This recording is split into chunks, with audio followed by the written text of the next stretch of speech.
Gonna find Bolu, but does get hit markers by Jez.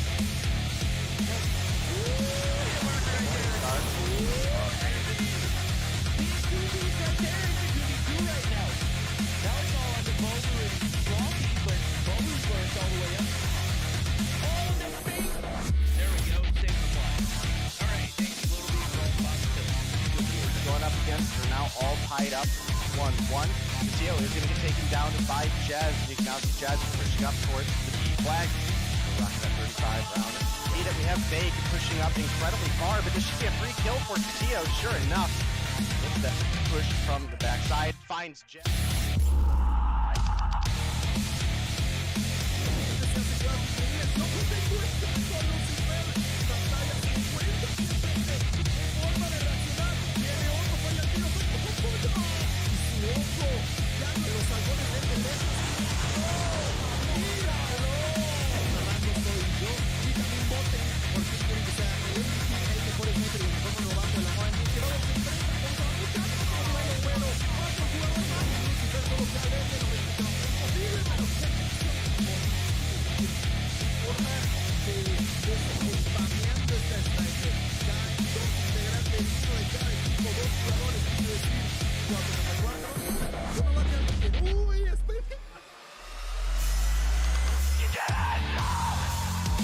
Licença, Tocinha! Botão no cofrinho do Ibis!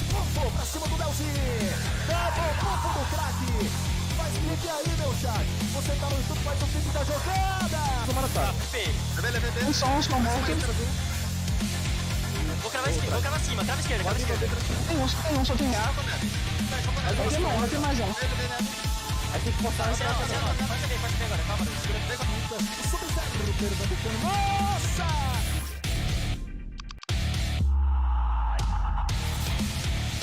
And we've got 2 players left to deal with. FN 420. Oh my god, Lucky, what the hell was that? Count them out.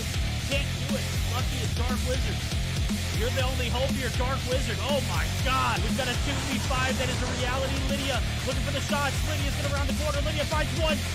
Lydia just needs to find Lucky. Doesn't happen. We're going to another round. The most at the moment finds another one. Just an absolute demon. Moving quickest in with the side of Nova. Dave going in pretty much up. People see, there is one A now. Marvel misses one, but doesn't miss twice. Out. Oh my. Chris, he's all one. Four. Where you at, homie? I know you're in a typical sniper area, but right now you're just sniping. With an 80 with close. Lucky. Get headshot. Costco, you want the smoke. Get it too, homie. We got a 1v1.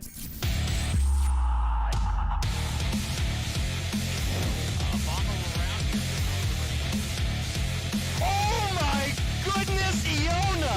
Bro, watch. X7 was left alive. Now it's Iona looking to make Yo, this girl's dirty. Aggressively push up to this degree. Lydia's able to find one. Artem, Misa coming through. What's that? Is that the kilo? Whoa! Whoa! Artemisa, the Damascus kilo. Ooh, Chels finds one, is looking for two, but Artemisa. Yo, this girl kind of nuts with the kilo, bro. I have been. Down herself on that Sparrow shot, but the Angels do maintain this P3. Oh, brick stuff!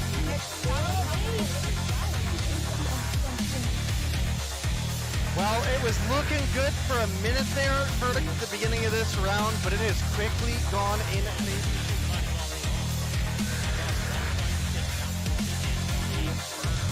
I think you're right on the money. The arrow can push that up, finds two in the feed to start things off. Those double kills are worth a ton of points, let alone.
Welcome back for Mobile Mayhem Day 2 of playoffs, right? My name is Diana and as usual I'm your host, and I'm also very happy because I'm always here with my favorite two casters, Day and Verdict. So guys, how was your day?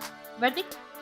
Oh, my day was great. My weekend was even better. I am so excited about what we're about to see unfold. This is what it comes down to. I mean, we're in the losers bracket finals right here.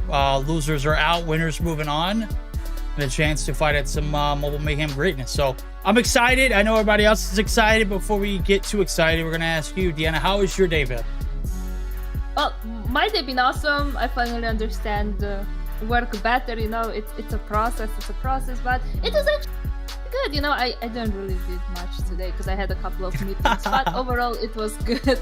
I hopped in on COD. I needed to update so much because I waited for my iPad to update because I see better on iPad than on phone. I don't know how you guys can play on phone, but damn, you guys are champions. Because I couldn't see anything. I played yesterday on phone for the first time in I think 1 year or something, and it was just like, wait, where do I put the things? Because it doesn't fit in my screen. But yeah, I guess I'm gonna start playing more on phone because it's kind of fun. But Day, how was your day?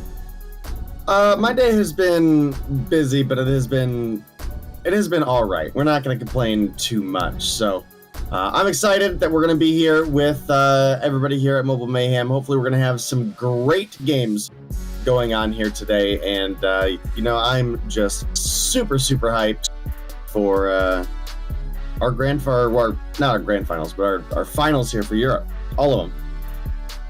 Well, I'm playoffs. Playoffs is always fun but sad because we don't have many days, to cast. So I just we have today and then, in 2 days, Thursday, right? And it's over and then we're gonna get the break and I'm gonna miss you guys. But yeah, it's just like this. But Randy, can you tell us about the brackets to see Absolutely. which games we're gonna see today? You are absolutely correct. What games we're going to see tonight? Well, I'll go ahead and tell you the bracket so far. We started off with 6 teams. Tonight, after it's all said and done, we're going to be down to 3. So we're going to be cutting the fat by 50%. We'll see who makes the chopping block. Matchup we're going to see tonight. Animus and Exclusive to start us off, followed up with a Zidium and Panic matchup. Winner of both of those matches will then move on. May the best team win, because that team will face off again against the team who loses the winner's semifinals, which is that Kings of 117 knockdown matchup. So anything can happen. I didn't think that we'd get to this point where we see Animus this early on in a loser's bracket, but I'm also pretty glad we have that safety net of having a double elimination tournament as well. Yeah, I'm actually, yeah. I never thought I'm gonna see them, like this, to be in the loser bracket. But yeah, well, I'm excited for today. I was excited for last week. We had actually amazing games. If you missed that, don't forget to go and sub to the YouTube channel. It's pinned in the comments and you can actually rewatch the game because it was insane, right? We did had 117 Not Found playing against Animus and 117 Not Found was frying. So if you want to see how the games were, you just need to go on the YouTube channel. But talking about this game, we have the first one, Animus versus Exclusive. And I'm gonna go over the maps because they are the maps and the rotations are absolutely amazing, We're gonna start with a hardpoint on Takeoff, followed by an SND on Fighting Range. Third game gonna be a control on Raid, because it's best of 5, we're gonna have 3 games at least. If you're gonna get further, we're gonna have a hardpoint on Summit, and if you're gonna get further than that, it's gonna be an SND on Slums. And I'm talking with Verdict earlier, but Dave, what do you think about these maps? I was telling Verdict that we always see these maps and we should see something else. But what do you feel about them? What do you have any predictions? I'm glad that we're here in a best of 5 and we're gonna get to see some raid control no matter what happens. So that's something we have not got to see quite enough. Summit Hardpoint would be nice to get into, and Slums Search and Destroy is one that I have certainly missed as well. Takeoff, Firing Range for our Hardpoint and Search and Destroy. They're kind of, they're ones that have been around a little bit. So we got some opportunities where we can see a really solid game between these two teams. My money would be on Animus. But Exclusive is definitely a very solid team, and we got to see what Animus is going to show up, right? We got to see if they've bounced back from their tragic defeat last. I think there's a big opportunity that they're gonna bounce back because right now, today actually, Narcs is playing again in the roster, so maybe we're gonna see a different outcome from the last week because we didn't had him play, right, for a couple of broadcasts now. So yeah, I'm looking forward for this matchup. I'm gonna let it to it, guys. Have fun, and I'm gonna be back after this one. Okay, all right, Deanna, we're going to see you back here in a moment. We're going to go ahead and jump into it. Game number 1, starting up pretty hot. Gotta say, this one is definitely going to be for the ages. If Animus can't make the cut, who would have thought we got into a playoff spot where they are eliminated before we even get into the last day of it? I mean, this team has probably been the rock for this EU scene. I know it's not the same exact players as what we're used to. The ones that we are seeing certainly are frying. What we will take note of is, yes, we do have the side of Narcs playing, but we don't have Drari, and I felt like this is a big miss, and I think the boys over at Animus said, yep, that's a huge miss. Let's go ahead and double back to the lobby. So, all right, no pee, no mames. Everyone just like instantly bounced out of that one.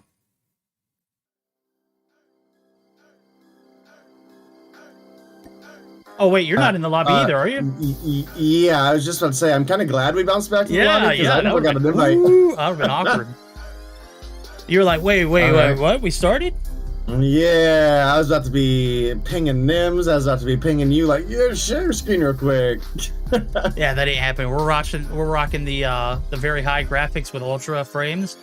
I can guarantee you my game is going to crash more times than any. Good God, thank God we got the iPad that's running in the background too. So hopefully we should be good. Hopefully yeah, it's running in the fingers background. crossed, chat. I saw this setting on Twitter. I was like, you know, I might as well give it a shot. Let's see if it pays off. Not gonna lie, looking at the stream, looks super crispy. Yeah, let's go. All right. Ah, Rizu thought you were in the lobby. Joke's on you, his emulator crashed too. It did. Yeah, It actually did. yeah. All right, so what I was talking about, oh, you got to download the maps, that's tough.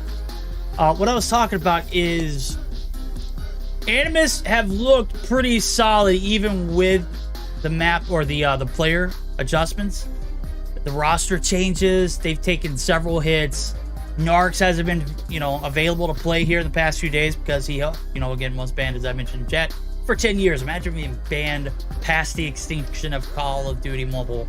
It won't last 10 years, but the ban certainly might. I don't think it actually did, though, because he is in the lobby, and I believe that's his original account. So, another thing to note is Drari's not in the mix either, so this is going to be an interesting kind of events. We got Boot and Rasmal, the two plugs that came through after they lost Grizz and Marvel. So we'll see if they can save this one. Might be down to the wire now, as I'm seeing Narcs actually not readying up. Day still doesn't have the maps downloaded, so we might be a little later than usual, chat. Let's see if our lovely host Deanna will share her screen for us. All you gotta do is just stop all the downloads with the exception of, takeoff. Alright, I can do that.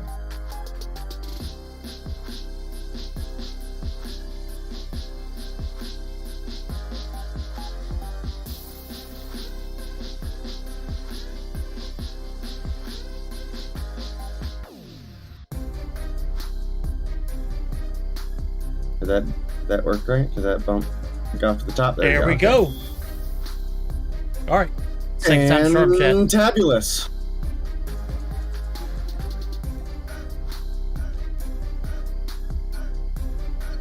All right, what are your predictions for the matchup that we have here ahead of us? Verdict.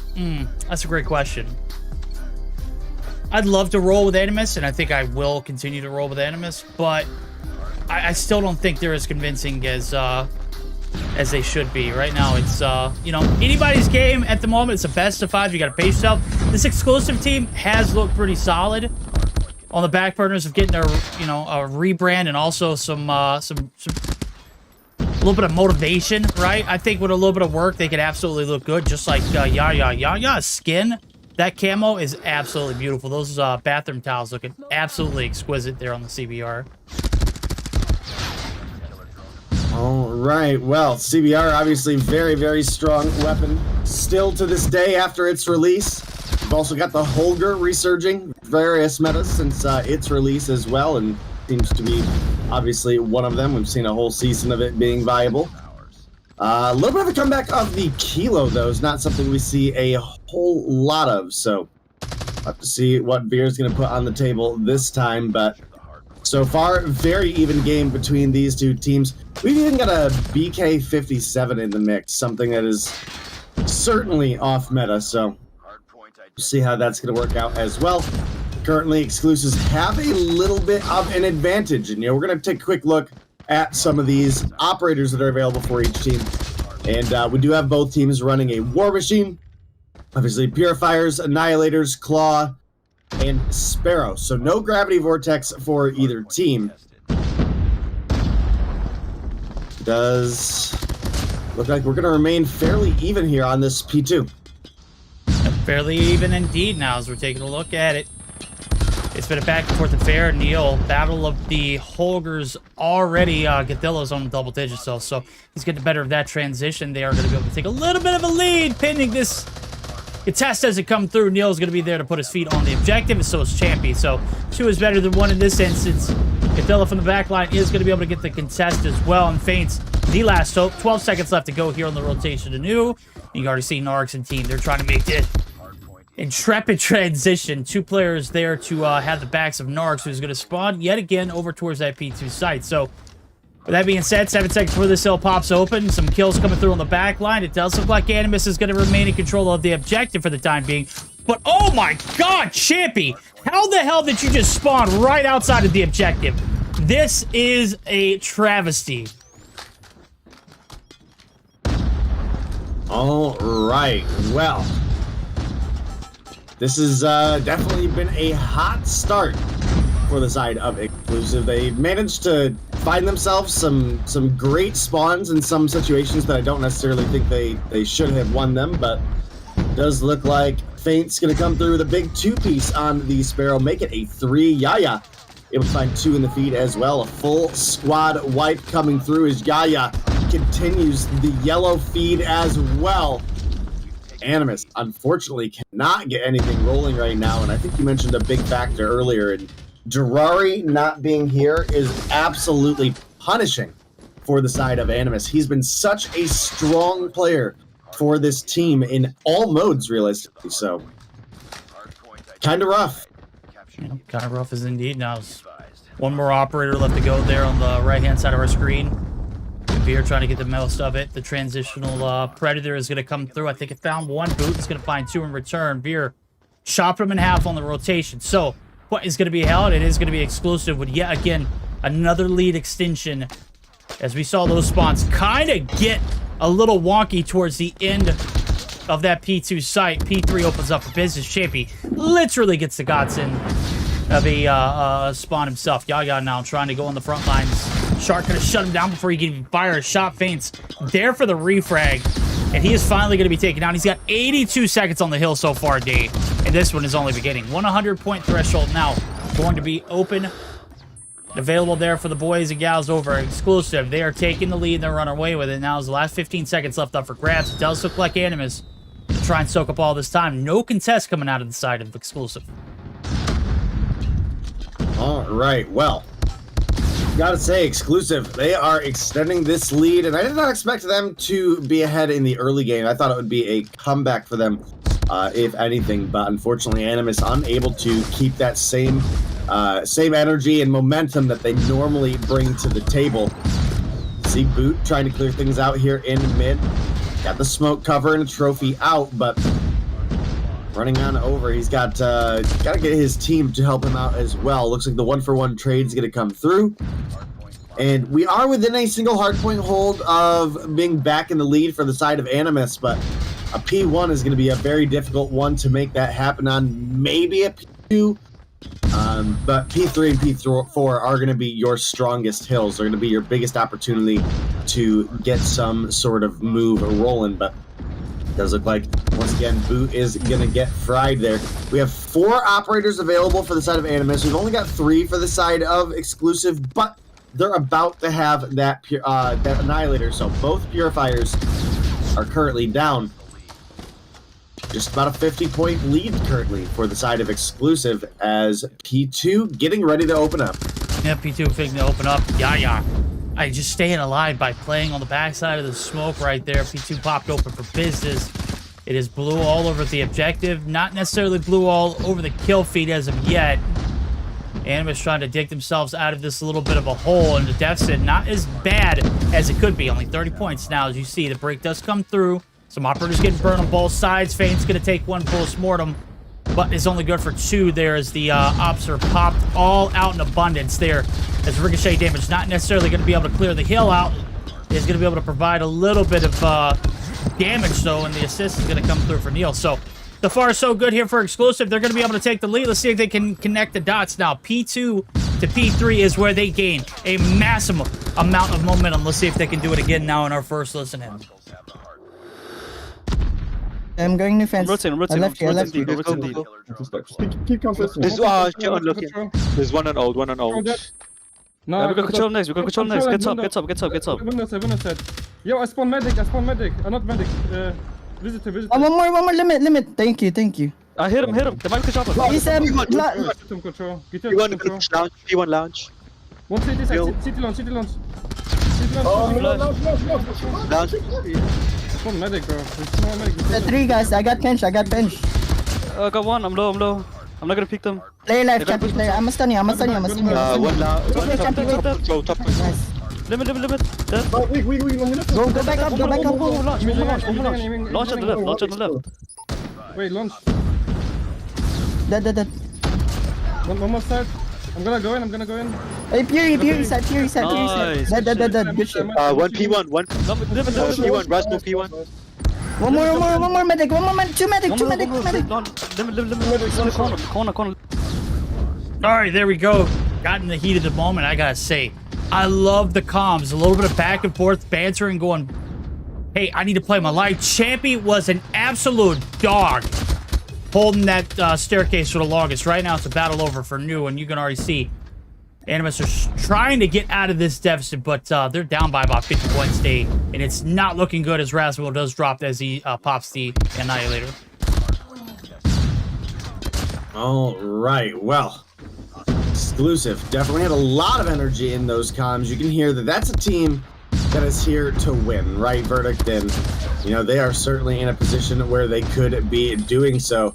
Obviously, they've maintained a fair lead throughout this entire game. They've just got to keep it up a little bit longer, and they'll finally be able to put the nail in the coffin against their opponents, Animus, who I think coming into the playoffs, I would say I don't think anybody had expected Animus to be in the losers bracket, but obviously 117 not found came through and kind of gave him the business, and going to be looking to continue to do so here today through the spirit of Exclusive. And it looks like Very going to come through with a big kill onto boot there, and this has been a huge game for the side of Exclusive. Right now you've got Faints is going to be the top frag on 38. You have Catheliot not far behind on 36. And then you've got Champy on 35.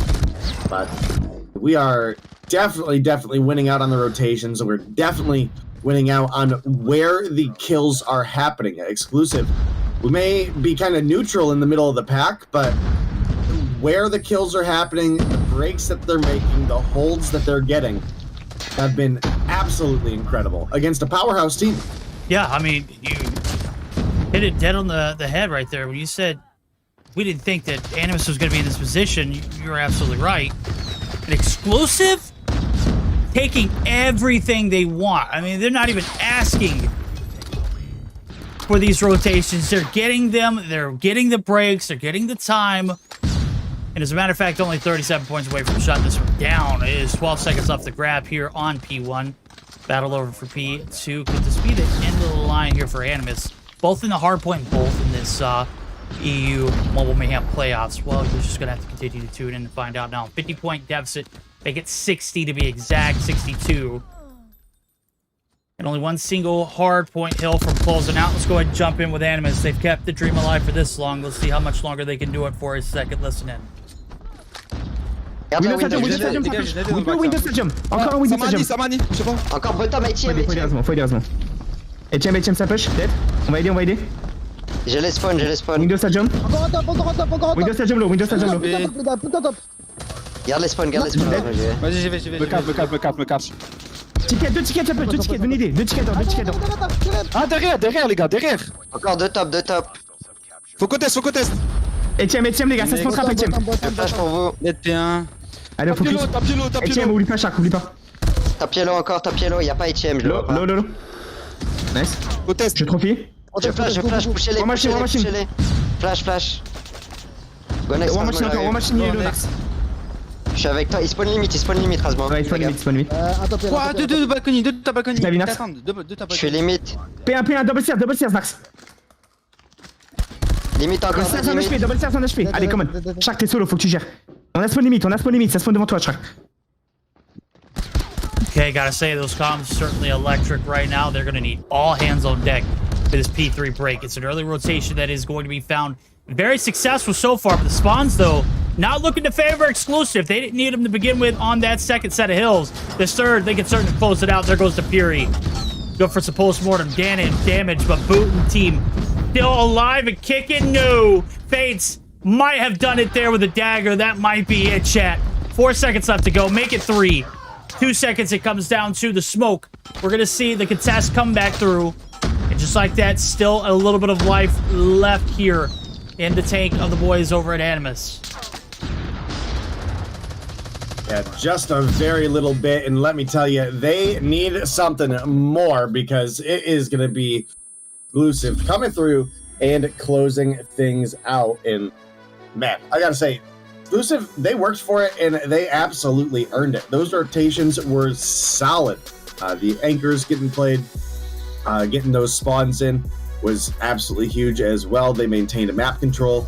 They maintained themselves a advantage that led all the way up to their victory. And well, you know, a big factor in that is going to be both Champy and Fates came through absolutely frying.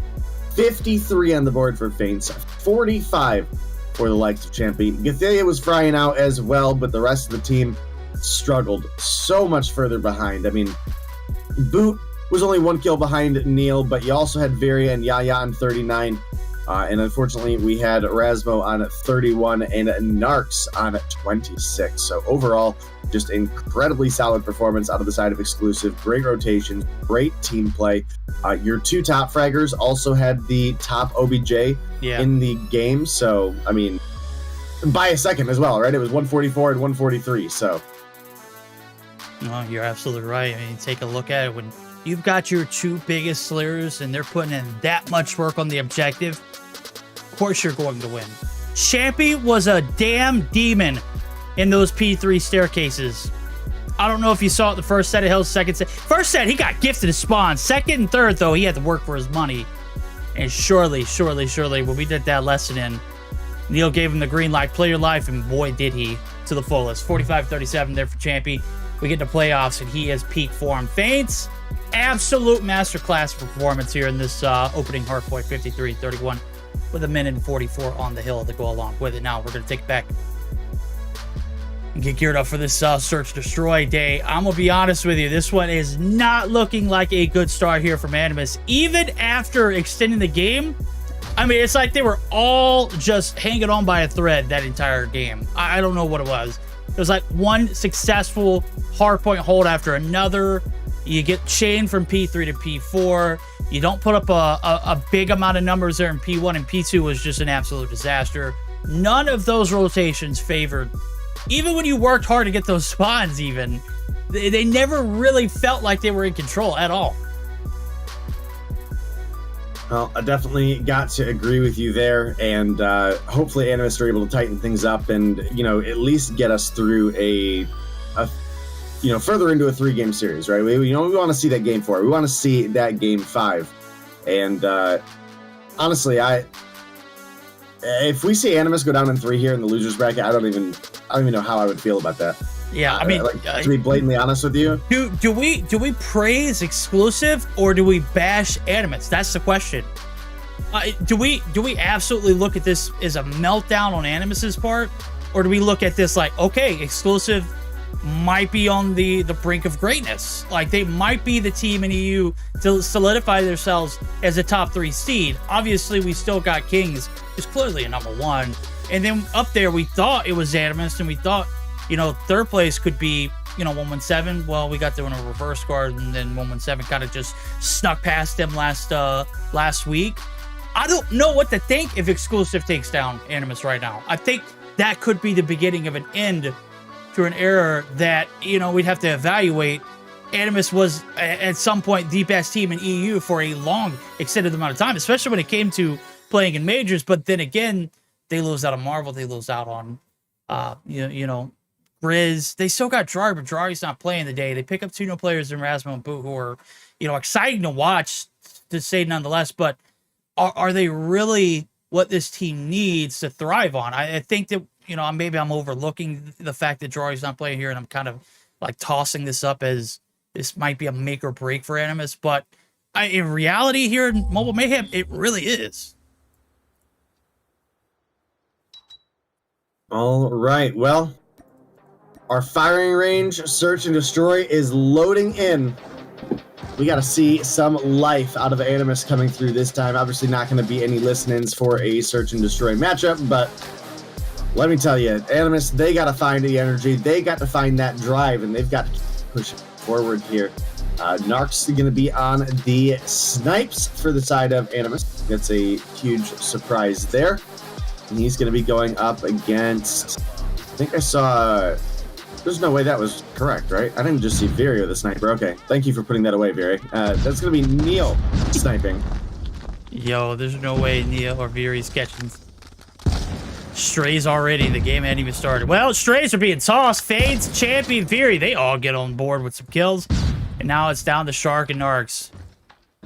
One of the core players here for this Animus team who we will see stay alive. Shark's gonna bite bullet. Bomb's been planted. 35 seconds. They already know where he's at. They're swarming. Champion rounds the corner like a madman out of hell. Certainly drags Narcs down with him. So 1 round in.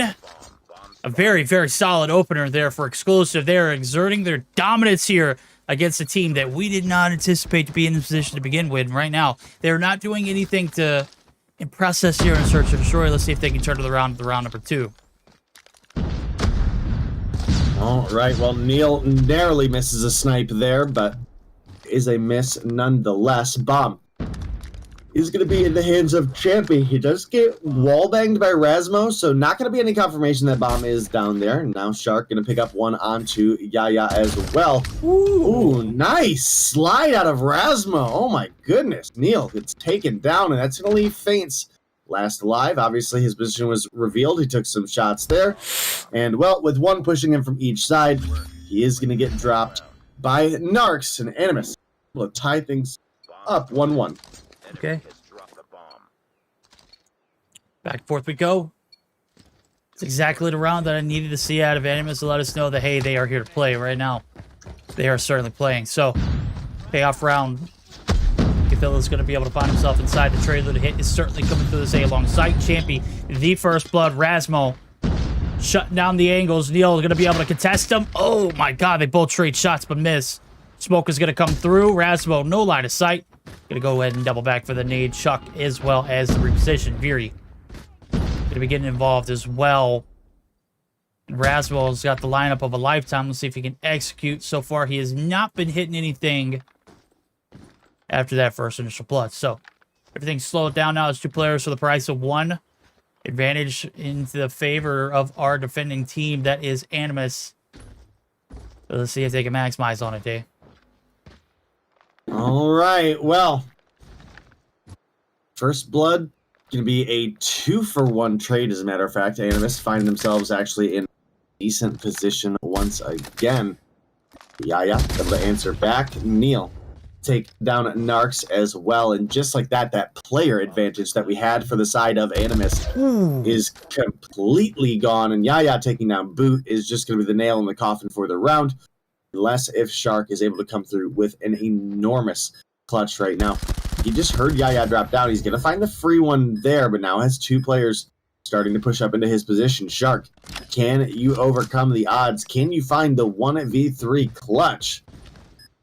Here's the rotation around. Finds one. Oh! Get crapped on! There's no God. way! Yeah, okay, listen. Shark, listen. yeah, hey, look, Shark you guys deserve that. Right Oh there. my God. Absolutely deserved that. What did we just one. see? That was a complete, an absolute disgusting 1v3. Yaya gets slapped in mid. No idea what the rotation was. Shark just slips behind the seams. And then they get the intel, they get the positioning, but they're just so wanting to chow that.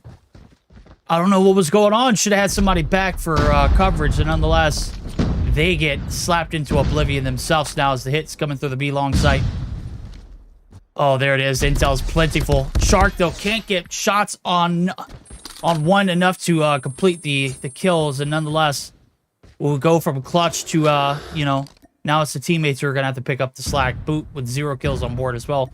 Snarks with only 2. They don't have player advantage this time around. Narc says, I don't give a damn. I just want to go ahead and shot some shots. Good night. He's letting him have it. Oh, my God. Yeah, actually going to be able to take him down. And, well, now it's your time to perform here. Boot, come on. You got 0. I need you to get 3 in a defuse.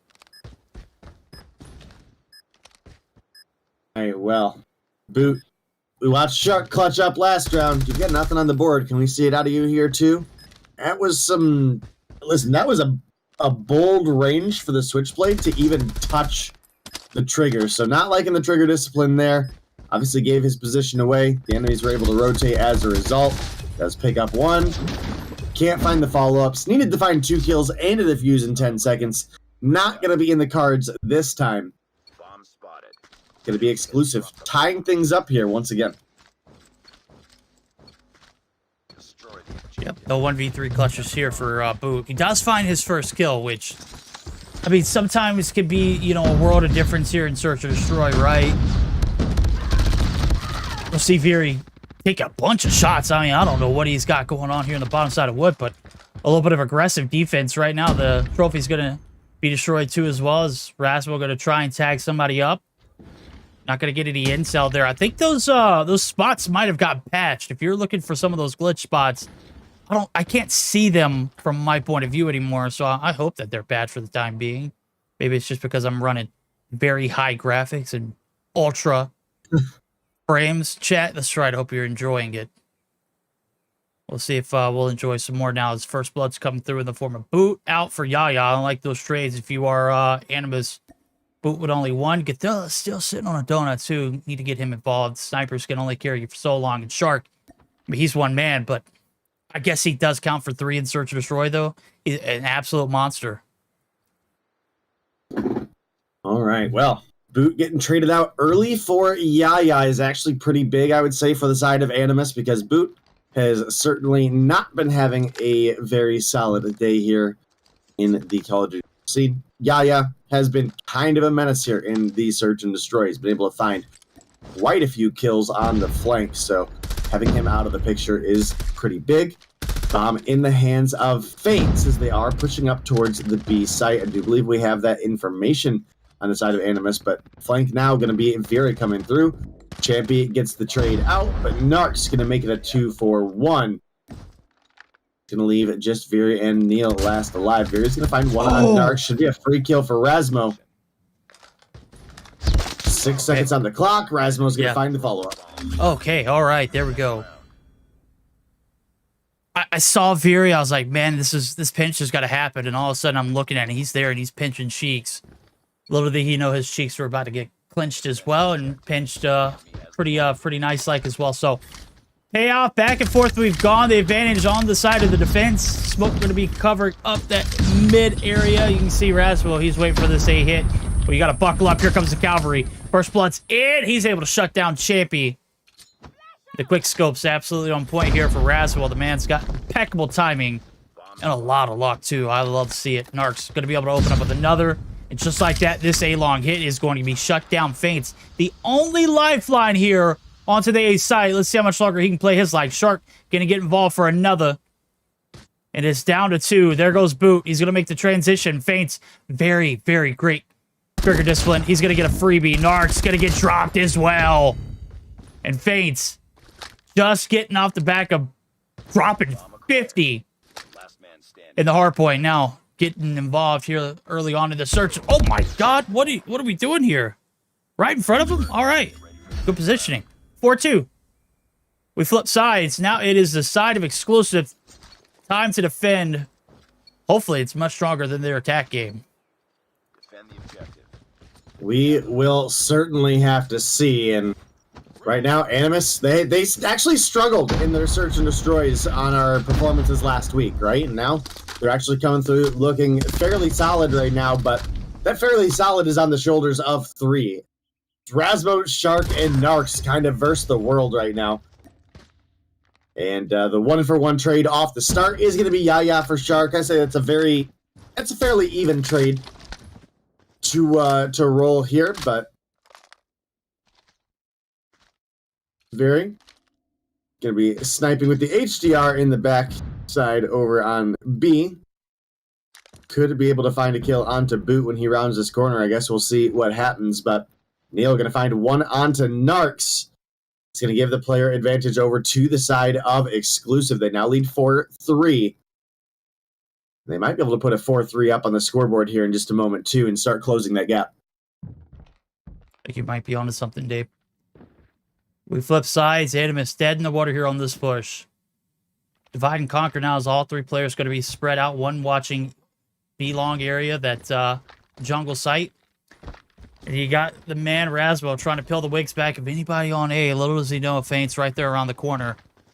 A lot of noise being made around these parts as well, and the hit is about to come through. 30 seconds left to go. Faints. Again, right around the corner. Neil absolutely laying into Cathilla. That bomb is down.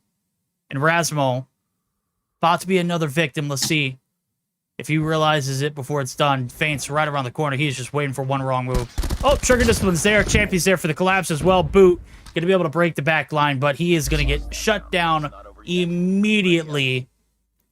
And Dave might be the psychic reading into these rounds. It is 4-3, exactly as he said, Chet.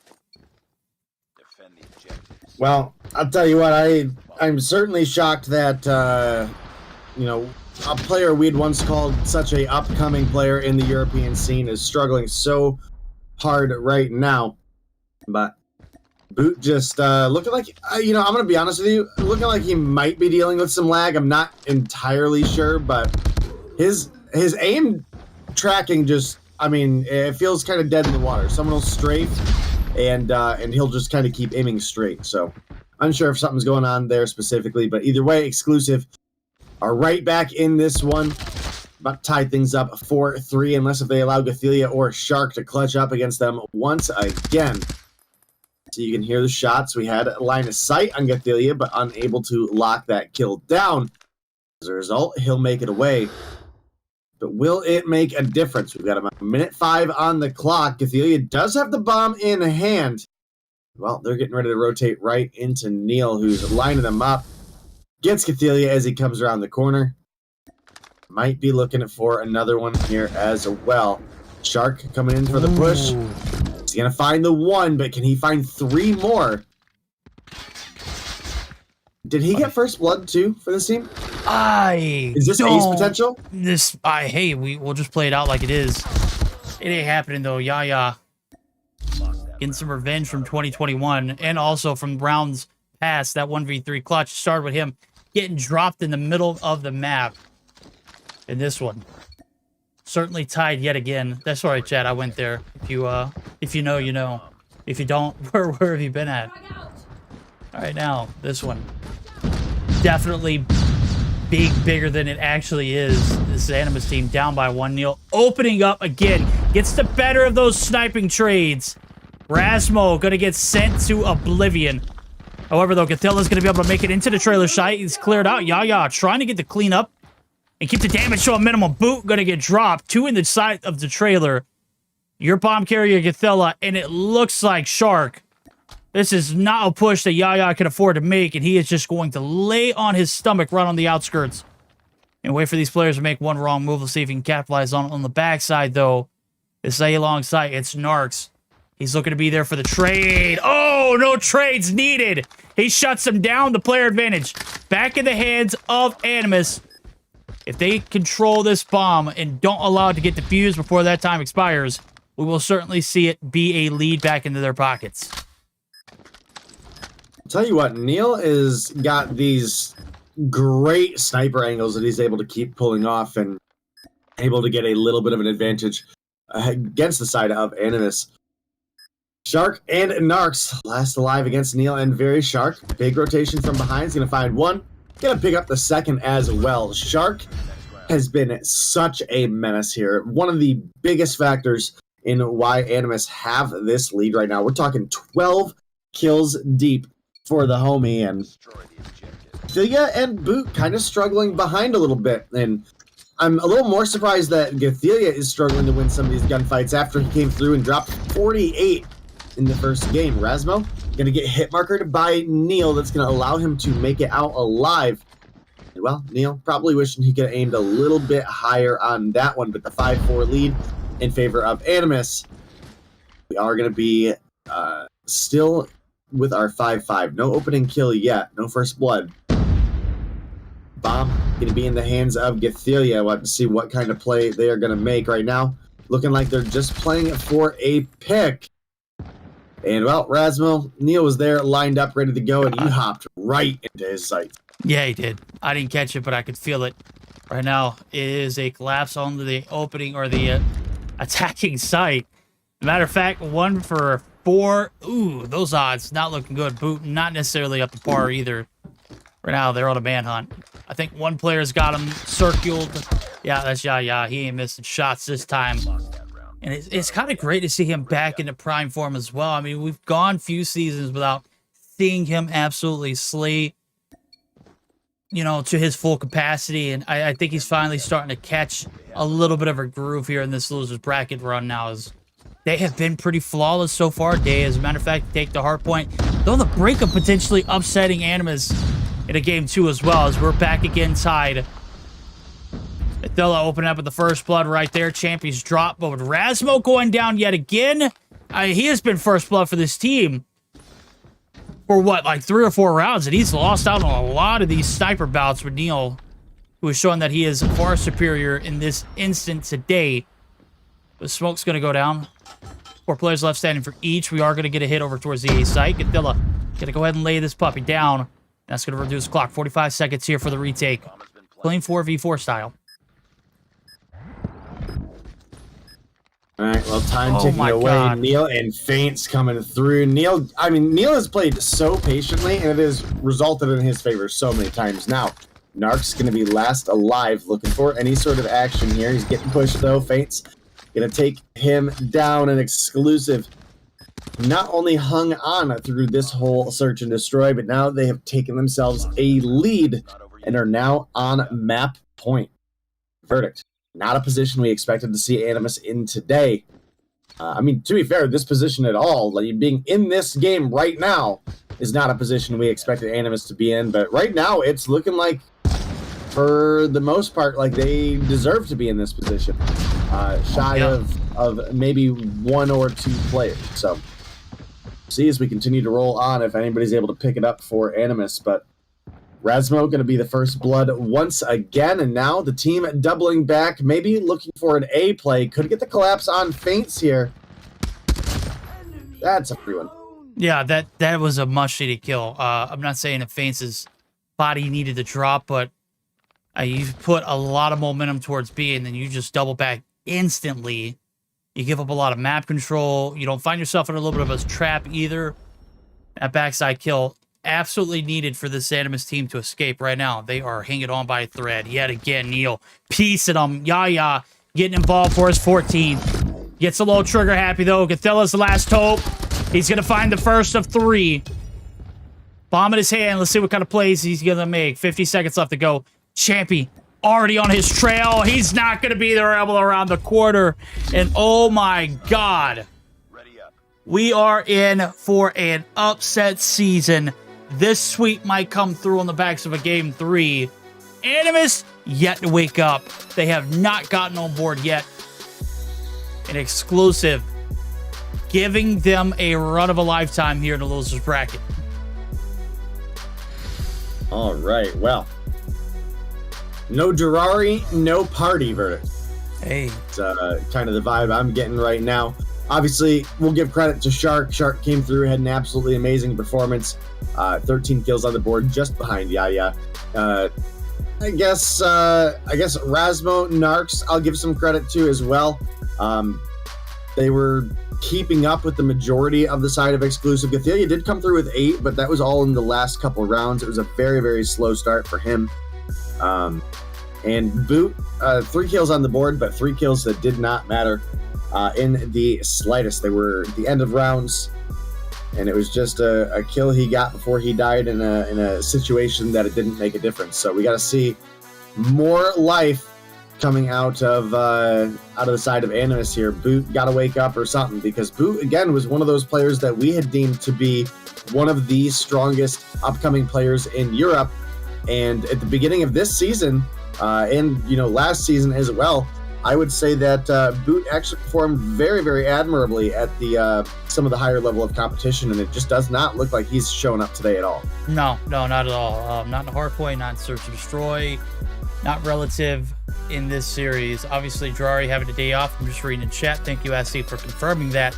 This is a very, very hard time to have a day off. Obviously, the man is got to get, you got to get that personal life in order too. I mean, obviously, everybody has to have their day offs, but Boot broke his screen. Drari is here. LOL. We're reading that in full. Narcs, putting the message inside the team chat. I don't know if I was supposed to read that, but Drari will be playing as a result of what happened with the broke screen. I don't know if he broke it after that performance. I would have broke it. Obviously, you're talking about the tracking. That kind of makes sense. Imagine playing with a broke screen. I think Little B did it for a while. I think it did look like that. It did absolutely look like his touch screen just all of a sudden was not doing anything. So that's rough. That's pretty rough. All right, we'll take a look at the best of 5. Where have we been so far? Chew. Yo, Gesundheit. Thank you. Where have we been so far, and what were the results? 250 to 198 in that hardpoint takeoff, followed up by a 7-5 victory back-to-back. Looking like they're in prime form. Exclusive. Running the way with this one. Drari going to be making his entrance in, as I've read it in his screen. Boot screen is absolutely shattered. I gotta say, man, he still looked better than me on an iPad that's 11 inches. So, hey, I can't even be mad at that, Drari. Or not Drari, but Boot, I can't even be mad at that. But hey, when you're not being able to play up to task, it kind of makes sense. You are constantly pointing that out throughout the matchup. Even in the hardpoint and even in this Search and Destroy, Boot just not looking like he's been up to par.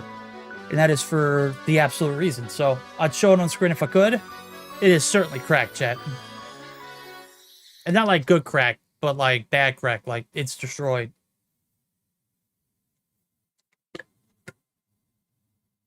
I kind of want to see pictures. It's in Discord. Of Boot's phone? Mm-hmm. Did he smash it? No, it looks like it's a little bit of a hairline. That kind of... I don't know. No, that looks damaged. That looks like it dropped. Oh, I see. That looks like drop damage. Yeah. Looks like Tim the Tatman fall damage. Well, that's rather unfortunate. Oh, that's missing chunks, too. Dang, that's tough. Yeah. Oof, man, oof. Where was your case and your screen protector, bro? Damn, man, you sound like those guys that work at the phone store. How cringe. Well, it is what it is. I don't know. We're old, okay? That's our excuse. We believe in screen protectors and cases. When we see naked phones like that, yikes. That's tough. Boot. Someone should get Boot a Nextel. Yeah, you can't break those. Can't break those. Probably can't play COD Mobile on them either. Probably, but hey, can't break them. That's the most important thing. Okay, We're going to take a moment, get geared up, raid right around the corner for the control. Could be a little end of the line there for Animus, unless Ferrari is an absolute angel sent from heaven to save this team from the heavens. I don't want to say heaven. That's kind of... We're in 2023, chat. You get it. You guys get the picture. Unless he is sent from the heavens, unless he is just outright cracked as hell, like Boot's screen, we might be saying adios to one of the best teams in Europe early on here in this one.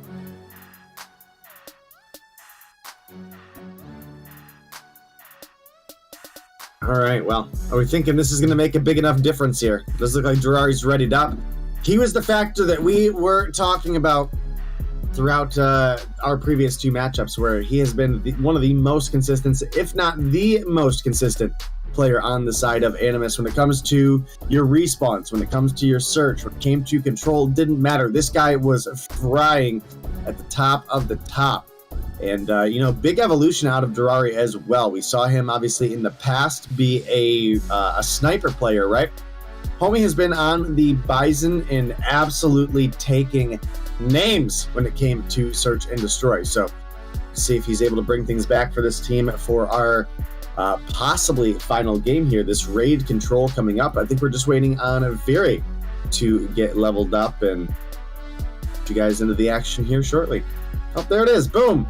You ask and you shall frickin' receive. Okay. Ask and you shall receive. I need to see more than 3 games of this series. I don't care what you got to do, Animus, to make that happen, but make it happen. All right. We're not pleased unless we see at least that hard point. Hell, I'd be up for a reverse any day of the week. And I'm not saying that because I'm rooting for the side of Animus. I'm saying, hey, I'm here for all the content that it's allowed. All right, now we're going to be heading back to the lobby. It does appear that we're not liking what we're seeing here. It's quite all right.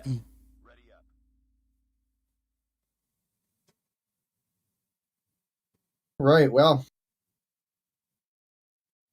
Guess we're gonna get a full restart. Hopefully I don't get locked in this screen for too long. But, I dipped out. Yeah, I should have. I totally forgot about it, to be honest with you, until it started happening, and I was like, oh no. So hopefully it won't be too long, but we'll have to see momentarily here. Obviously, one of the players must have had something that they wanted to fix. Maybe they loaded up and started to run, and we're like, man, this tactical's looking pretty shiny, or something of the nature. So we'll see, but oh my goodness, come on, game.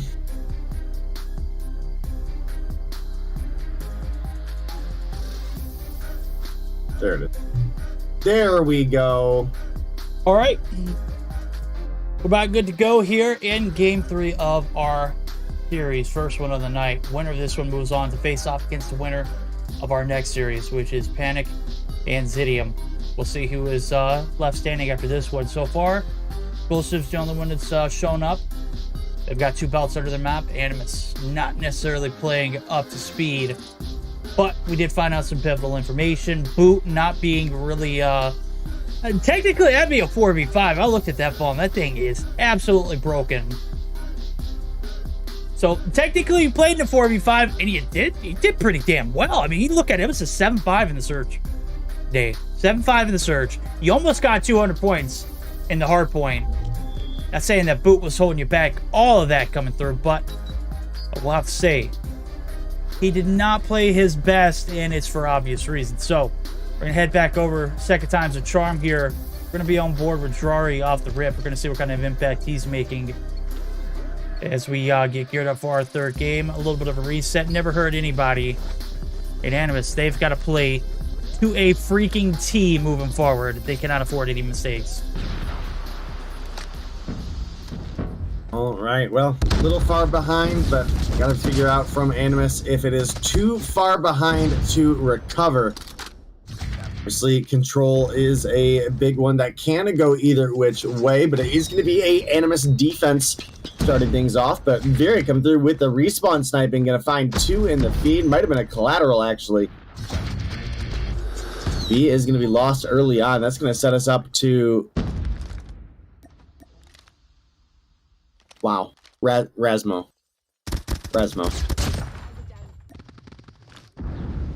So, verdict. You didn't happen to catch that, did you? No, thank God I didn't. I have no idea what just happened. Have you ever, like, trollingly walked up behind an enemy and you're, messing around with them, before you kill them?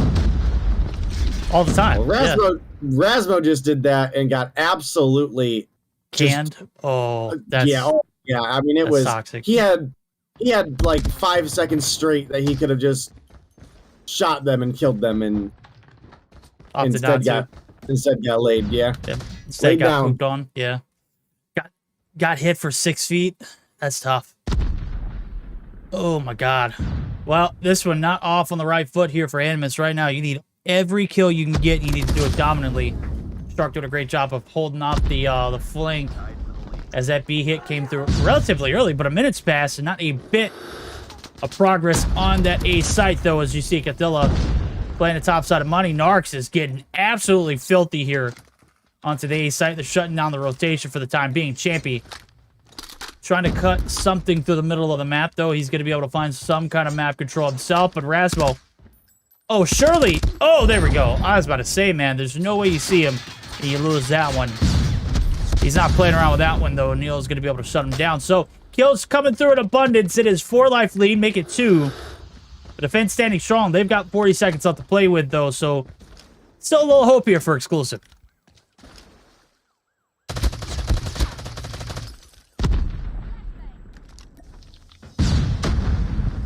Goodness.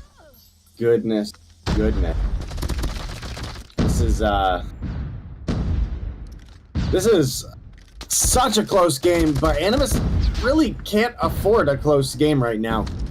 So hopefully out of them, we'll be able to see a little bit more come back together. I'm not ready for this series to be over, especially with Jirari having just come into the mix. Already top fragging for not only the team, but the lobby, making it kill number 8 on the board there. As Animus now lead 9-5 in player lives. Rasmo able to get the save onto Gathelia there now with only 2 lives left and nobody able to touch the hill. You can see that they have opted to just play back, not give any more possible score streak score or operator charge over to their opponents. And it's a smart play at the end out of the side of exclusive there, but they're now going to have the opportunity to do defense against Animus. We have a couple operators available for each side. Well, Rasmo might have been able to land that shot, but gets full concussed there and throw him off a little bit. Trades starting to come in. The 3-for-1 in favor of exclusive. Make it 4 as Neil going to take down Jirari. There's no way he wins that, but he's absolute. He does get traded out, but that is one way to go if you're Jirari. Pops to Piri. Cannot get the jump shots to land. It's very unfortunate, however. Does leave that player 1 and is able to capitalize on the assist. Nonetheless, we'll like seeing that purifier come back to play. 2 ticks progress solidify this one. Looking like it might be another minute on the clock there. Granted, God tier collapsed here out of the attacking side. It ain't happening, though, so Drake's going to be earned here for Gathella. They're going to try to open the floodgates here onto this laundry site, and surely it's Gathella who's going to be able to pay the tracks for 1. Very there for the trade. Oh my God, he is cracked with that that sniper. So HER coming out in abundance. It's 4 life advantage for the left-hand side of your screen, Dave. Minute 50 on the clock. Let's go ahead and jump on down there. They look like they got a little bit of momentum. Let's see if Animus could bounce back here in this series with another listen-in. Nice, insane. Vas-y, on les spawn trap, Jungle. 2 spawn. 2 jungle, 3 jungle, ils spawn jungle. Prenez contrôle, on y va. Ils vont vous push, Nazaré. 2 jungle encore. On joue pour les revanches, Rasmo. Chill. Nice, Rasmo encore. J'ai ton pillars. Vas-y. J'arrive, Rasmo. Tiens la pause, Rasmo, j'arrive. Regarde ton basket, Narx. Ah, sniper côté gauche, Rasmo, il te regarde. Il est côté de qui maintenant. Even. J'arrive, Landry, attendez l'équipe. J'arrive. Nice. Attends l'équipe, On j'arrive. prend juste les Riven. J'arrive, Landry. Deux kitchen, money. Je suis Landry, je vous attends, je suis Landry. Un site.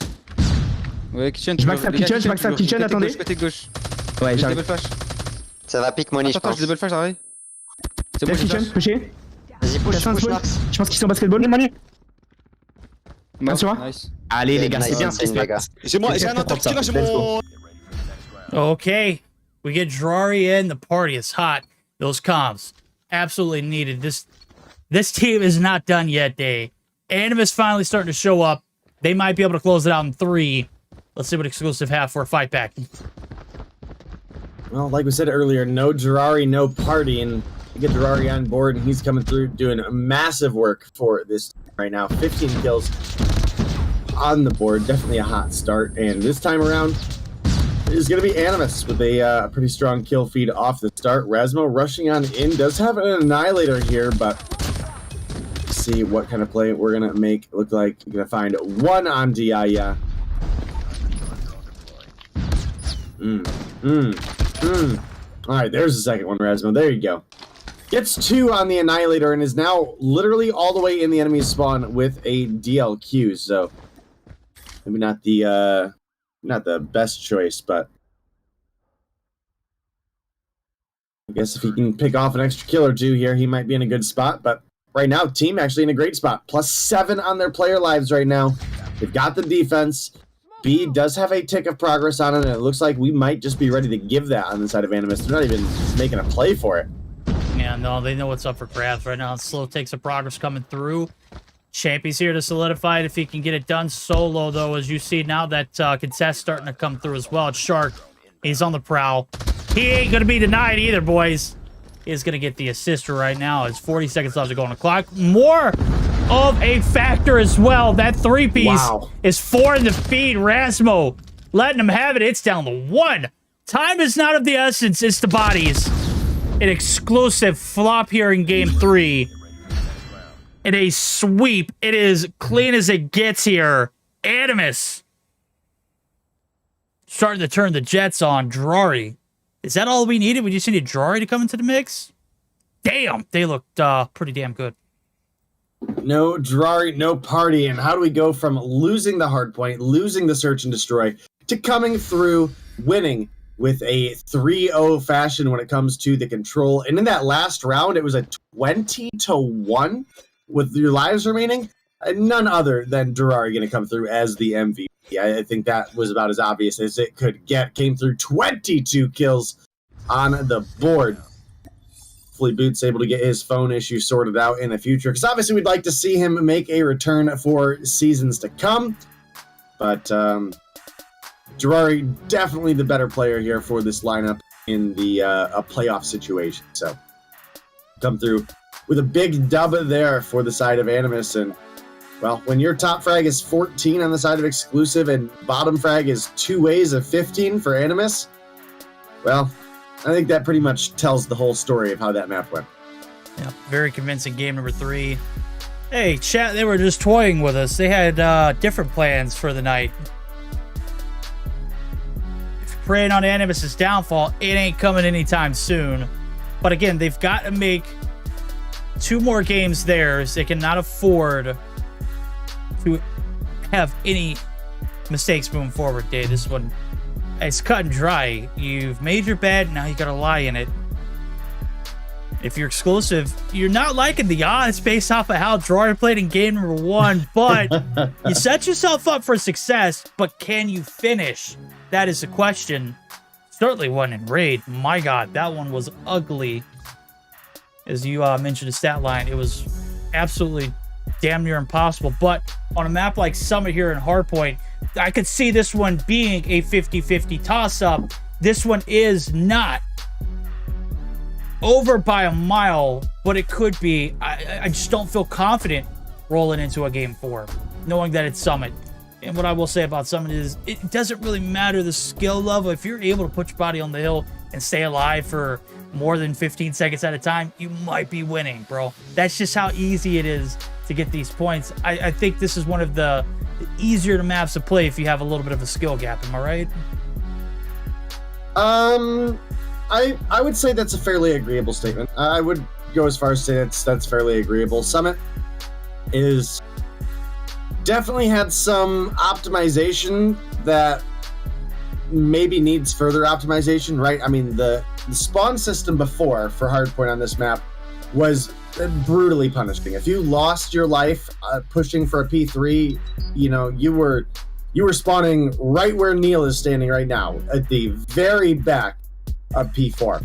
That made it very, very punishing. That made it very, very difficult. In fact, too difficult at times to actually fight a standing chance of that P3. If you lost that first fight, it was basically set up for new. We got some optimization with some spawn updates, but there are certainly times on this map as well, Verdict, where we see players get spawns, pushing, you know, a P3, for example. They're pushing in through mid. They all die and then spawn behind their opponent. And that I would hopefully like to see refined a little bit in the future as well. But right now, off the rip, is going to be Animus with a small lead. They're looking to continue it here on this P1 nonetheless. Yeah. And now they're taking everything that they can. They need everything that they can. They need to stay alive. They've got to win this one. Champy down low. He's going to find one, make it two. And the contest is going to come through. Some hill time going to be collected as well. But hello, Drari, where the hell did you even come from? Did you hop down? Certainly, you've brought your A game to the table, making it look good there with that Bison. He finally gets shut down as Champy yet again, finding two pieces off the backs of that bottom site now. But things not looking promising here. Contest for very for a second, but over the 40-point marker, and anytime you're able to collect 40 points off P1s on any map in COD Mobile, it is very, very convincing and confident. Right now, they're trying to run circles around this exclusive team, and so far they've done it. 40-point advantage rolling into the P2 setup. They got the catwalk locked down as well. Shark bringing his gunny, and it is certainly on the menu for anybody to have. He's going to get concussed, and he's still going to find the kill. Yaya gets slapped down, and just like that, Animus continuing to rock onto the objective as well. Has collected some streaks along with it. Shark, he's sitting on 8. He's got a 5 combo. Finally gets shut down. All right, well, a 60-point lead already for the side of Animus. They are certainly bringing the fire this time around. Does look like the second half of this P2 looking pretty decent for the side of Exclusive, but you can see Animus, they've played it smart. They've already got ahead and got themselves spawn for that P3 situation, and they're going to be able to capitalize on that here moving shortly. Right, Faints is trying to push on up. Predator Missile going to come in. Not going to find any kills, but might get some information on the board. Spawns continue to be in favor of Animus right now, but you can see that Neil might be trying to make that flank. Not going to happen. Jirari, too goated. Going to take him down. The feed all blue right now, Verdict and Exclusive. Not finding any sort of momentum right now. No, Drari actually going to burn the Purifier there, literally and rhetorically, but plenty of ops here to play for Animus. They've got a claw now. Snark's actually going to get dropped off of his operator as well, and the line is still going to be held. So 30 seconds left to go. Not a bit of uncertainty here for this Animus team. They are racking it up. It looks like an Uno reverse here as we see the first hard point kind of similar, just in favor of Exclusive this time. Animus, they brought their A games here towards this summit map. Yeah, I got to chop one down on the rotation, though, and then there's going to be the spark of a comeback now, as we can see. Still, the hill's not popped open for business. Anything can happen. Let's see if Yaya could be very, very flawless, as he does find another. Shark is his next victim. He's going to catch him there on the rotation. But with that being said, it is going to be Exclusive with the rotation so far, and the spawns are locked down for the first few moments. We'll see how much longer they can hold it now as the operators coming out to use an abundance there for the side of Exclusive. All right, well, at least right now, Verdict, is looking like we might be going on to a possible game at 5 heading our way, and I think this is a great time now to go ahead and jump in for a listen-in with Animus and hear how the energy is rolling, because they did not look this strong in that first hardpoint. Top new, les gars, top new, top new. Secret, les gars, secret. Le snow sur moi, le snow. À top. Un snow, c'est 2 snow, un secret 2, encore secret. Dead. Full next, les gars. Dead. Ils vont aller river snow, ils vont arriver snow. Ils sont déjà au next, les gars. Secret, il y en a qu'un, secret, il y en a qu'un. Connu. Connect, j'ai le ballon, J'ai spawn out. Ils ont les spawns, les gars, fais gaffe. Top, sur top. Window top. Un serveur, il va pousser serveur sur step. Un dead. Top, top, Encore un con. Il est mort serveur, encore un con. Top. Dead. Sur le point. Deux con. Garde le serveur. Garde le serveur. J'ai serveur. Encore un con. Serveur snow. Je suis le bottom. Snow, Gitchia, Snow. Snow encore, il appelle snow. Main door les gars, top, venez. forclif. Spawn flip, Hop, il a spawn sur moi. Stop, c'est jump. Un top 1, serveur et ils sont full serveur, 2 serveurs. J'ai le bottom. J'ai spawn green, va aider serveur. C'est clos. Con. Deux, Il va se prendre trap con. Alright, Animus certainly slapping off the backs. They're getting a little hill time to go along with it. They're not necessarily out frying or out slaying the side of Exclusive. I mean, they kind of are, but they're also just majority outplaying the objective. And so far, it's been almost a 100-point advantage rolling into this ending of a P1 site. They got to break their P4. More importantly, they contested a lot of time, too. So, not sparking a bit of a confidence there for the side of Exclusive. As a matter of fact, god dang. Animus are just kind of having their way with them right now.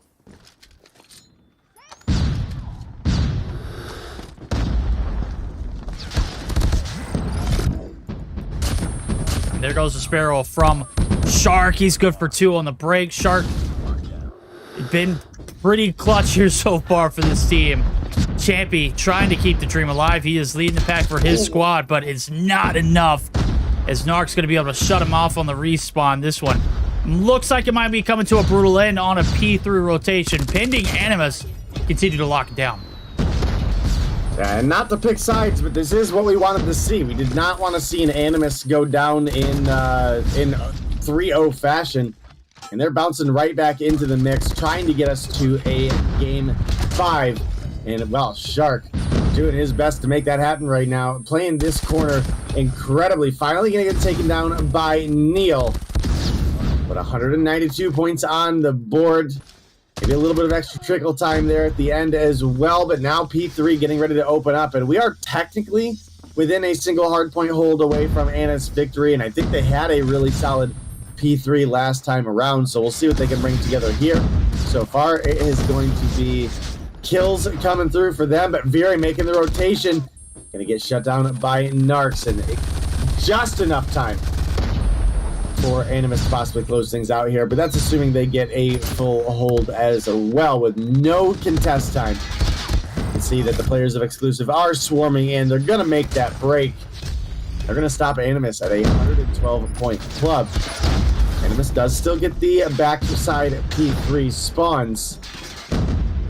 That can help them get some more time on the board, but you got to wonder at what point are they going to rotate and play for next. You're out of time to win on this hill.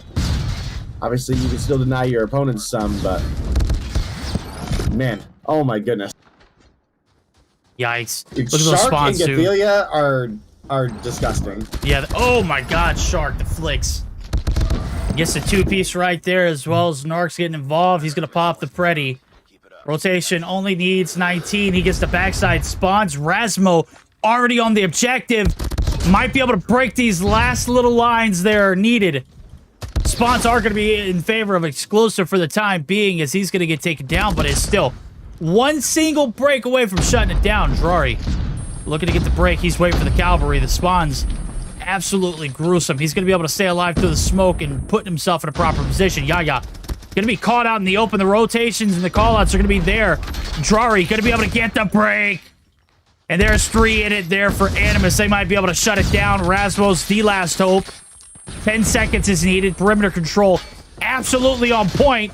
But feints. He's got boxing gloves and hopes for a shutout here in this one. It ain't happening. 5 seconds is all that is. They didn't make it 6, to be exact. Gathelia can't get it done. Shark also can't get it done. We might be buckling up for a reset. Nope, that ain't happening. Rasmo, Drari. They're going to be able to get the job done, chat. The beginning of the end.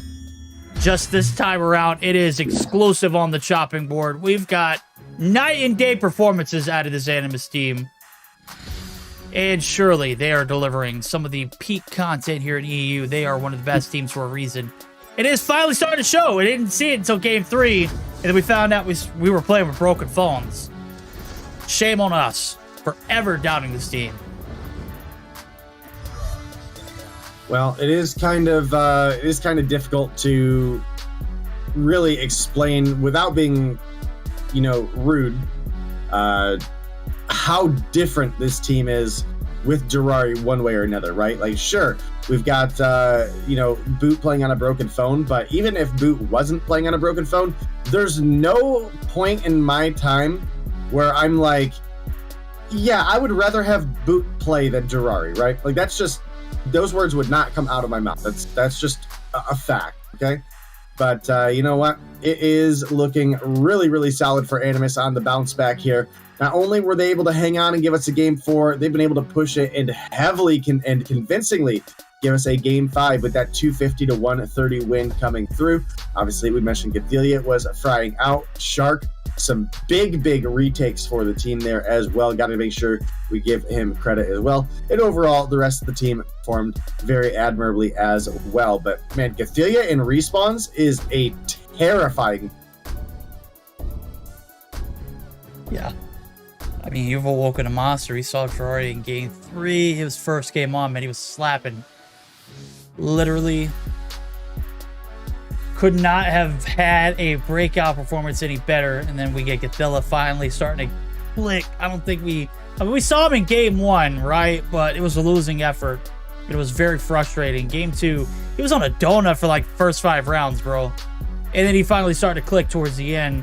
Control, we started to see peak in greatness, but we didn't really get to see much of the control, so it's really hard to gauge. But then that hard point right there, I mean, I don't know how much better of a performance you need out of someone who's using a Hulker on an up close and personal map like Summit. 37 on board, and we are tied at 2. Game 5 bound. We've already put it in the chat. We'll go ahead and show you how we got here. First 2 games, not very impressive for Animus. They were playing with a bit of a hindrance, and it showed after we got into game 3. So 250 to 198, 7-5 victories. The only ones that exclusive at being middle racked up. And it goes 2 straight in a row for the side of Animus after Jirari buff comes through. We're heading to where this one is certainly going to be ending. It is Slums. Who are we going to be seeing moving on?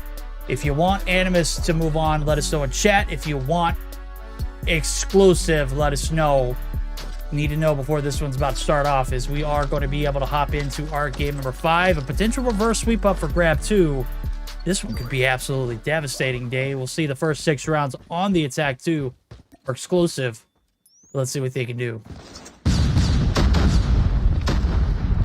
All right, well, things getting ready to roll on through here. Obviously, we've had a little bit of an advantage for the side of Animus these past couple rounds. Having Jirari back has not only brought a extra kills for that player spot to the table, but also I gotta say I think the team has largely played better with their rotations have been tighter and smoother with Jirari. Now getting a lot of that's going to come down to comfort and synergy, but something that Animus desperately needed. Rasmo can open up with 1 onto Viri, or a second one onto Viri rather. Oh, Jirari. Oh, my goodness. Probably should have died there. I'm going to be honest with you. Probably should have died there. That looked like middle of the chest out of Neil to me. Oh, my God.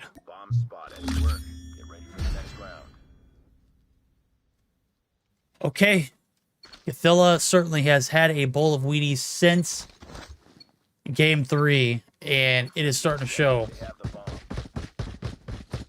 Absolutely. I think they opened those spinach packs. And now they are peak form. Viri opening up at the first there. Rasmo got to the first round. He is going to be first blooded this time around. And no trades abound now as we see the top sniper there for this team going to get dropped. Viri is in a prime position to go big if he can hit the second one. Jirari right around the corner. We know how much of a menace he is. Jirari. He ain't missing either, though. Feints on the inside. Gonna be able to catch him lacking there on the rotation through a blue. So 2-for-1 trades coming through. Exclusive have the man advantage. They're gonna go ahead and try and get this bomb plant down over at A. And Narcs is the only line of defense to stop it and prevent it from happening there. I think he's gonna get noticed there by Feints. No! Champy does get the job done. Shark and Gathilla the last 2 alive. Right, well. Definitely been a huge comeback for Animus this series, but they've got to find some more to make happen, and it's not going to be this round. Yaya and Feint's going to come through. Obviously exclusive, coming here to show that they are not going down without a fight. All tied up 1-1. Do you have any predictions for how this one's going to go, Verdict? Obviously, we saw a little bit of a comeback out of Animus, but we saw how strong exclusive were at the start as well.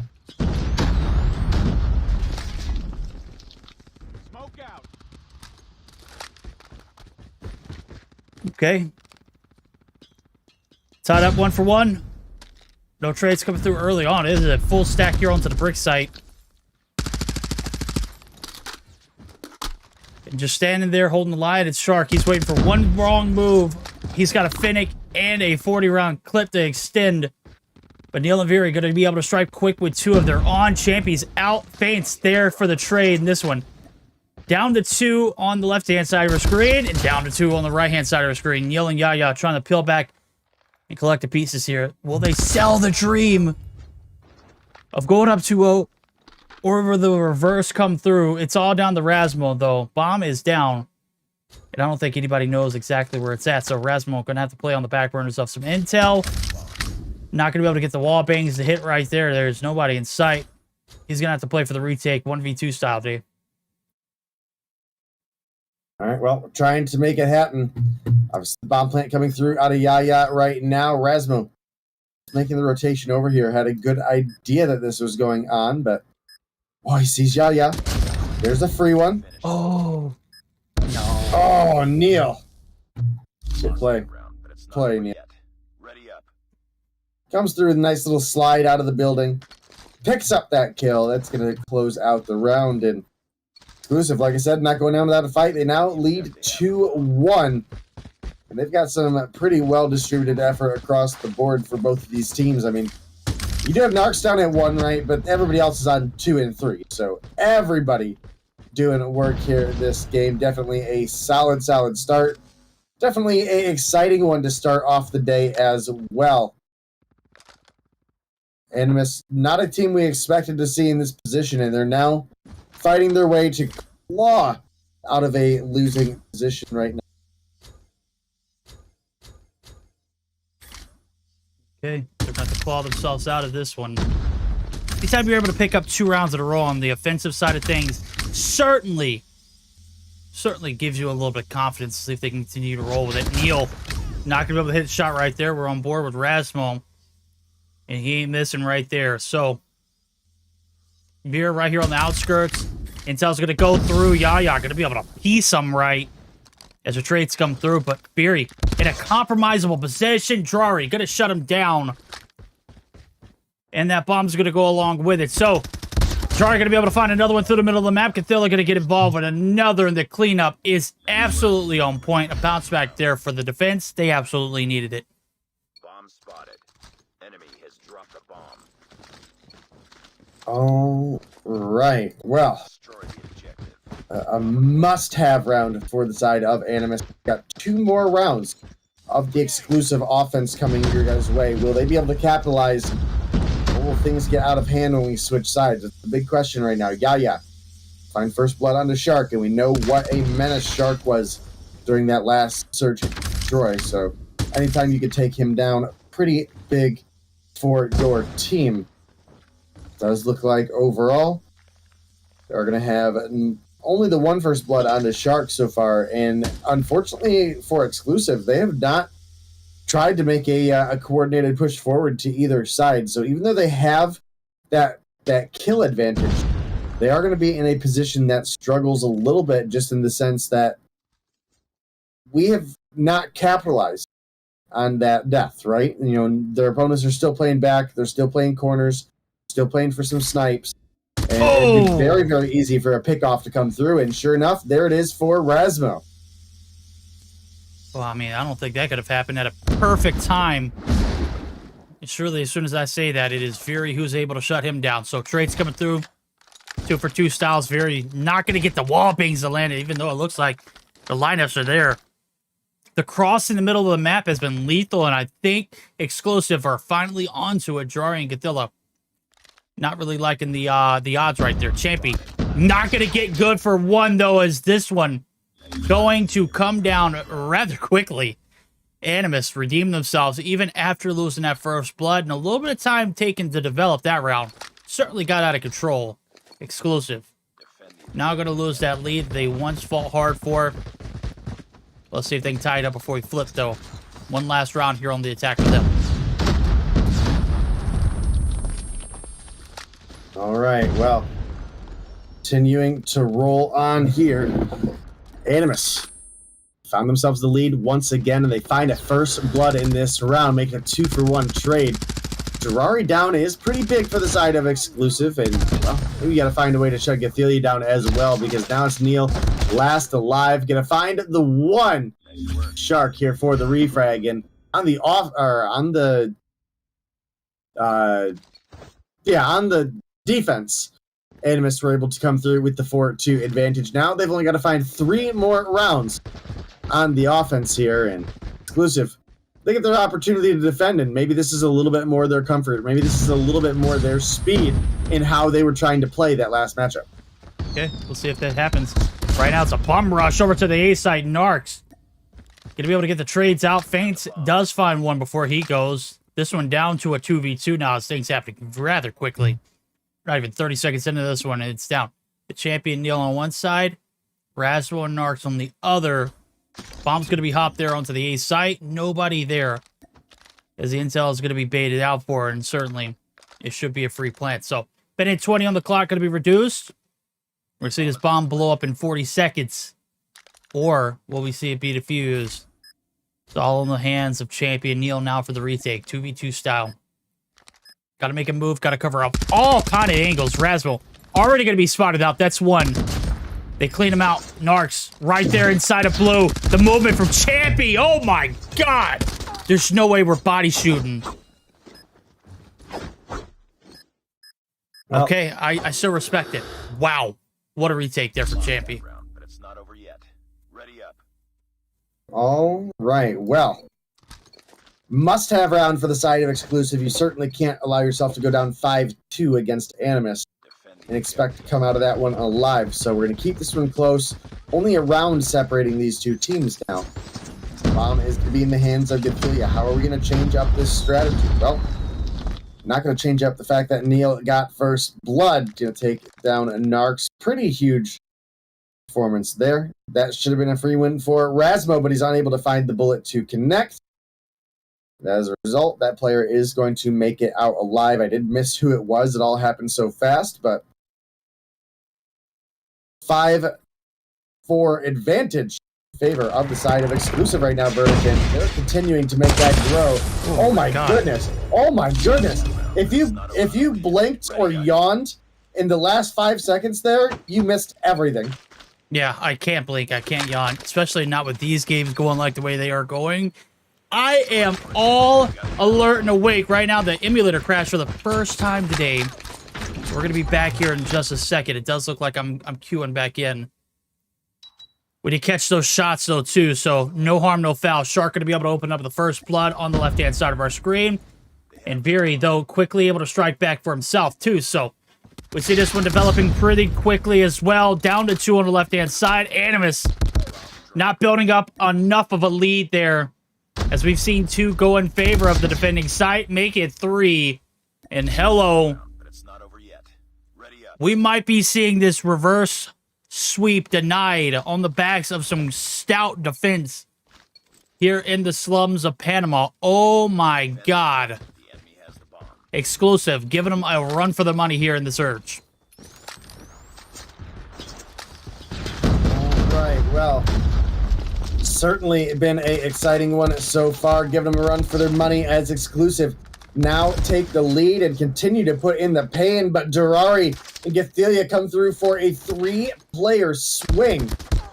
It's now looking like we might get tied up here. Very gonna find one onto Durari, but certainly he's not allowed to clutch a 1v3 here, right? Well, we'll see as things continue to go on. Nope, Rasmo gonna come through. Kill number 6 on the board. Clean and crispy snipe over the top of the dumpster there, and that's gonna tie us up 5-5 verdict. Neither team can get an edge here in this best of 5. Looks like we might be buckling up for some overtime. It'll only do us justice, right? First 2 games go in favor of Exclusive. The next 2 in favor of Animus. First blood this time around. Going in at 2 for the price of none. Animus looking like they might have peaked here in this search and destroy. Finally starting to pick up slack. Yaya there for the second chow. He's going to have to round the corner. He's got some help from Bates. And just like that, 2 go down and 3 in return. Animus selling a bag and a half. Can Narcs take him out of the trenches? Yaya says no. Rasmo, the last hope. Bomb is down. It's on the opposite side of the map, and he is surrounded. All right, well, side 5. Rasmo, you can't miss that one. Oh, Rasmo, Yaya. you can't miss that one. Oh, my goodness. Well, gonna pull out the deagle and get the kill anyway. Feints, I think, is gonna get that information. Actually, looks like he did not, and maybe that allows Rasmo to get into a position where he picks up a kill, but Bomb is down in mid. This one is for the lead verdict. Yeah, you can see Feints. I think he got the hint. Neil gonna go ahead and tell him, hey, just double back, bro. There's no reason we chow this solo. And that's the right idea. Rasmo gonna completely cover the area, looking for anybody who is silly enough to peek him. He's making a lot of noise here on this clutch, though. Let's see what he can do. Bomb's going to be collected. 20 seconds left to go on the clock. He's got a little bit of time to play with. He's going to go ahead and just stick to plant. So, all the intel in the world. Exclusive. About to know this hit is on. 40 seconds here. He's just got to play this live. Let's see what he can do. Has the plan for the backside. Let's see what he can muster up in a rotation. Now he's going to pick up a secondary to go along with it. This time, nobody peeking this bomb right now. And Rasmo, I mean, if there's anybody on site, he might have gotten a freebie. Neil knows exactly what's going on. He's not selling this bag. And certainly, Rasmo shut down. We are on match point here. Exclusive. Can they get the job done? All right. Well, this has certainly been a exciting match verdict. We're coming down to the wire. Game 5. Match point for the side of Exclusive. If Animus are able to pick up a round here, they could push us into an overtime finish situation, but we got to get through this round to make that happen. You can see it's a very aggressive rotation up towards the A site, and we're going to get a very early bomb plant as well, with Cathelia coming through with the bomb plant here. We've got Rasmo back, trying to play against any of the flanks of their opponents, but Vera going to open up with one on Shark. That's an uncomfortable position for Animus to be in. They're basically down 2 players right now, with Rasmo as far back as he is. Cathelia down, and that's looking GG. That's it. Oh my god. Animus have fallen. Game, set, match. They have been eliminated. Calls came in, the reverse sweep canceled. 7-5 victory.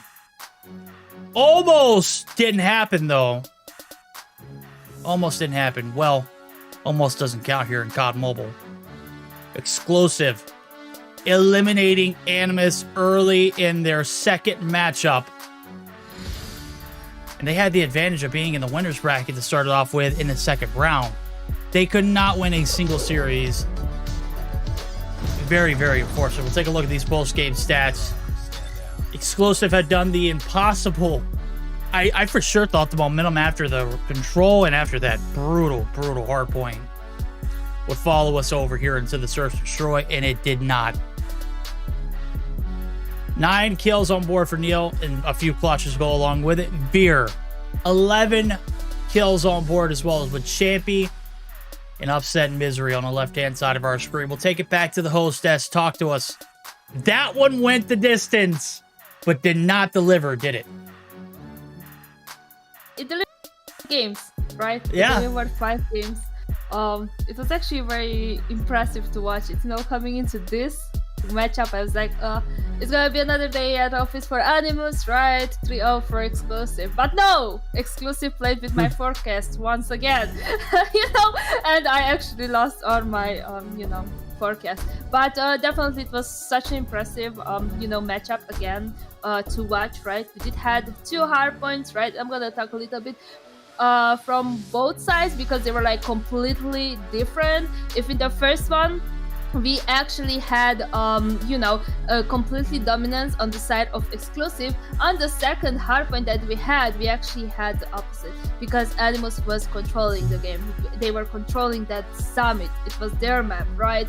And it was something very impressive to watch. Obviously we did had Drari joining after the second game, right? But I feel like it was just like what Animus usually does in the hardpoint games. I don't know what happened in the first one, right, that we saw, but definitely that second hardpoint was very good for them, and the first one was exceptional for exclusive. Now going into the S&D against, we did had the same kind of players who are kind of shining, I could say. You know, we always see Neil getting the best shots with the sniper, clutching and so on, so it was very good on the side, again, on the side of exclusive. They actually dominated, even if Animus kept it as close as possible. And then the control was the game that Drari played the first tonight, and he was absolutely like all over the place. He got the MVP, they won 3-0, it was very, very fast. If you would have blinked, boom, control over. But it was not enough, even with Drari's input, because exclusive did won this, right? And in a very convincing fashion, you know, like even in the last S&D, they did good. They kept it as close as possible, and they actually got the win. So overall, I can't speak. Overall, that's the conclusion. I can't speak English. But yeah, overall, this was our first matchup, and I didn't thought we're gonna have like a fifth game in this matchup, but exclusive came in and proved us wrong. Oh, I think they proved all of us wrong. I didn't think we were gonna have a game 5 in this series, and I for damn sure didn't think it was gonna be exclusive moving on. Animus have fallen off the totem pole, even after putting up a hell of a fight to get the reverse to come through. They come up shy of making it happen. Certainly gonna have to make something happen on the back ends of that one. So first series down, we got 2 more to go. We are about 1 hour and 40 minutes in the broadcast already, actually almost 2 hours to be exact. And holy hell, we still got plenty of COD to be played. So we're gonna take a moment to hear a word from our sponsors. We should be joined back immediately as soon as everybody's in the lobby to ready up for match number 2. We got Cidium, we've got Panic, they are right around the corner. We're gonna hear from Gorilla and COD Mobile. We'll be right back.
and welcome back. We did had a short break because we are ready for the second matchup of tonight. It's gonna be actually Zitium versus Panic. If you actually missed the first matchup, you really need to go and watch it. It was amazing. We got 5 games. We got exclusive winning. Obviously, I'm gonna spoil it if you didn't saw it, because obviously the chat does not tell you if you are asking. But exclusive one against Animals in a 3-2. Very convincing, okay? Very convincing rounds, right? And you need to go on the YouTube channel. It's pinned in the description right here in the chat.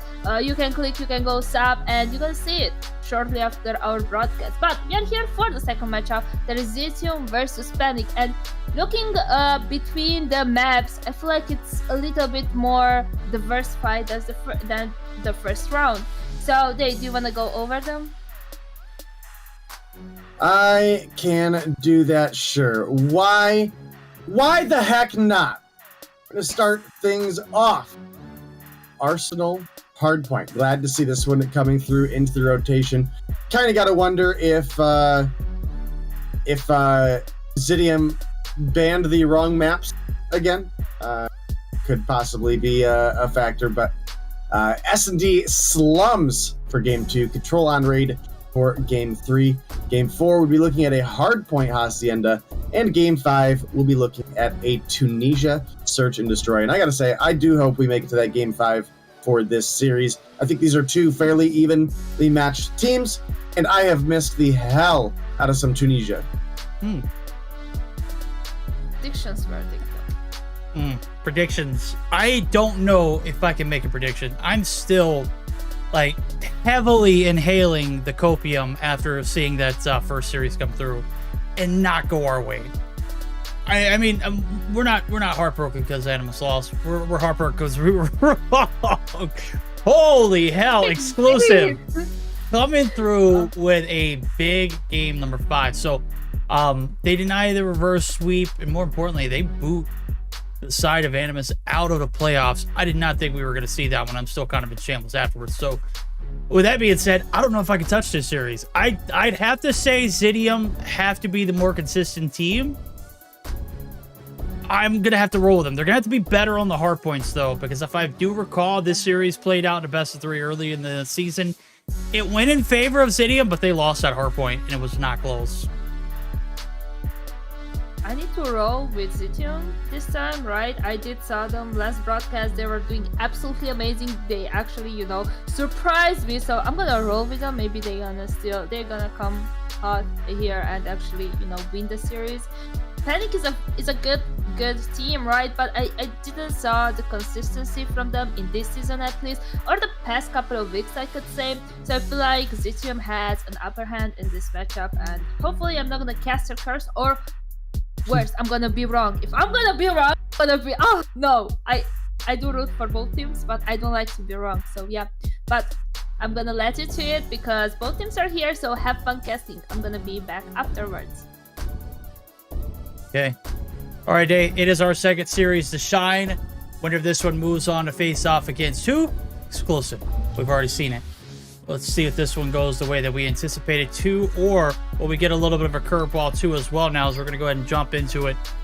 Second series of the night. Surely it'll deliver just like we saw in our first one. We'll see if it can live up to the hype. Zitium, Panic. Already made our decisions. Is that the final one? Dave, did you chime in on that one? On which? On who we're rolling with, or who you're rolling with. Ooh, that's a good question. That is a good question. I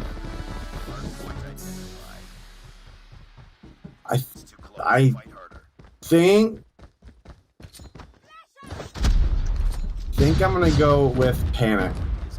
Oh, the reverse. Interesting. I like it. Yeah.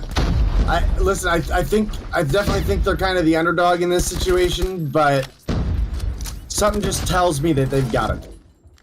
All right, something tells me Alex had it, and he does get dropped.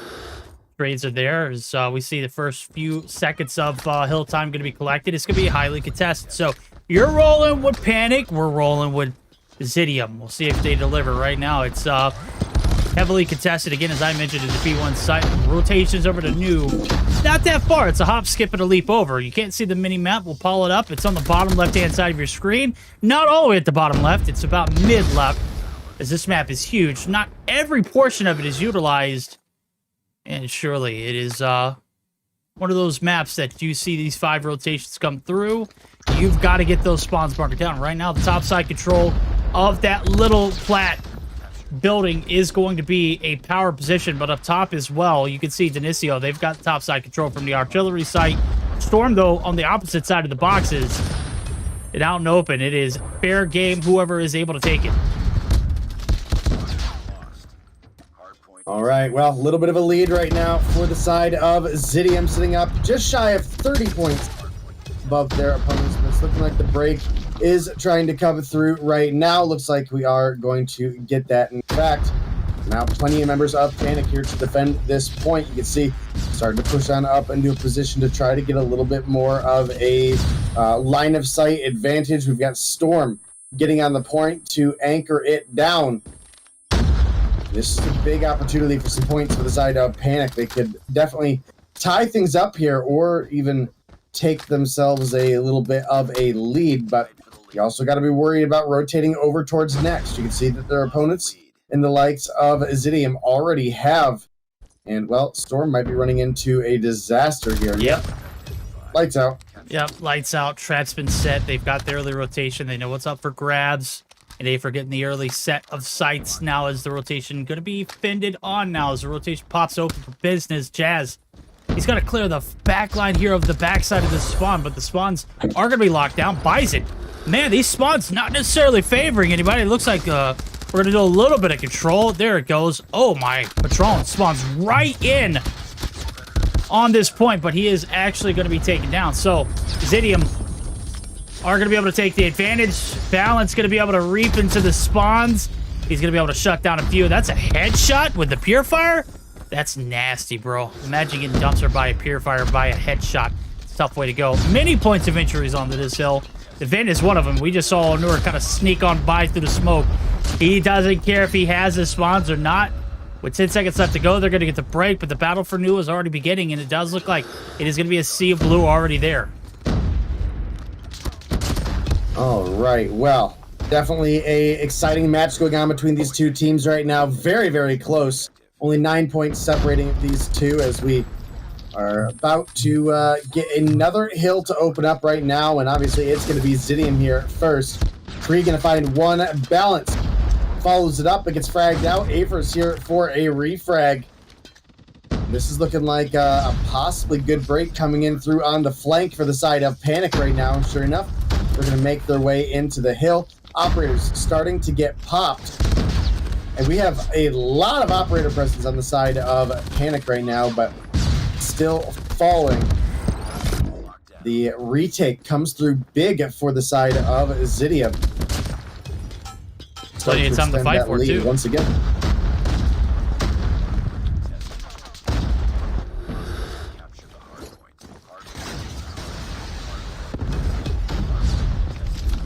All right, 10 seconds left to go. Battle the new.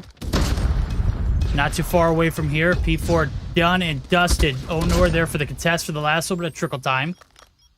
And surely Kree right here on a nasty little off angle, able to play his life to the fullest. He's going to be able to collect no time off of it. And the battle for new, as I mentioned, already being won here for Panic. They've got Lounge locked down. The hop up right through that windowsill. You make your way around the corner. It's a nice little meeting room. It is going to be held hostage, though, for the time being. Zidium trying to get the break. Are going to be able to come through, and this does look like the EMP does get popped, and it is causing a lot of mayhem on both fronts. I gotta say, that thing is just pesky. If anything, it is certainly going to obscure your point of view, as well as any kind of throwables or operators that you wanted to pop. You can go ahead and kiss them goodbye for that time being. Doesn't necessarily erase them, but it renders them useless for that time being. Now, if you got them popped already, that's a different question. Right now, this one coming down to the wire. P5 shutting down. 10 seconds left to go. It does look like the lead transfer going to go right back. Nope, never mind. Yep, nope, going to go right back in the hands of Panic. And back and forth we've gone, Dan. We got to go ahead and get geared up for our first listen. We're going to go ahead and jump in with Panic because they have the lead. Let's see if they can maintain it. Window, and coffee, Bison. Window. I played. Fall on side. Window. Ah, we can't trade. One lobby, two lobby. Nice. Perry. Dead on side. I have lobby. You Window. Yeah, nice. I have lobby. Window, one more, low. Lobby. I go next.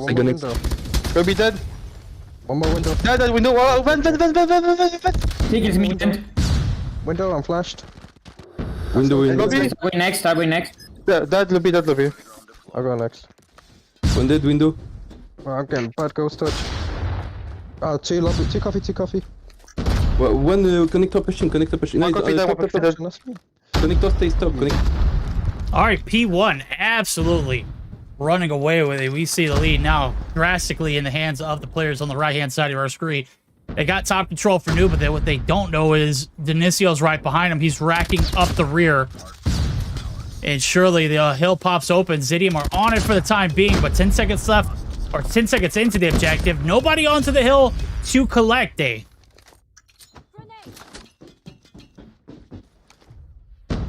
Oh, Day's still down there with the listen. Okay, got it. Panic. Fear of losing yet again another lead. Denicio and Zidium, they are here to play, and that's going to lead us to our second listen. We're going to go ahead and jump in while it's hot and hear from the comms of the boys and gals over at Zidium. Killed Bison. I don't see them ramp. Right. Yeah, that's captain. Let's rotate. Go for me. Rotate. I have Pred. I'm gonna go from here. Fucking war machine at the back. I'm using Pred. This is war machine. Kill one on you, one more on you, one lounge. One window, P1, he's going launch. We need to push fast, come on, let's go. I'm in office, but there might be someone here. Play for life. One please, bro, twist, after. What the fuck, where? I killed the guy spawn. Come. Nice. Go! In front of you, Chris, coming spawn, claw, he's on top of the They kill me from the stairs. They kill me from the stairs. You have to. One on trees, we can't push trees, you have to push lounge and spawn. Twist one on. Come from P1 then. If you spawn coffee, don't go trees, One back spawn, he's on stairs. We gotta contest. I dead. Only one side. Stairs half. One on trees, he's on hill. Hey, there's 4 on site, we need to end them. One shot. Just one more. I'm going for you. It's okay, just play for kills a bit and then we can just rotate after. All right, gotta love the comms there. This is, I mean, I looked at the clock whenever he said rotate, and I was like, man, you guys rotate with 20 seconds. The first set of hills. Second set, they get caught in the wind. And now a 40-point advantage rolling in favor of the team in the right. It's Panic running away with it so far. P4 artillery is right around the corner. Day. This one definitely wins on these P3s, man. I don't know what it is. Those spawns are so damn hard to break. Yeah, very, very difficult. And Panic have done a great job of taking advantage of that. And as a result, they've got a 39-point lead within a single hardpoint hold away from pulling together a victory, but it's not over yet. Onura is going to come through with a nice 2-piece on the Predator missile. We have some follow-up coming out of Patron and the likes, but it does look like most of those follow-up gunfights are going to go in favor of the side of Zidium. In fact, clean-out is big. Doesn't look like we're able to stop the progress that Zidium are getting right now. Panic losing out on a lot of gunfights. The feed has been blue for quite a while. And just like that, Zidium right back in this game. Yeah, I don't know how, man. Onura is literally piecing 200 to 195 and counting now. The contest going to come through. Capo and team trying to ease the wound now as things starting to get a little bit more even towards the end. 4 seconds despair. And we take a look at this rotation over to New. It is the lounge room where we'll see it come down to who will have the clear advantage. Right now, Storm starting to pick up 2 there and piece it himself. Panic trying to contain the driver's seat, or trying to remain in the driver's seat. They can contain the frustrations for the time being. But it's Onur who is going to get dropped, and so is Storm. The break coming through in a perfect nick of time. As 2:14 is going to be reached. Zidium, they are rocking and rolling now with 30 seconds left to go. All right, man. Getting to be a very, very close game between these two teams. Only, Jazz. oh my goodness, Jazz. Oh my goodness, the Sparrow. Oh, the full wipe. Oh God, the solo team wipe. Absolutely huge out of Jazz there. Absolutely a must-have for the side of Zidium, and they've now taken the lead back once again. Only 20-some points to go for them to possibly close out a victory to get ready for this central hard point to open back up. We've already got Panic. We got a player here in Storm. We got to see more come through here. Balance. Is able to duck and get away from the damage, at least momentarily. Is going to eventually fall. War Machine coming through big for Onur. Now, once again, Panic in the driver's seat. Kills coming through. Only 14 points to go. This one's getting absolutely wild right now. It's heated. Afer there for the contest. Onur doing God's work here in this hard point.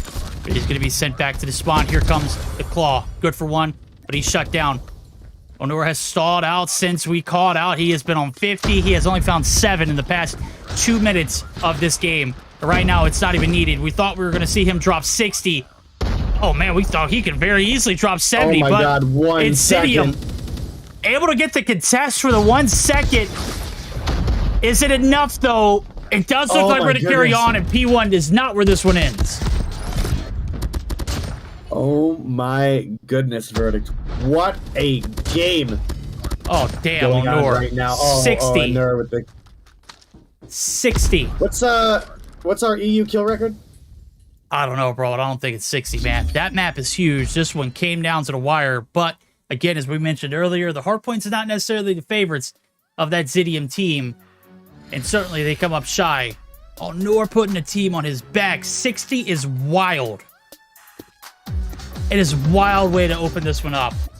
And the man's was peace. And, man, that kilo buff. Woo, baby. We got a show on our hands tonight. NA is about to get absolutely crazy with that kilo buff. Love to see how Tech's going to utilize it now. As he said the LK was the clear meta, I'm sure he's going to be hopping ship. As I just saw, you know, I think what could be a playoffs history record. 60 to start it off. Panic. 250 to 240. Clear victors here in the hardpoint. All right, well, Nur dropping 60, a huge factor in why we were able to get that victory there. It was only a 10-point game, and, you know, not the rest of the team did bad, right? But, I mean, Onur was putting in massive amounts of work in the objective and map control aspect. Almost went triple positive, had about a minute on the hill as well, so really, really well-balanced performance out of him. Bison may have went negative on a 23 and 35, but he did bring together almost 2.5 minutes on the hill, as well as the top OBJ player in the lobby. So we're going to have to give him some credit for that one. But that's the end of our hard point. And my bold prediction that Panic would have an edge does come through, at least for game 1. But now it's up to game 2. We're obviously going into our search and destroy. It's going to be a game on slums. We'll have to see who's going to come out on top there. I actually would give the search and destroy edge a little bit to the side of Zidium, and that is assuming that both Balance and Afer show up to their normal search and destroy performance here. Yeah, I completely forgot that Caesar dropped 59 just last week. Like, literally, we cannot expect this one to get broken. It won't happen tonight. I don't think it will, at least. 60 is where it's going to sit today. And I don't think we're going to see that change anytime in the near future here for EU. 59 for Caesar on Thursday, if I'm not mistaken. But that one dragged out, bro. And ultimately, I thought for a second if Panic couldn't get the job done on P1 that we were going to see this one, you know, kind of come down to the wire and maybe Zidium piece up. And then I looked at where Onur was and I was like, yeah, that ain't happening, bro. He's got a setup of a lifetime. I think he got 5 almost instantly on the rotation. So started off hot, finished hot. They get the game done. Now as we're heading over to the Search and Destroy on Slums, we have already seen some heartbreaks on this map before tonight. I don't think it's going to happen here. I think, you know, Zidium, I think they slay out here in the Search and Destroy, as you mentioned, as well as the Control. And I think they have one of the better Control teams here in this lower bracket. I would like to see this one be tied up going into that Control, but I could very much so see a situation that gets out of hands early. All right, well, we'll see here soon. I think we're just waiting on a couple players to get readied up, and we'll get you guys into the game. Just waiting on Jazz and Bison. We'll be getting a couple last-minute classes adjusted for Search and Destroy here. It's, you know, how many... No, never mind. Not even worth. I was gonna ask, you know, how many times you actually see pro players switch off of their class that they used, right? But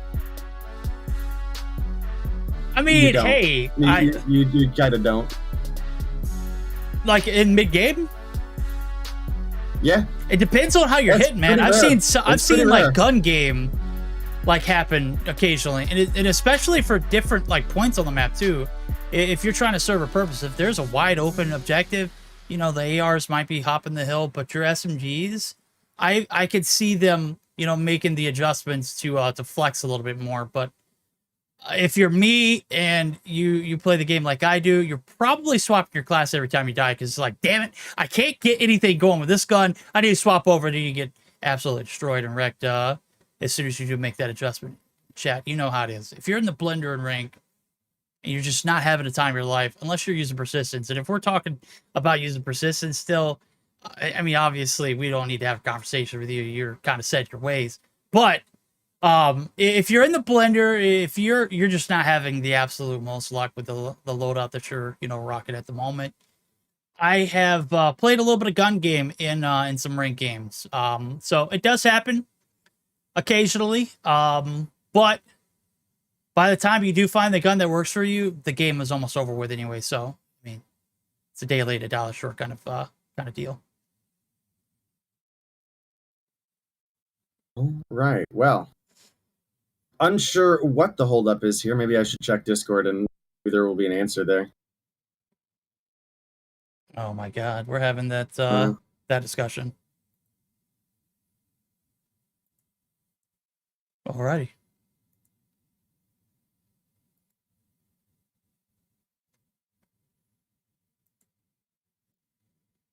Yeah, get wrecked, Cloudy. Cloudy X -X. You deserve that ban. Anybody cleaning that moldy house up, bro?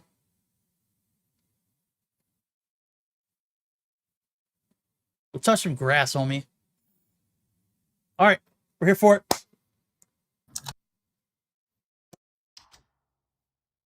Woo, those just bold accusations, man. I love to see it. All right, here we go. Slum Search and Destroy right around the corner, chat. If you missed out on game number 1, Onur absolutely laid down the pipe with 60. That's right. We're not censoring that one. He brought it good there for game number 1. Let's see if he can follow up with a game 2 performance. This team certainly has potential, but the Search and Destroy, as well as the Control, could definitely use some work. I do believe they got 3-0'd in the beginning of the regular season. Not sure what the search count was, but after I scroll up here and check the run of show, I should be able to provide that kind of intel. I don't know if it'll be anything worth mentioning as a game will already been started, but if I can get there quick enough, maybe we can have a little bit of a storyline built up. Nonetheless, I didn't do the work in order to get prepared today. And it's starting to show. I did a lot of work for NA. There's plenty of storylines that are going on. If you watch any of the Master Cup over the series of the weekend, holy hell. Let me tell you, that TLE and Luminosity Gaming matchup should deliver some high-impact gameplay. So, I'm done rambling. We're into game number 2. It does look like we are joined also by a celebrity as well in chat. Jazzy! I hear you're in the running for some awards this next North American broadcast too. You're a elite girl. Yeah, she's alright. No, she's cracked, bro. She's more than alright. Yeah, she's a freak. Yeah, she's disgusting. Oh, they slapped in the Search and Destroy too. So it was 250 to 222 in the regular season, the hard point. Went Panic's way. Zidium pounded them 7-2 to Tunisia. Search and Destroy. We're in slums right now. And then a 3-0. A very, very dominant performance after the search or after the hard point. Nonetheless, Panic not able to win very many of these early encounters either. So Storm going to be able to open up the first blood as soon as I speak. They're on the cusp of greatness here in this one, but they've got to do it from the attack in the first 6 rounds. All right, well, we will obviously be on the lookout for that. It's a intense matchup with another Slums Search and Destroy coming our way. Big kill for Storm. They're going to take down Afer. That's going to give the 3-1 advantage in favor of Panic, and now with Capo taking down Kree, it's going to leave Balance as the last alive. Bomb is recovered by Onur. Now making that rotation over towards the A site. Could be looking for that bomb plant coming through here. And it looks like Balance might be getting taken down by Capo here. Yep. Yep. It's not over yet. Ready up. Okay. First round in, already striking success here in the Search and Destroy. The attacking rounds coming through very strongly off the bat. So 2 on board for Capo. As we saw that last kill, the first kill did come through for Storm. Got a line of sight right onto the B site itself. The heady, if played to a T, is unbreakable right there. He's gonna get shut down early. Balance of Jazz opened up with the first blood. We saw Jazz start to heat up in the last portion of that hard point. Unfortunately, as I mentioned earlier, it was a little too late. Bison and Onur, though, last 2 alive. Onur dropping 60. And I think this is a bug. I don't hear any kind of noise out of Onur's gun. That has got to be a problem. Doesn't matter. We're going to hear a lot of noise out of Zidium, though, as they have a 4-man advantage, and they have only got to hunt out 1 player for the finale of this round. Okay! Onur's still alive. Surely we're not going to push this 1 by 1, right? Oh, Balance. You can't even rat it out to get the kill. 2 down, 3 to go. All right, well, Onur trying to just stay away from damage right now. Can't find his bullets to connect, but fortunately for him, his opponents have not either. And now you can see, starting to make that rotation over, runs right into Afer with the knife out. Going to be a 1-1 tie now. Big round to answer back by the side of Zidium. Had Onur absolutely trapped. And they were eventually able to capitalize on. So coming through towards the next one. Let's see, we've got 4 rounds left of the Panic offense before we'll be switching sides. Jazz going to open up with a 1 onto Bison is absolutely huge. You don't want to allow Bison to get any sort of momentum rolling. Well, Zidium absolutely lighting Panic up there. Yeah, they are indeed. First round success, second and third looking like a flop. Onur Storm literally holding the avenues here on the Slums map. Waiting for anybody to make one false move, and surely we're not going to see what happened in last round. Those 3 kills came through almost instantly. Or actually 2 kills, rather. Oh, baby! A little juke and a jive there from Storm. He gets good for 1. The Deagle not going to be good for the second. Onur there for the cleanup. He's going to be able to find 1 as well. As the assist pans out now, it's 3 players left standing. Can Onur do the impossible? Last round said no. It was a 1v5. That was an even worse scenario. But he made it look doable. Kree shutting him down before any momentum is able to be built up. So, 2-1. Striking back quickly there on the defense. Not selling this one. And we saw, again, the magic marker is right around that 2-point gap, right? If you put 2 on board on the attack, you could feel somewhat confident rolling into the flip. And if you know your defensive game is on point, you obviously aren't stressing too much of a drop there. Kree opening up with first, make it 2-3 as the two-piece from both him and Denicio going to provide an avenue for success. Capo, last man alive. He takes down 2 before he goes. Ultimately, 3 rounds, they have been rocked. Panic, not able to get the ball rolling here in the search and destroy. All right. Well, Panic had a great hardpoint performance, but obviously things falling apart at least a little bit here in the search and destroy. Now, it is still very early, and I do think that is important to make note of, but it's only so far you can allow yourself to get behind. 3-1 right now. They do have first blood this time around. Again, yeah, I think you mentioned it, Verdict, that, you know, ideally if you can get 2 and you know your defense is solid, then you can be in a good spot still, but really going to be looking for a 3-3 if you want your defense to have a little bit more of a cushion. Right now, what was a first blood for the side of Panic has turned into 3 for the side of Zidium. And right now, Verdict, it is looking like this is about to be a 4-1 situation. Yeah, might be the case. Storm and Onur stuck without any kind of plan here on the attacking side. Bomb is in no man's land along with it. So balance going to be pieced right there. Onur going to peek right around the timing there for perfection for Onur. So he's going to reel it back in. Wallbang's not going to hit, though. And even if it did, it's the Locust, man. That's just a hit marker waiting to happen. There's no way. No way we see that one get a kill. So let's see what Onur can do now as Storm's also going to be pushing through the middle of the site. He's got a beautiful Neptune skin here in this Locust. And look at that POV. Perfection. Storm last hope now is Denicio is going to piece off Onur. I said peace. I didn't say piss. And Jazz, my God. Sound EQ here in COD Mobile. He pre-fired the hell out of that one. All right, well, continuing to rock and roll here is a 4-1 lead for the side of Zidium, looking to bounce back in this series and tie things up.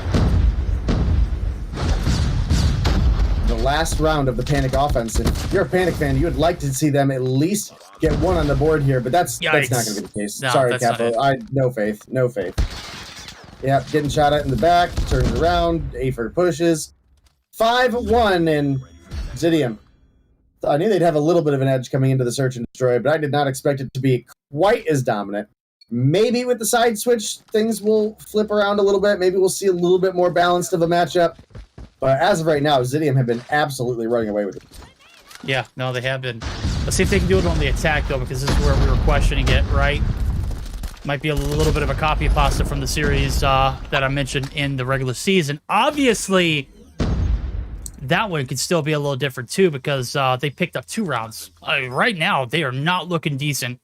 That bomb plant's going to go down along with the retake, though. Storm's going to be able to find 1 on the transition.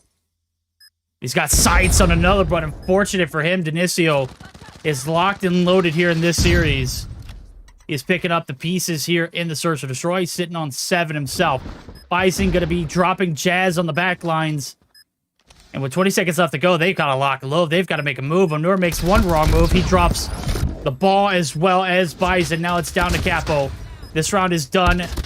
Denicio, just 1 more line of defense. Kree was wrapping the rear along with it. So 6-1 map point. We are closing it out early here in the search and destroy. Could be a quick strike back here for the side of Zidium. And we might be tied across the board. All right, well, we are certainly looking for that. Obviously, we have some big expectations of this matchup right now. And Capo and Patron might be able to open up with 2 there on the frags, but we're so far in the hole right now that I don't really see a recoverable situation for the side of Panic in the long run. I mean, we'll see as things continue to roll, but Jazz is going to take it down. Bison still going to be a 4-3 lead as far as player lives go in favor of Panic here. That's a nasty little heady Jazz had, too. Another fighting for the lives. They got a big cushion to lean on if anything were to happen, though. So, not really stressing this around Panic. Might be biting their nails in this series. This search and destroy, not even close. They're getting smoked. We'll see if they can find some redemption rounds before they close it out. Jazz, right around the corner. His laser's giving off a lot of information. He is forced to take the gunfight. Nah, he wasn't at gunpoint, but he did want to take it. Ultimately bites the dust. So, Kree Last Hope, 1v3 here. Would be a 1v4 for a clutch. Not looking likely as his first kill does come through. Onura's right around the corner to shut him down if he does make one wrong move. It does fire one shot, and he's going to go ahead and relocate. So, hits on here. Bomb not in his hands yet again. Backs against the wall. Onura. Oh my god, if he gets dropped off that heady, I would have been just jumping for joy. But that ain't the case. 6-2. As I mentioned earlier, we might have a little deja vu in this series. All right, well, I don't know if we're getting deja vu here. I think we're just getting domination from Zidium. If we saw a comeback out of Panic, I would be beyond impressed right now. Denicio has been on fire. Kree, Jazz have been on fire. Oh my god. Yeah. I mean, oh yeah, this one's done. Yep, there we go, Storm. Who can you take out? Put on a montage for us before you go. It's one and done, chat. We're tied up in the series. In a lockdown in the search and destroy. As I mentioned earlier, the regular season was a 7-2 victory in favor of Zidium. And yet again, feeling those deja vu vibes. Day 7-2 here in the slums. Obviously, it was a different map altogether. But that one still could be played out if it does go the distance. So if you take a look at the best of 5, game number 5 was a 7-2 victory also on that map. So maybe if it does go to distance, the longer this one goes, it is not favoring Panic at all.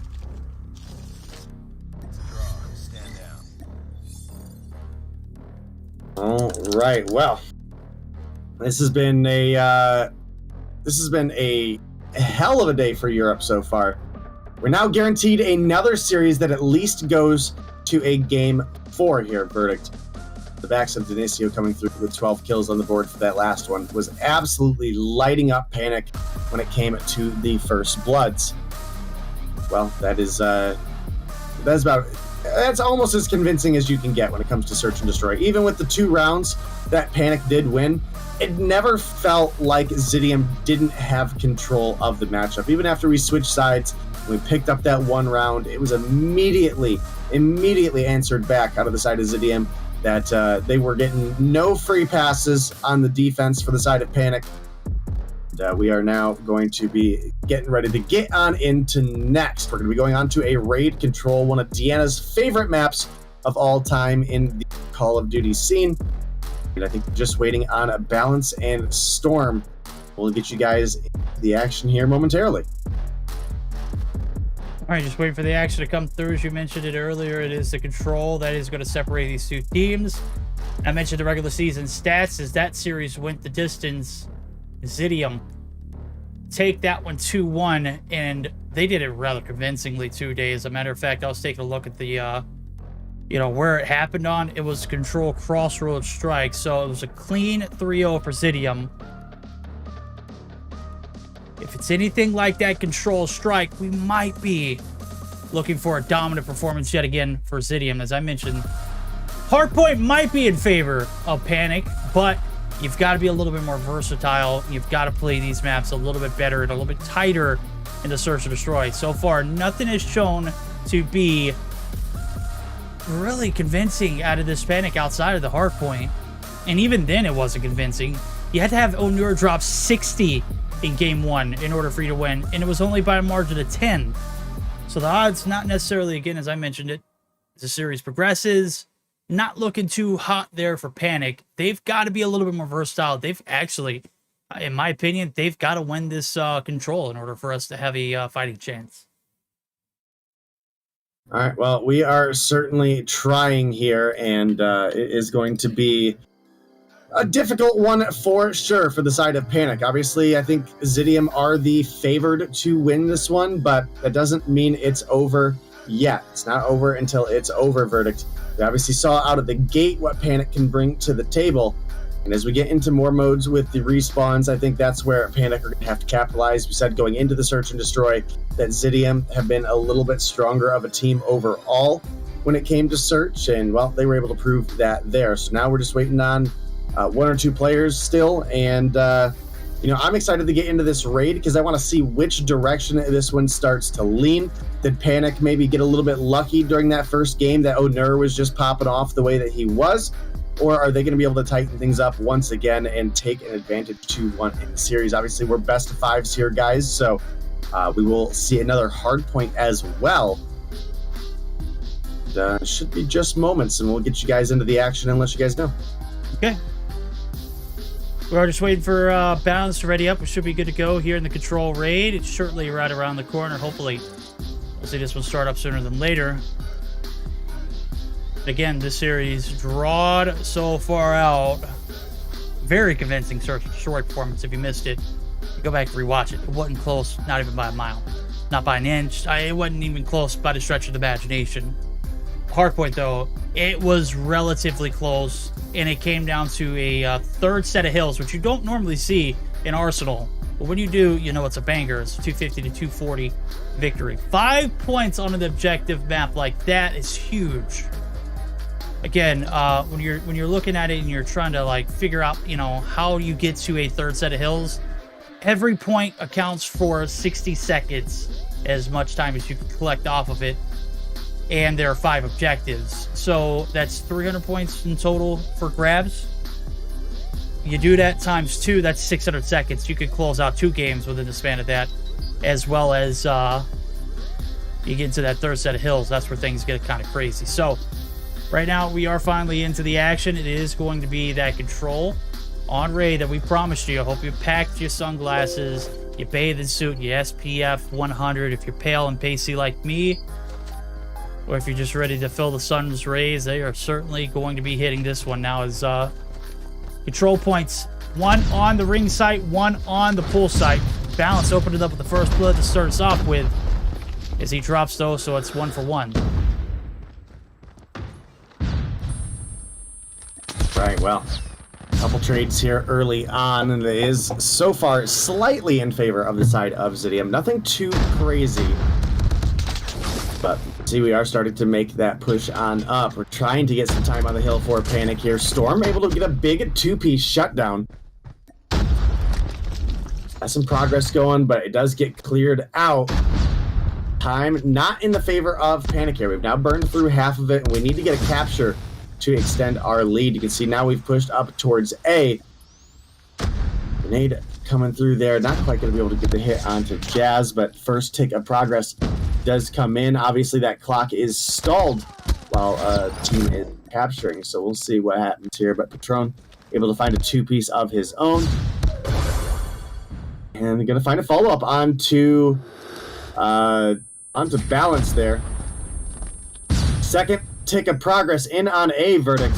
Yeah. Getting very close to getting our time extended, but gotta lock it in. Gotta lock it in. Bison the last hope here. No, actually, he's got a little bit of support. Onur's there for the cleanup as well. A is going to be locked down, quote-unquote, harder of the objective, certainly. One that is a little bit more out in the open. Ringside provides a little bit more of a head glitch. Tenisio able to snag 2 before he gets dropped. Topside Modern is where all that action was happening. Now it's all about the laundry control. And right now, your defense is in the advantage for the life count, but hold the phones. It is damn near even as kills being trading left and right. Right now, Panic on the objective have been pretty good so far. They've got to get onto this B site, and it is a lot harder than said than done.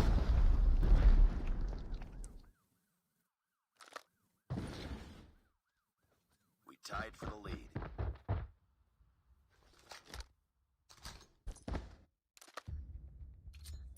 Okay, we're down to 5 here. Make it 6 on the left-hand side. Make it 5? Question mark? There it goes, Bison. Able to leak into the spawns right there, but he's going to get bled out himself. Cree. I don't know how he made it right across in front of Storm. Storm says, hold the phone verdict. This one ain't done. Panic still with an opportunity to shut this one out. Balance and Afer on the other side looking to shut it down. No progression there onto the B site.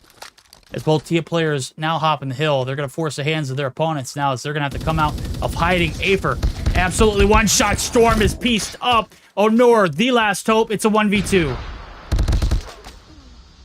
Well, if you were going to believe on someone on the side of Panic, it would have had to be Onur to clutch up the 1v2 there with the game that he played in that hard point earlier, but not going to be the outcome this time around.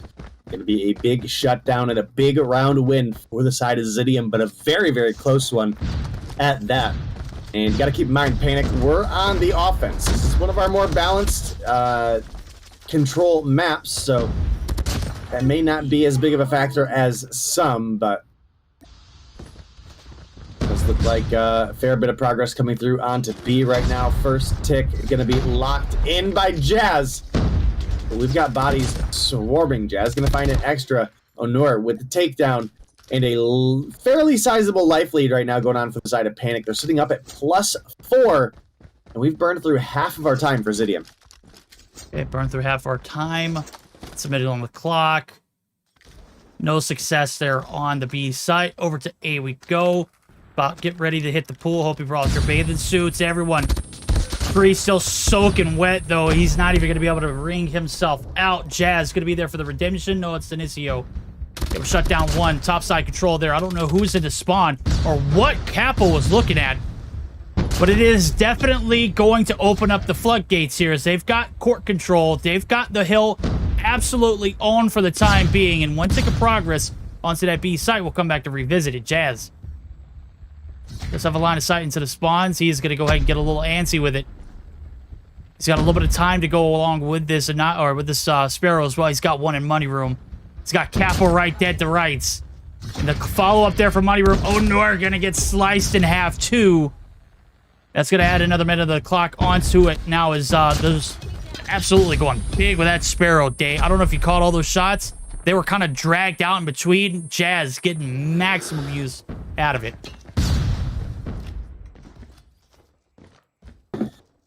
This has been such a tight series right now, and it's looking right now like Panic are going to be able to tie things up. We had the hard point go in their favor. We had the big answer back by the side of Zidium in that search and destroy that 7-2. And now here we are into control. Gridlock between these two teams, and it looks like the defense is just going to be the stronger side, at least for now. If one of these teams is able to come through with an offensive victory, they're going to put their opponents in a very uncomfortable position. But the 4v9, not looking realistically possible. Capo's able to take down one. There's a couple follow-ups. Keep in mind, guys, those control optimizations have made it so you no longer respawn when you're getting clapped. Well, the 8v1 is certainly getting clapped right now. Kree gets discovered by Patron. We're all tied up 1-1 here, Verdict. We are tied up yet again. This series certainly providing us some excellent gameplay outside of that search for Troy. That was not pretty. You gotta like the odds if you're Zidium. If you can close this control out, you certainly have a little bit of a cushion rolling into that hard point. Maybe you can close it out for good or buckle up for that game 5 where you know you'll be in the driver's seat and very much so in command. Free. Trying to pick up some redemption here in this this next round as it's going through. It's going rather quickly. And so is B. Balance. No good there for the contest. Yeah, he's going to stop the push for the time being, but 4 players there to quickly trade on out. Capone, or Capo rather, not Capone. Gonna get dropped as soon as he hops out of the Money Room, and the hit towards both sites have been denied relatively quickly. So we're gonna go ahead and dive in. We're gonna see how the comms sound for the side of not Zidium, but Panic rather, as they're in a bit of a blender. Let's see if they can dig themselves out of it. Yeah, bottom of them. Go ready. Kill him. Jeep, what? He's missing now, missiles. Misters. Oh no, I got turned. It's Misters. No, bottom bedroom. Right. I'm playing. Bottom bedroom. Take his main blow. Bottom bedroom. We need to go on a drive. Push B. I'm getting spawn trap, bottom bedroom. Yeah, don't wait bottom bedroom. P5, P5, P5. One on the ring, one on the ring. Inside B. Top red, top red, top red. Top bedroom, top bedroom. We need to wait inside. Dead in the spawn. Just 5 seconds. Bottom bed, bottom bed. Just leave it. Don't feed it. Yeah, Nice. All right now they're not going to be able to dig themselves out of that one. That trench was well past 6 feet. Certainly Panic, you heard them there. Just don't feed the beast. Obviously, they are in a little bit of a mental chokehold, and that last round they couldn't handle it, so they tapped out. So, leads us to our map point here for the side of Zidium. Let's see if they can sound off a little better now, as we're going to go ahead and open up with a little bit of a momentum shift. They're going to be able to open up with a few kills as well as some anti shots. They are teeing off at the moment. Let's go ahead and see how those comms sound now for our second listen. Nice. It's alright. It's alright. Jump on B, guys. Bottom red. Top red, bro, maybe. Jungle, go laundry stairs. Laundry stairs, get that B cap, start to rotate 20. Nice. Dog. Mid dead. Alright, start to rotate 20, we can play. One bar. Bar. One red, they see. Bar low, bar dead. Come play caps, come play. Outside money, what the fuck, money window dead, come A. Heaven dead. I got you, Heaven. We're in heaven, one heaven. One Heaven. Heaven. I'm holding basket, get safe. One rocks. Kitchen. Heaven again. Basket dead. Heaven dead. I'm gonna Basket dead. P5, Cap, bro, cap. P5 still, P5. Bro, my... This is an absolute nightmare for Panic fans. As we see this one coming down to the wire, not even close yet. Again, just like we talked about in the Search and Destroy. It was close in the first 2 days, but as this one has continued to progress, it has been an absolute disaster, and everything that could have gone wrong has. Balance, he's cooking. He's piecing. He's got 23. He's leading. No, he's not. Jazz is actually. He's got this championship purple LK, and he said to hell with the buff there to the kilo. He wants to smoke with the LK, and certainly hits down the 4 on the right-hand side of our screen. Yeah, definitely looking rough right now out of the side of Panic. They had such a big opportunity in this matchup, and it seems like it quickly drifted away from them. And now it's a big question to me on what we really think is the likelihood here. Do we think Panic has it in them to bounce back into a Game 4 and win another hard point? Or do we think those comms sounded like they were fairly frustrated and possibly defeating themselves?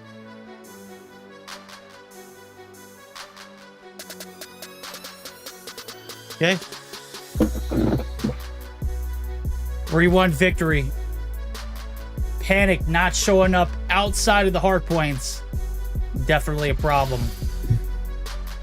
Game is very much so a toss-up still, as we are going to be heading over to another hard point. This control absolutely dominated by the side of Zidium, and we had already projected this into existence based off of what we saw in the regular season and based off of what we've seen from Panic so far.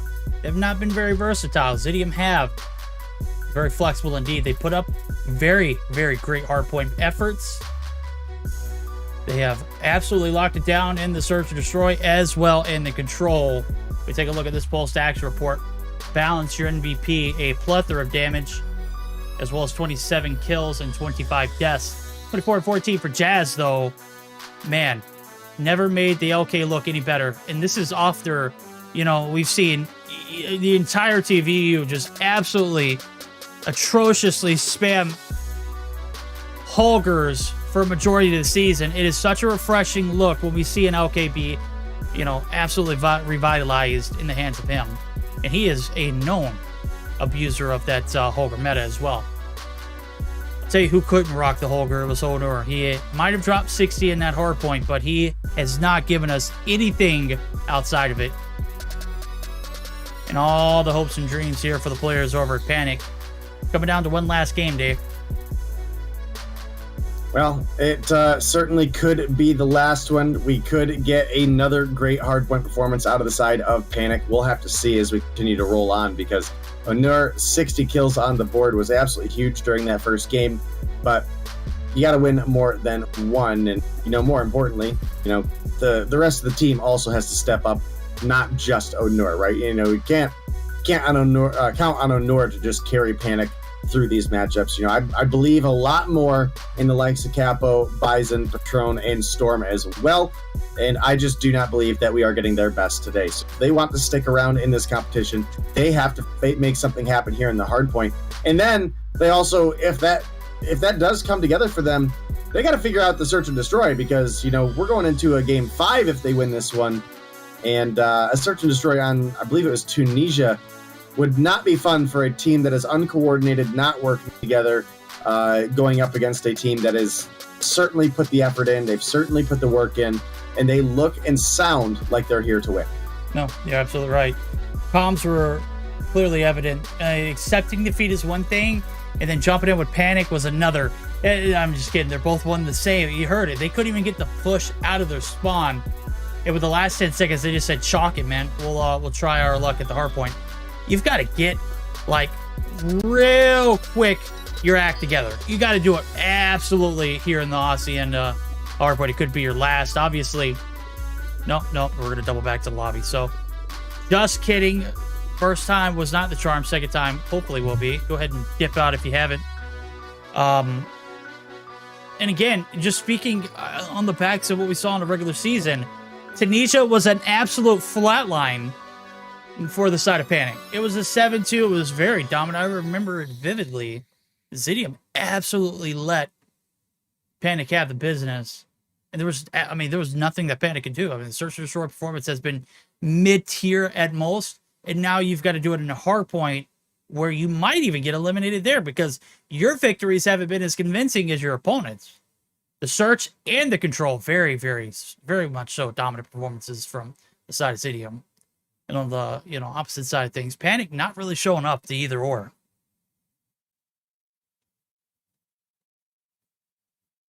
All right, well, Panic got to get something together here. It's like waiting on one or two players on the side of Zidium to get readied up. Maybe a couple last-minute changes that they realized they needed.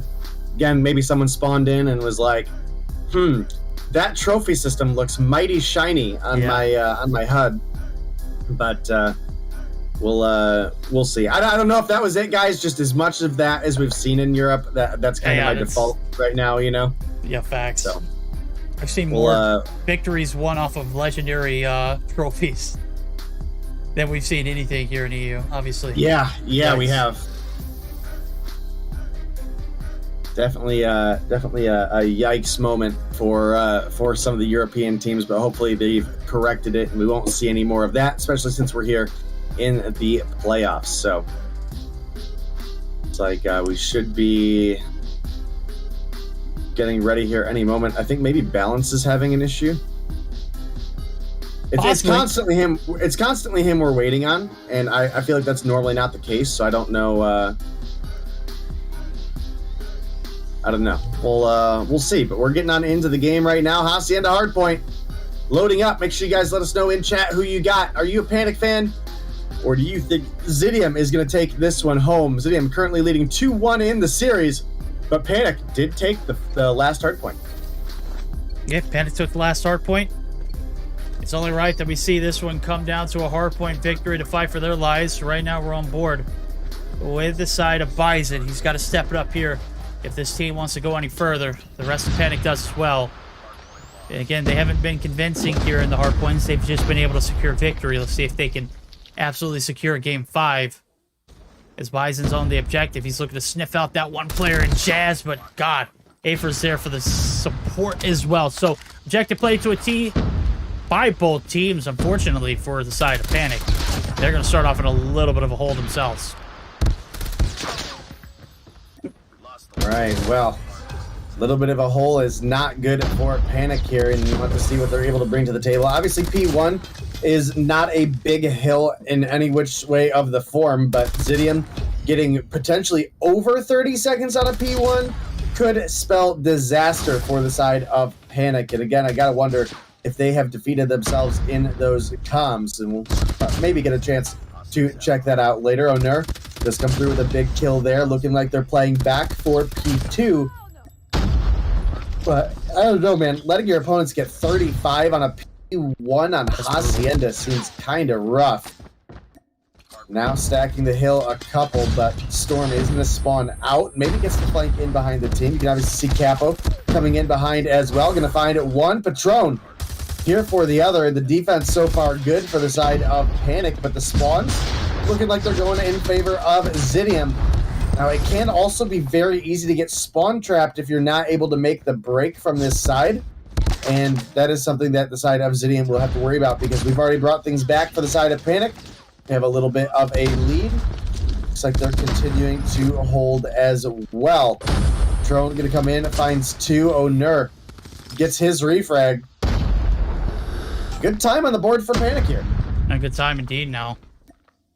Absolutely set up here for new, and it pays off dividends. Right now, they're going to be able to regroup and recoup the deficit that they had themselves dig out of that P1 side now. Giving up 35 points is unexcusable. Flawless P2 will allow it.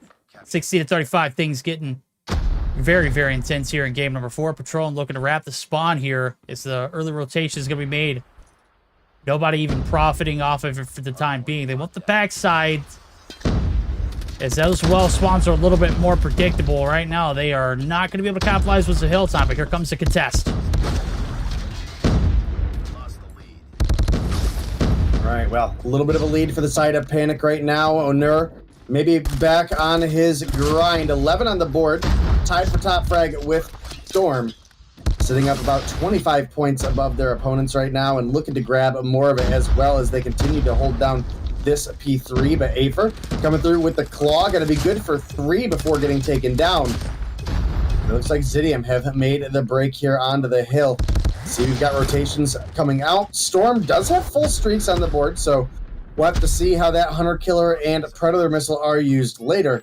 We've also got a Pred for Onur as well as the War Machine, so got some big opportunities here for them to have some clear out potential. Obviously, RP4 is outside, so the Predator Missile and the Hunter Killers can have a big effect. Looks like the Pred going to be good for 1. Ooh, the Purifier shut down as well. Onur is going to fall from behind, though. Big play out of Jazz. Huge play indeed, Afer here for some hill time. He's soaking up all of that and then some. Bison now trying to get the contest from the back line. He's going to get shut down. Afer is flawless here in this objective. As we see them rack up their 15th, but here comes the claw. Storm going to shut down 1. The contest through the secret site going to be locked down as well. No, it's not. He's going to be good for 1, and he's done. The swarm, though, just too powerful. And the side of Panic going to be able to continue on with their lead. Unless we see some kind of break come through for Zidium. As soon as I mention it, it does come into existence. We see this recoup come through. No, not so fast, my friend. Bison's here. He's here to ruin the day with 3 in the feed. And just like that, we've got our clear advantage going into our second set of hills. So it's going to be north of 100 points, south of 80 on the left-hand side. We've got ourselves a little bit of a square down, and the advantage going in favor of the team with the disadvantage. It is a 1-game gap. Still, certainly a doable series, but they've got to play flawlessly throughout this one. Let's see what they can do.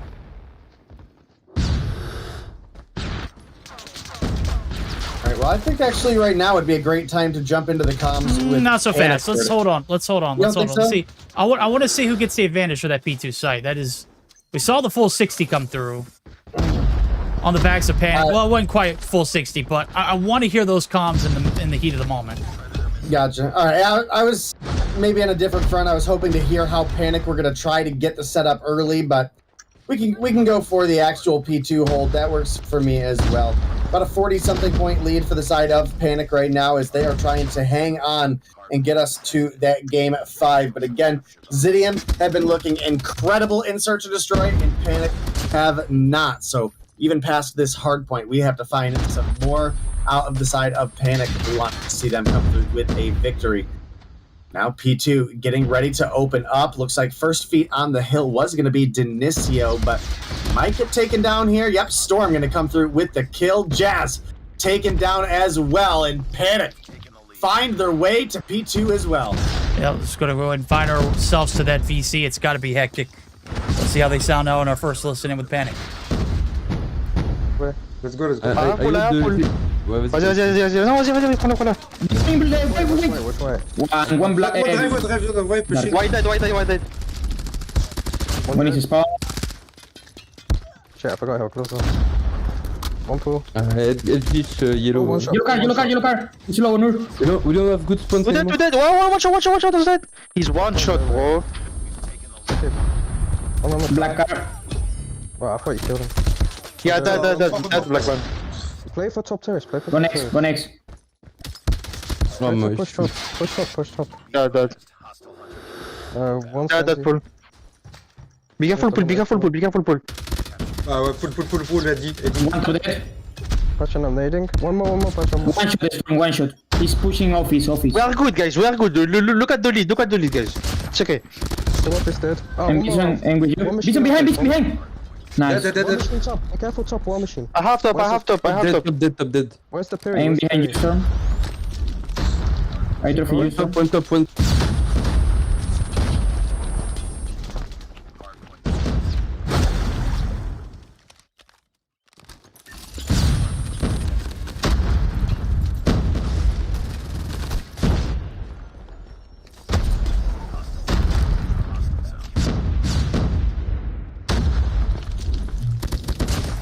All right, verdicts. Well, it has been a exciting watch for the hard points for Panic, but they haven't been able to find anything rolling anywhere else, and that's my fear right now. If they want a chance in that search and destroy, they have to win big here, and they have to ride that motivation. How are you feeling about a Zidium listening to hear how they're trying to make this comeback happen? Well, let's go ahead and jump on down there. Top site, they're gonna be top site. One garage. Three garage. Come site with Sparrow. Watch it, Move on. On site. No, one CT. Top office. I spawn garage, guys. They spawn One garage. Garage as well. One garage, Johnny. Yeah, I need the garage. All fucking dead. We're on site. One shot, balance. No, two. It's not. There's two on site. One. Push up. Let's get this. One more on the hill. Right side. Three on side. Two more. On site, bro. Dead on site. CT. Wow, rot is he? Dead on site. One dog side. Low. He's outside, low. Death floor. They're gonna come top blue, guys. Get top blue. Top blue low. One CT. Nice, good shit. Let's go. One balcony, dead. Nice, they're stuck now. They're gonna spawn blue. On boathouse. Someone get sight. Someone help me on sight. Jump down. Office one shot. Bomb blue low. Bomb blue dead. Bomb. Okay, Zidium fighting back. Reel it back in for a 40-point deficit, but it feels like they've been in the hole that they have not been able to recover from ever since that P2 full 60.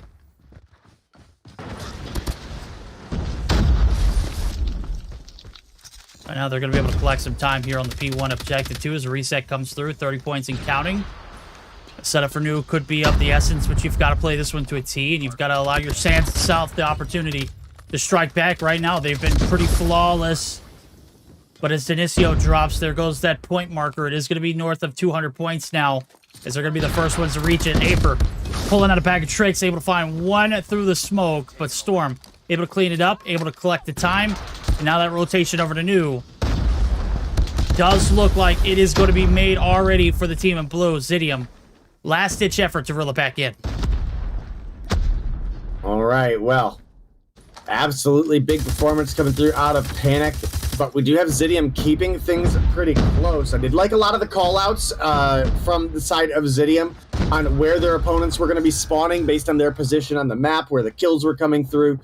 And I think those are smart things to get in the mix. Now, as we're rotating over towards P2 here, obviously only 32 seconds to go for the side of Panic. But the big question is, can they get in here? Looks like Onura's going to come through with 2 on the War Machine.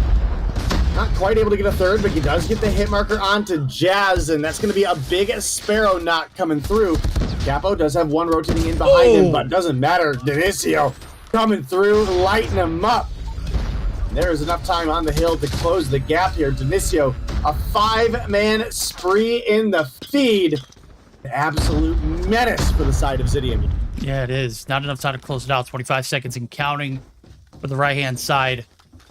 It is Panic who has been flawless in the hard points so far. Not looking like they are going to be challenged here in this one. Hold on. We might be having a second lifeline here for the side of Zidium. As P3 pops open for business, the lockdown there in the office for Capo is uncannied as he's got 38.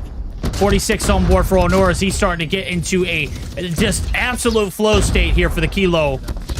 And that buff absolutely being felt. Imagine 50 plus kill games in both of the hard points. Could be an absolute travesty. As he does rack up the 50, he is looking for more. He can't get any, and he's going to be sent back to the spawn there as Capo. Not going to be able to find the first opening attempts there on his Annihilator. Not able to get the wall bangs either, and there we go. 20 seconds left to go here. Plenty of time to shut it out if you are Panic. Zidium still giving you a run for your money. All right, well, a intense game that's coming down to the wire verdict. About a 20-point lead for the side of Panic, and they continue to roll on the point here. Zidium have to contest. It does look like they're going to get that contest time in and stop the victory from going in favor of Panic. But we have a Predator missile available for Storm once again. We have operators available for the side of Panic as well. And Onera once again approaching 60. 53 kills on the board. None of that matters if you don't get these last 5 seconds on the hill. Patron going to come through with one, but Zidium filling up the feed. There's time for Zidium that they can close things out here. Verdict. Has this been an incredible comeback? Or will we find a way to stop it? Oh, man. For Onera on the War Machine. Oh, there goes the break. Is it going to stick, though? It is. The break comes through. Nobody there to contest. No, Jazz has made it through. He's got to wait. Nobody there to contest this. He's got a little bit of a heady. No, he's got to have to push it up. It's down to 1.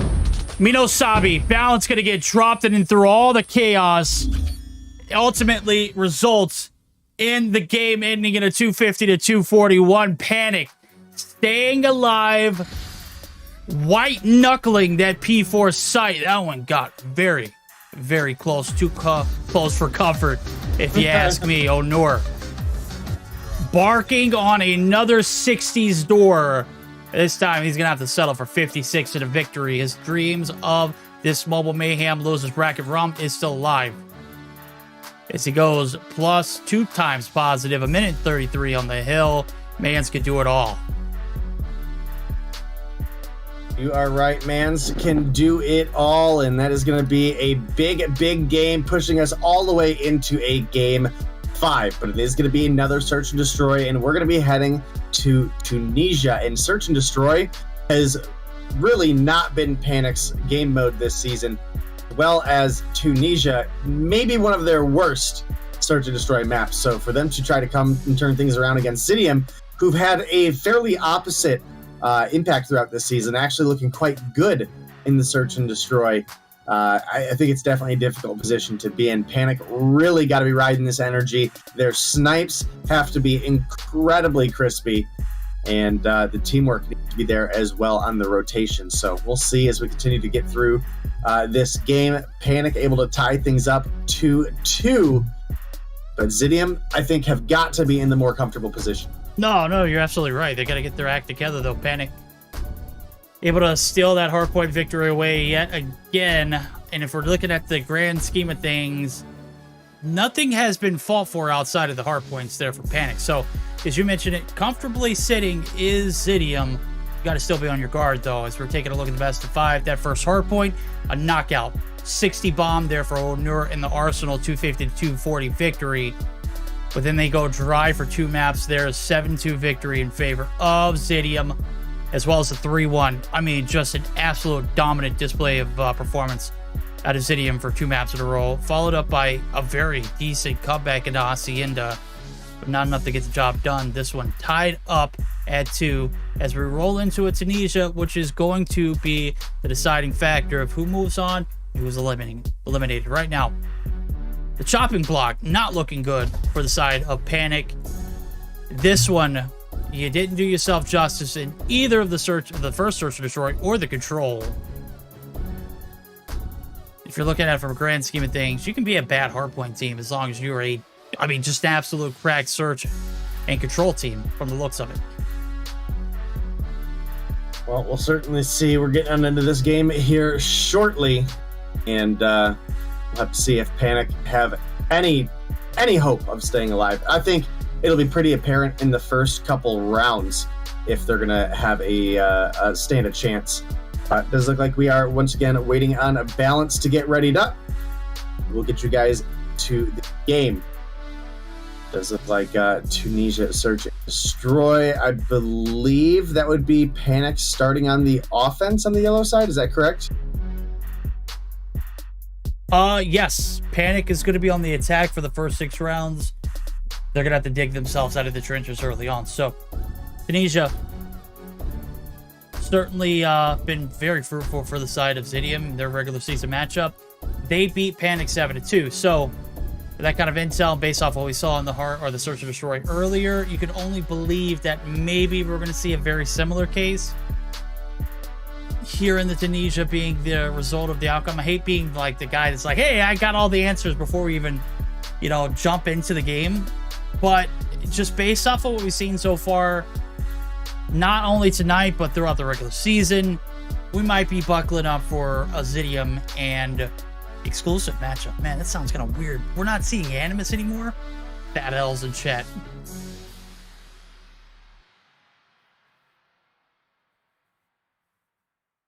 That just unfortunate for Animus, but at the end of the day, Exclusive came through and proved that they were the better team here today and now need to continue fighting for that opportunity.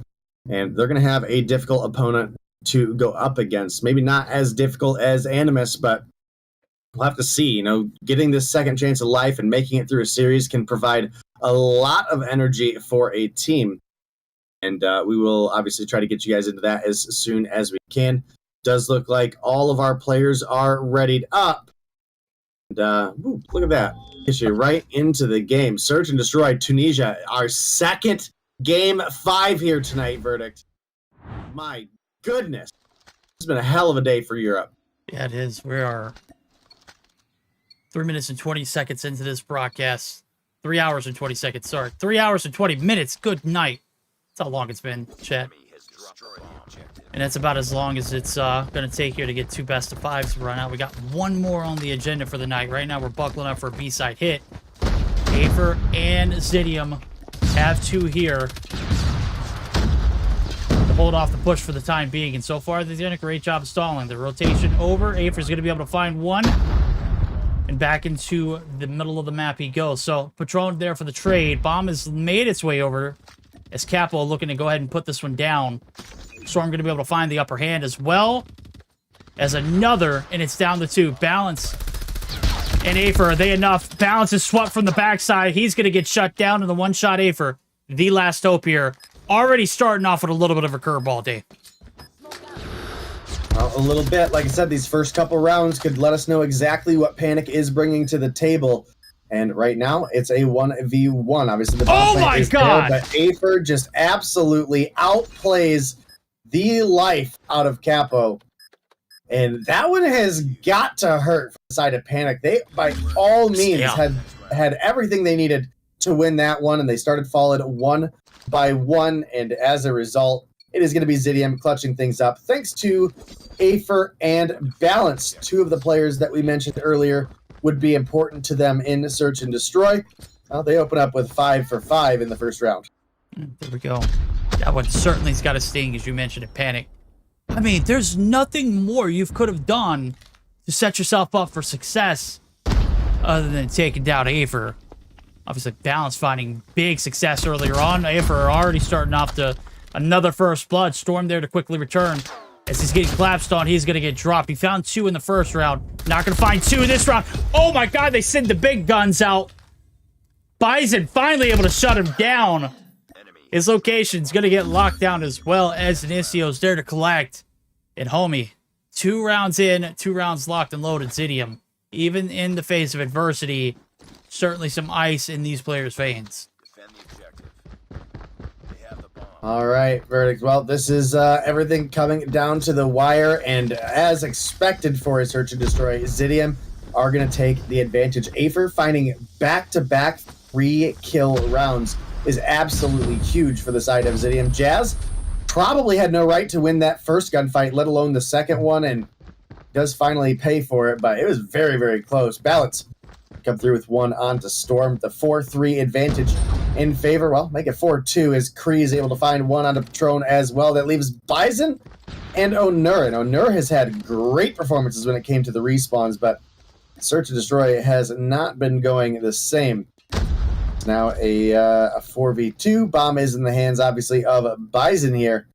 Looking to make the B-side rotation, but got to start wondering, where do I got to go to get around this one? Does look like Bison going to pick up 1 onto Balance, but I mean, talk about the antelope fucking walking into the lion's den there. My goodness. Yeah. Okay. I don't even think he made it all the way around the corner. That's tough. 40 seconds left to go. Onur. Those are a lot to grab up here. Denicio going to shut it down before he could even start it up. 3 rounds awarded to the defending team. Zidium flawless so far. That came down to the wire for a 1v2 clutch on Afer in the first round. Team has shown up since then, and Jazz is the only one who has really yet to get involved, as well as Denicio. We'll go ahead and say it as well. But he does find that last kill. The A-side hit coming through. We're buckling up for some aggression, and I love it. Capo opens up with the first blood. Onur good for the second. The collapse needs to happen now as 3 players have dropped. 3 able to find 1 in return, so 2 for the price of 1. Bomb's going to be made all the way over. I don't think it's going to go down. Yes, it is. Capo going to provide that lane coverage and shutting down that sniper. And Afer and Jazz, the last hope here. 2v4 for the retake. This one shouldn't be spoiled, Day. Well, one would certainly hope not. I mean, if Panic find a way to lose this round, I'd be devastated for them. But Afer and Jazz making it look like a possibility right now. Listen, there's just... Afer's peak form right now, bro. Onur able to come through with 1 onto Jazz there, but I mean, this is rough. This is absolutely rough, and fortunately, Panic find a way to lock it down, but it was not looking convincing there for a minute. You had a 4-2 advantage. You had your opponents playing against the clock, and it almost turned right back around. So Panic, you may got 1 on the board, but you guys got to keep that energy up even more. And more importantly, y'all got to find a way to shut down Afer because he is spitting on him, bro. Oh man, Afer's got hunting tags with names of everybody on Panic on them. He's gross. I don't know who I call from the receiving end, but they got absolutely canned. Storm gonna fall victim yet again. Some very great tracking. Afer, absolutely him in this matchup. He's gonna be able to pick up the sniper to go along to wrap up the rear, and Jazz and Kree gonna try and hold the fort down for as long as possible. This wrap starting to develop here is Afer looking maybe for a little bit of a lane to see if they kind of double back. And certainly they should. Kree going to be able to find 1 through the front line. Jazz getting nasty with it as well. Bison just going to give it to him for free. Jazz the 2-piece. And a 4-1 lead as we are coming to the end of this first 6 rounds. Very convincing performance for one of these teams. Not so relevant for the other. All right, well, the 4-1 lead, a big position to be in for the side of Zidium, but let's also keep in mind they do have the defense off the start. So if Panic are able to find this round here, never mind, I think that might be a little bit rough with both Patron and Bison down. I had big hopes for them here in this one, but 2-for-1 trade, gonna go in favor of Jazz, who has 6 on the board. Now here comes Afer, and he might actually be in a rough spot here. Agility tossed around the corner. Oner could use this bomb heading to his advantage, but Denisio maybe looking for it and expecting it. I think he actually sees him through the bomb, and well, he's going to make it out alive, but goodness, what a close game. The 2 for 2 overall. Panic do have the bomb in hand of Capo, but they've got to win this round. I mean, if They've got to, if yeah. Zidium win this round, I've counted it out for Panic at that point. Yeah. I mean, they needed energy off the start. They haven't had it. They almost lost the one round that they have, and they had a ginormous advantage in that one. Oh my god. Just when you thought the players couldn't get any hotter, Denisio peeking here in the search. It's down to Storm. He taps him. One good shot with a deagle, and that's 3 in a row there for Denisio. We caught it from his perspective. This one, 2 rounds from being done and dusted. Zidium, a damn near flawless defending site. The first 6 rounds, they dropped 1. Now they've got to flip scripts, turn the switches on here in the attacking site now as they open up. They fan across the middle of the map, and it's being very well reciprocated on both sides. So, first encounter might come through for Jazz and team. No, it's Mino Sabi. It's Balance able to find another. Jazz does wrap for a good one as well. Denisio up top in the winery area. The call-outs are coming through. They're just triangulating this A site, and for reason. As we see, one does get traded out. Its balance is going to be dropped. But if you're the bomb here, there's no way we're wrapping A based off of that intel on B. There's no way. What are we doing here? Is this a collapse? Bison. Hello. He gets traded out, but that bomb is down. And Jazz is literally on the opposite side of the map. This was definitely a round that Zidium had tossed out the window. Yeah, they definitely did. You're 100% right on that. Now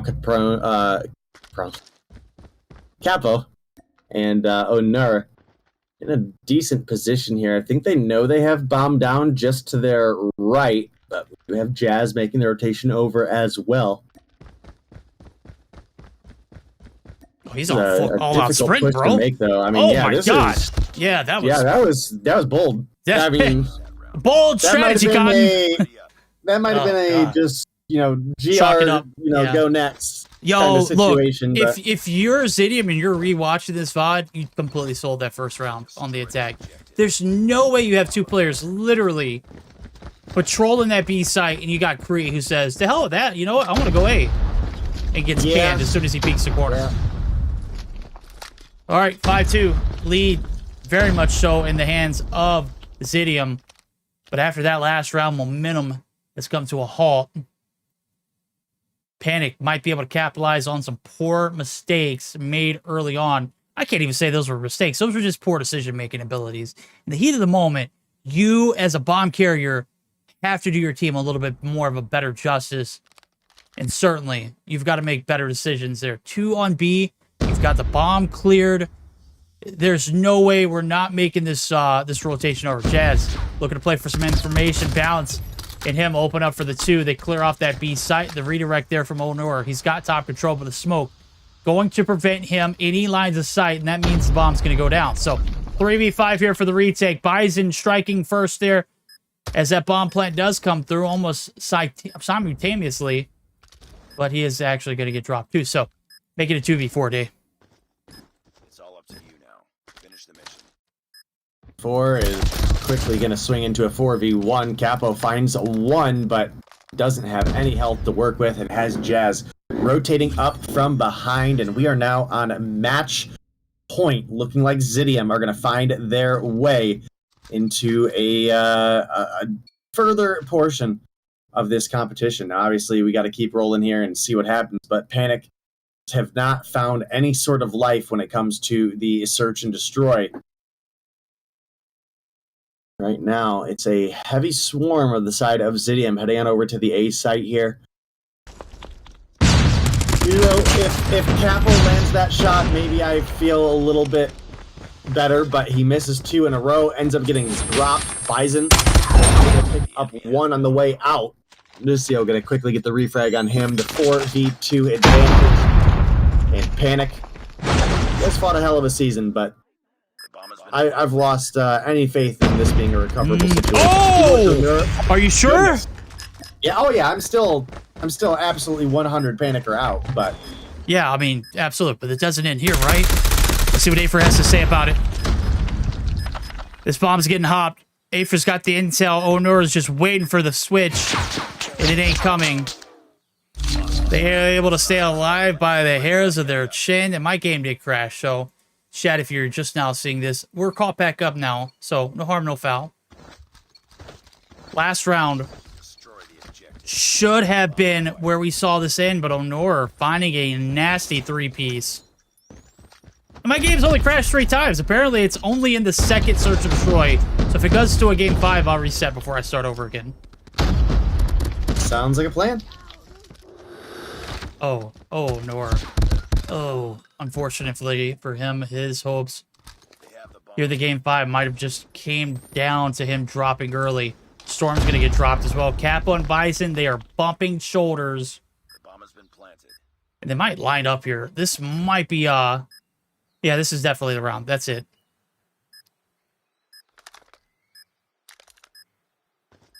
All right, well, Capo and Bison, you guys had Onur clutch up last time, but now Bison down. Capo, 1v4.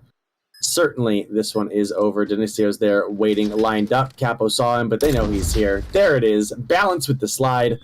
Balance with the kill. And Zidium with the win. It took it all the way to a game 5. Some great hardpoint performances coming out of the side of Panic. I don't think we can let this series go without stating just how strong they looked in the respawns. But when it came to the search and destroy, it was a 7-2 and a 7-3. Zidium just had the upper hand, which means that control had to go in favor of the side of Panic. They sold the bag on that one pretty hard. No, they did. They were kind of reminding me of a team in North America that's still struggling to figure out game modes outside of Hardpoint. That Simplicity roster put up a hell of a fight on Thursday night against Seminole, but it ultimately came down to a search and destroy where they could not pull the trigger. And what I will say is Simplicity certainly better in search and destroy than this Panic team. A lot closer in the search, a lot closer in the control as well, but the hard points were absolutely locked down. Zidium, they come through and win everything but the hard points, but they managed to keep them close. So that's all we'll have to say about that one. They will be moving on to face off against that exclusive roster that took down one giant already today in Animus. What is Animus to Zidium, you may ask? We'll have to find out and see how they stack up and compare later on. Right now, we're going to send it back to the host desk. Give us a breakdown, Deanna. Talk to me. That series done. We've got a long night on our hands, and we've got one more matchup ahead of us. Indeed, I'm very, very happy that we actually have every time five games, because we didn't have the chance to see this many games, you know, until now in a broadcast. But yeah, overall it was very, very close. If we talk about hardpoints, right, I'm gonna go get them both in the same, you know, kind of phrase, right? Both were very, very similar. Okay, both were in favor of Panic, and both had Onur as the key player for the Panic roster. In the first hardpoint, he did drop 60 kills. In the second hardpoint, he did drop 56, right? At the beginning of the second hardpoint, I was like, damn, he did so good in the first hardpoint, so I want to see him. At some point, I saw him having 20 kills, and then boom, very close to 50, boom, 56. And they won both ones. But again, it was very, very close, and something that it was a little bit funny in both hardpoints. At the end, the last P1, they were both like, you know, all the players were like dropping, you know, operators as core streak on him, you know, tried to break it. It was such a mess in both cases. But yeah, overall, this was a hardpoint, very, very close, but in favor of Panic. I believe the rotations were more solid, and maybe the gunfights, but it was not such a big difference, you know. Going into the S&D, right, it was the opposite. The S&D was the strongest for Zitium, right? It was very, very good for them. They had big difference. They got the leads. They got important players right at the beginning, and overall they had a very good performance. And now the question is, what do you think was the difference you know, between the S&D and the hardpoint in this case, Verdict? I think Because Day it's- hit it on the head when he, you know, kind of just spit it out earlier. The teamwork and the communication between Zidium players versus the comms and the teamwork from, you know, Panic side. Panic just sounded like they were always in disarray. Even if they were winning, it had to have that voice of reason come through. Zidium just sounded like a collectively better unit. And when he pointed that out, we started to notice that and how it developed in both the Search Destroy and in the Control. And overall, the coordination that Zidium brings to the table versus Panic, clearly superior. Realistically, I would say that Zidium came and communicated as a team that was here to win together. And a lot of the comms we heard out of the side of Panic was players playing individually for the win and not as a cohesive unit. And as a result, we saw them get collapsed on in multiple ways. There was just not a lot of life in the comms of Panic. Even when they were winning, it didn't sound like they believed they were winning. Does that make sense? True.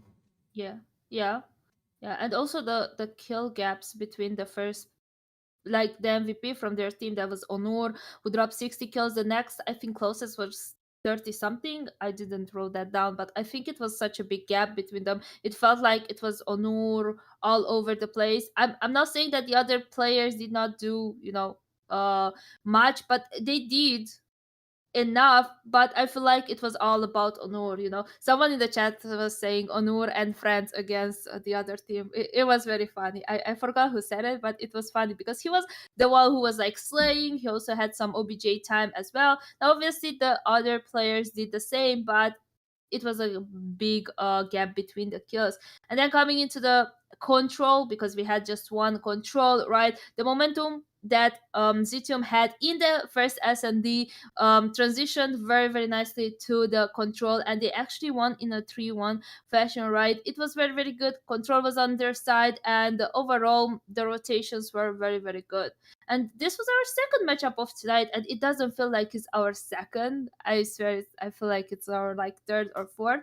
But we're gonna take a short break. We're gonna hear a word from our sponsor, Code Mobile, and we're gonna be back.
And welcome back. We are back here for the last game of tonight, right? It's actually exclusive versus Zitium. So I'm very, very excited. I actually had a laugh because they were using their maps in game, and they are still using it. Sorry, I can concentrate, but they were funny. Yeah, I'm ready for this one. I'm quite tired because it's almost 1 a.m. in the morning, but it's alright. I never thought you gonna go this far, but yeah, we are here. EU. So Verdict, do you wanna go over the maps?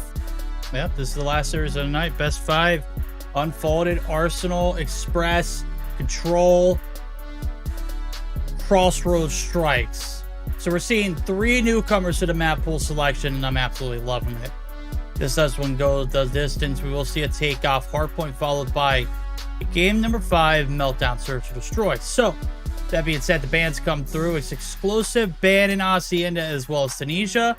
And on the flip side of things, Zitium banning Summit and Firing Range. So the Control map, there was only first ban that came through. I think that one was Raid. Let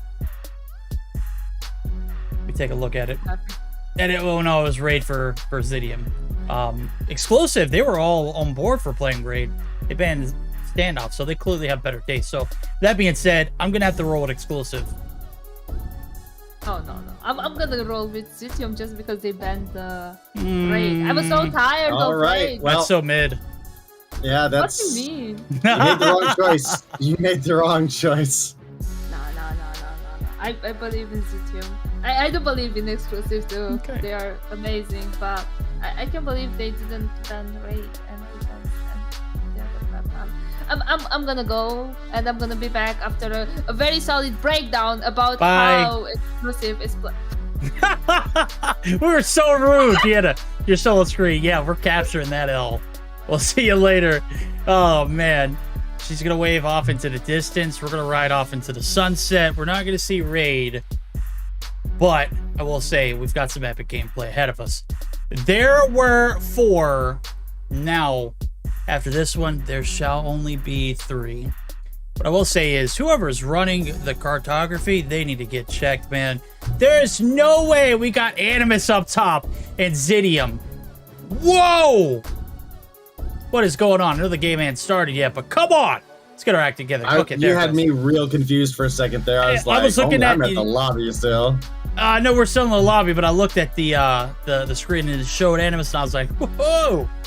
Not today. They've already been deleted. They've been absolutely roasted out of this one. Reverse sweep card denied. We'll have to have another form of payment. Now it's exclusive. Ready to tee off against Zitium. Both of their matchups tonight going the distance. Who will persevere and withstand their opponents now as it's coming down to the wire. This is the last 5-game spread you're going to have to see for the night. One of these teams is going to be eliminated day. You've already said it. Oh, you actually haven't. I've said exclusive for taking it. And then we panned over to Deanna, and she had another L take about Raid or something like that, and then we casted her off. I'm pretty sure I gave you my answer through telling her that she was just wrong. So. Well, it's insinuated. I like it. Yeah. Not much more needs to be told about that one. But does look like we'll be hopefully getting into the game here shortly, I believe. You know, per the usual for today, we're just waiting on Balance to figure out what the hell he's doing. I say kick him from the lobby. You know, we could kick and start.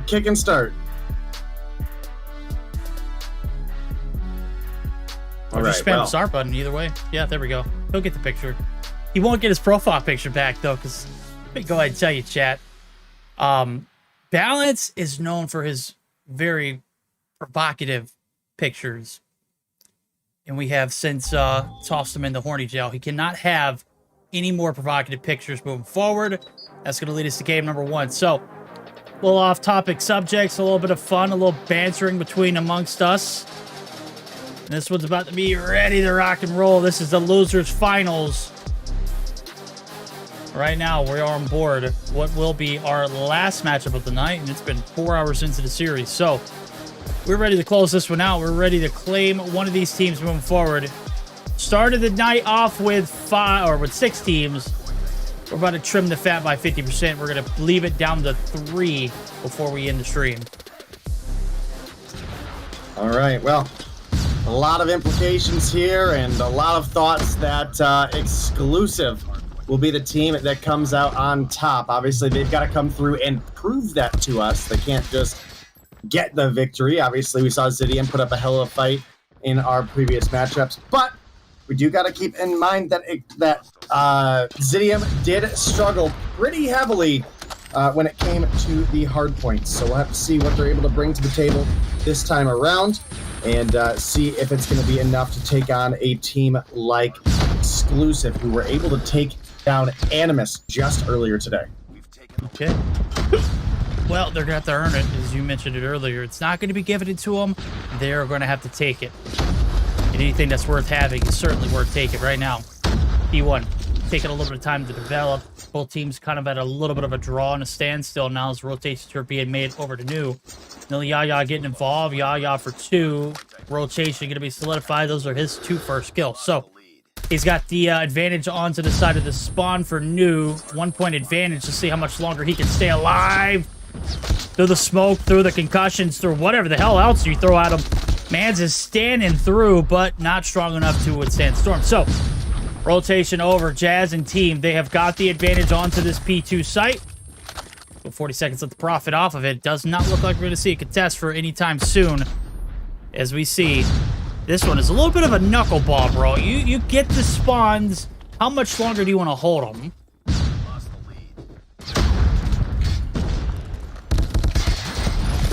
Zidium actually out of the gate pretty strong here right now, doubling up and then some on their opponents of Exclusive. And let me tell you, Jazz is frying out of the gate. Here comes Denicio for 2 as well.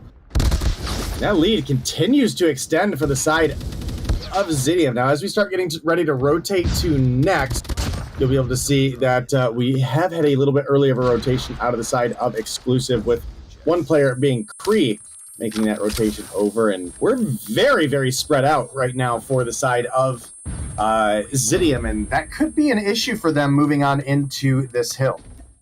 Kills come through, backside spawns cleaned out. Exclusive evacuated out of the hill. Not so much willingly, but forcefully. And Zidium striking gold here early on here in the Arsenal. Hardpoint correcting a lot of their mistakes from that first matchup we saw against that Panic team that, I mean, was absolutely flawless in the hardpoints. Kree gonna find 2 before he goes. The break not coming through, though. 70-point advantage and getting steeper. Backside's finally gonna be evacuated there for the side of Exclusive. Will it profit? Nope, not so fast, my friend. Mino Sabi. No break coming through on the back end. 12 seconds left to go, and it is a feed of yellow and hill time being collected for them as well. Zidium, again, you mentioned it earlier, off to a just picture-perfect start. It has only gotten better.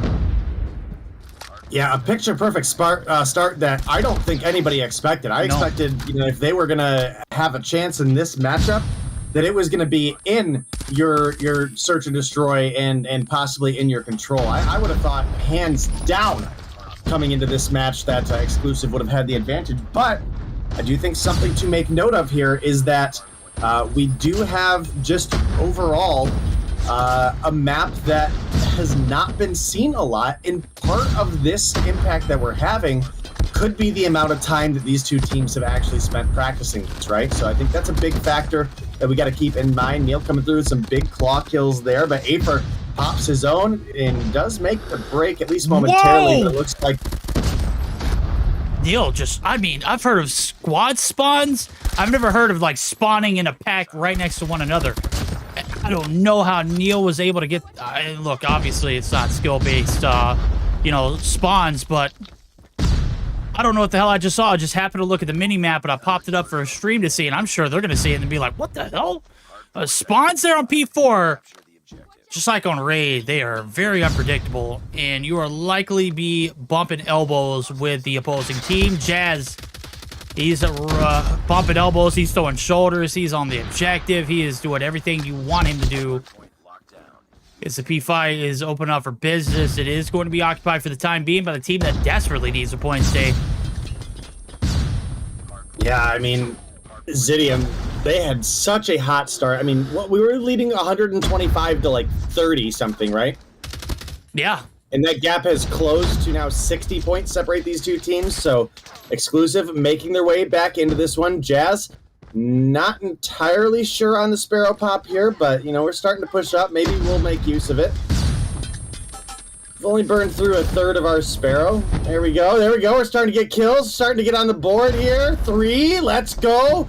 Almost 4, but we'll get that last shot to connect, but it doesn't matter. The team is locking down these hills.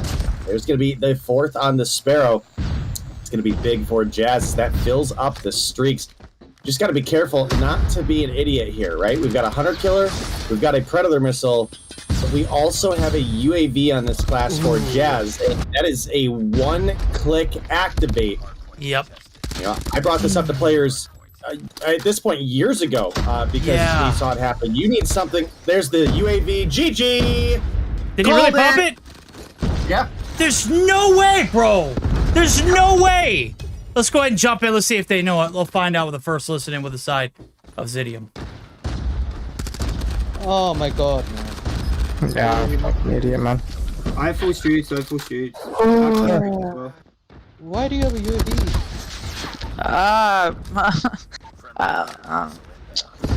Oh, whatever. It's fine. Just keep playing, bro. Keep playing. Keep playing. Keep killing them. They're both right now. The game is the same, bro. We lose, but the game is the same. Keep going, bro. Just keep playing, keep playing. 1v1, 1v1. Let's warm up. Just warm up. Let's connect. Let's connect. It's 2-0, 2-0. P1, 3v1 outside coffee. 3 going coffee. Yeah. 2 dead, one more coffee. And one window, going ramp. Window still there. Con. I have my Annie. Window 1 HP. Very good. Back there. Alright, you heard the disappointment, but you also heard the voice of reason. The show must go on in a very, very unforeseen series of events. Obviously, Day saw it coming from a mile away. A DQ in game number 1 with bags of, yes, chat, that's right, a UAV in competitive play.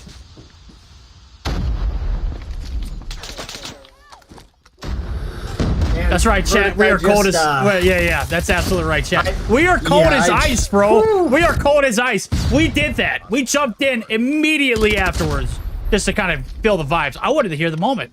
I wanted to hear it. All right, there we go. 250 to 90. Very, very hard-fought battle. Not going in your favor. That is, I mean, listen, I'm going to be honest with you. I had to step away and get a glass of water. Hey, look. Like, there ain't no way, homie. Yeah, I did that. Listen, I stopped in for like 30 seconds of, you know, maybe 15 seconds of the listening, and you know, I'll give credit to Balance here. You know, just keep playing. You know, I think that's good energy to have. You know, keep on the, you know, keep your skills rolling, right? You know, you guys are having a hot game in the gun skill. You guys are having a hot game in the rotations. You messed up. You might as well continue to push. You might as well continue to show your opponents what a threat you can be. And, you know, that's about the one saving grace that we have. And it's not really saving because, you know, that 250 to 90 win that I don't think anybody would have expected during this matchup is going to be reversed. I don't even gotta wait for the admins to confirm this with me because saw it firsthand. I called it, saw it firsthand. We jumped into the VC. They knew it happened. Day was so on top of it that the admins were like, wait, did he actually use it? They had to confirm with Day. Day sold everybody out from Zidium. So if you're mad at anybody, Zidium, be mad at Jazz more importantly, but also be mad at Day. You might have actually been able to get away with it if it wasn't for him. He wouldn't have. No, he wouldn't have because it literally gets called out to. You know, I could see a team accidentally popping a UAV and be like, okay, don't say anything, right? but the enemy team also gets that little notification and UAV in the air, and you know they're gonna say something. Oh, you damn right they are. Wow. Okay, well, I said this one went going off break, off air, off the record. Now on the record. I said that this one was gonna be over in 4. And I didn't say which team, but then I also selected Zidium wasn't gonna be that team.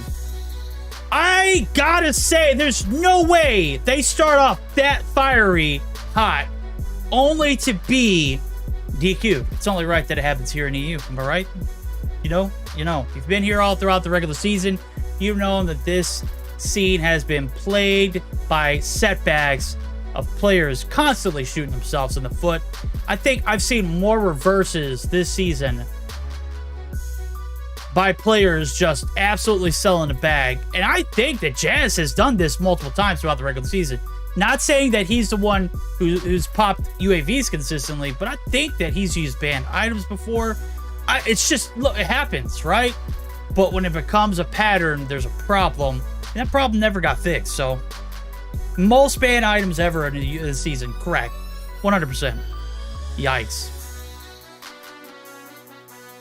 Pain, man. Pain. Sag. And the UAV nonetheless, right? Like, you've got like three options. It doesn't trump that God, what was it? Turret? The sentry turret the shield turret. The shield turret. That Animus popped. Like, what the hell? Yeah, the one. Oh no, the Kings popped. Kings popped it.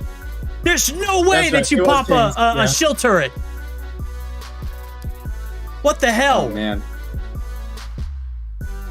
You heard of it. Look, that was the double activation too. Poor Jens, man. We caught him in the heat of the moment. It seems like Chris, like, why the hell do you have a UAV attached? And Jazz is like, I don't know. He didn't say anything. It was so awkward. Yikes. Getting confronted by your teammate only to not have anything to say about it. Man, obviously it's cracked, right? Jazz, you just got to... This is another thing. CODM, you've got to have custom lobby loadouts, bro. These mistakes would not be happening if we had custom lobby loadouts. I'm just saying. If you get DQ'd after having custom lobby loadouts, there's a problem. You wanted to throw is what you're doing. Yeah, you kind of, for any of the pro players out there listening right now that want to just avoid this mistake, you have two options. You run a low score streak that's below Predator missile that allows you to loop your streaks. That is a double activation. So your care package, for example, your shield turret, for example, or you run something on the high end in hopes that maybe if you're feeling hot today, you get that EMP. Right? That's what you've got available to you. That's your smart thing to use. If you put a UAV on your class, you at some point will accidentally click it. And when we saw that happen to Jazz there, and it's unfortunate. Yeah, very unfortunate right now. Opening round here. Player advantage. Oh my god, Feints, get the hell out of there. He's going to let us see a few more seconds. We'll see if anybody's able to get the push in. Veery from the backside. Wrap! Able to get good for one there. Bomb plan is going to go down nonetheless. Feints. Now on the position to strike. Bottom side of this arrival and departure is absolutely compromised. Inicio holding one fort down. Afer holding down another. And they're just waiting for the hit. Feints still holding the line. Veer, what are we waiting on? We know where these guys are at, right? There's no way. There's absolutely no way. And this is a prime setup. Afer needs to win the gunfight. He can't do it. It's all on Denicio. He's going to get shots on one, but he's already eating bullets. Very going to shut him down with the defuse. Going to come through in perfect timing. And the two stand strong with a great opening defensive round. All right, well, I really thought about absolutely crying for a second there when you were talking about surely we know where these guys are, but I think yeah. But that would pass. But either way, first round going to go in favor of Exclusive, who, keep in mind, guys, do lead 1-0 in the series, and my goodness, lighten them up, knock them down. Jazz and Afer last alive. The trade comes through. Unfortunately for inside the city, Afer's able to find one, but man, Jazz now on the run. Jazz, listen, Jazz needs to show us that he can defeat his own negativity here, right? Because you're obviously in a position where you guys destroyed your opponents during the first game, and something that probably didn't actually influence the game, realistically, right? No, probably not. Cost you the victory. You got to show us that you can bounce back and have that mental fortitude, and that's a difficult thing to do. So, rotating on over now, Can we clutch up the 1v2? Very's got 4 on the board. Neil's got 1. Bomb is down at B, and I believe Neil is camped out here waiting for the sit rep. Like, Jazz has just walked right into the... Oh, there we go. Okay, Neil. Follow-up shots there with the deagle. I don't know if you caught it from his perspective, but I don't know how he missed that shot, I don't know how he missed it. Neil does come through with that last kill. Jazz can't beat his on demons right now with a yardstick. Not even with a CBR. I saw that. Say what? I went down and told Neil that I saw that. Oh, we saw that, Neil. Yeah, that was... Hey, look, the follow-up game, absolutely strong and impeccable. He giggled. I bet he did. He's a man of many talents. Inicio opened up with the first blood. He is also a man of many talents as well. Champy, he's got the answer back, though. Oh, no, he doesn't. Inicio going to get dropped nonetheless. The assist's going to come through, but that bomb plant certainly going down. And as soon as it does, Veery's there for the cleanup. There's 2 in the feed there in blue. And Kree is not involved in this play at all. Afer is up top. He's got to play his life. Here comes the hit. Veery shuts him down. Kree, last player alive. He needs to go astronomically big. And right now, I don't think he's in the right position to do so. He's getting aggressive with it. Nobody's there on the bomb defuse. And he does see the laser from the player across the way. So Veer now having to make the rotation on through and up close and personal. Breaks his camera. The defuse certainly coming through in plenty of time. 3-0 flawless for the defense. Right, well, some really, really big plays coming through there. And Neil able to pin his opponent down into the corner. Allowed Veery obviously to push on up and get that kill, as you mentioned, breaking the camera. Now, we're rotating into our next round here. Denicio able to find 1, takes down Neil. That's definitely a big pick, but Yaya's here for the refrag onto balance. We're going to put one up on feints is pretty big. Finds a follow-up, takes down Yaya. Got the 4-3 advantage. 4-2 is now going to be a 3-2 as Champy's able to gun Afer down off that heady there. Bomb plant coming in. Going to be a free one here, and now 40 seconds or so on the clock. Zidium have a life advantage. Can they get themselves on the board right now? Look at the COD timing there. Veer peeks down that long hallway sight. And as soon as he pokes around the corner, Jazz peeks the angle. So COD timing not faring out here for the 2v3. But it is going to pan out in the long run. Jazz the last hope. Can he defeat his mental demons as well as these 2 on the left-hand side of the screen? Last known location, it hasn't been. Right now, Champy's going to go ahead and stick it. Bomb defuse. Not going to happen. Veery, though, is going to be able to pick it up. Trades are bound to happen.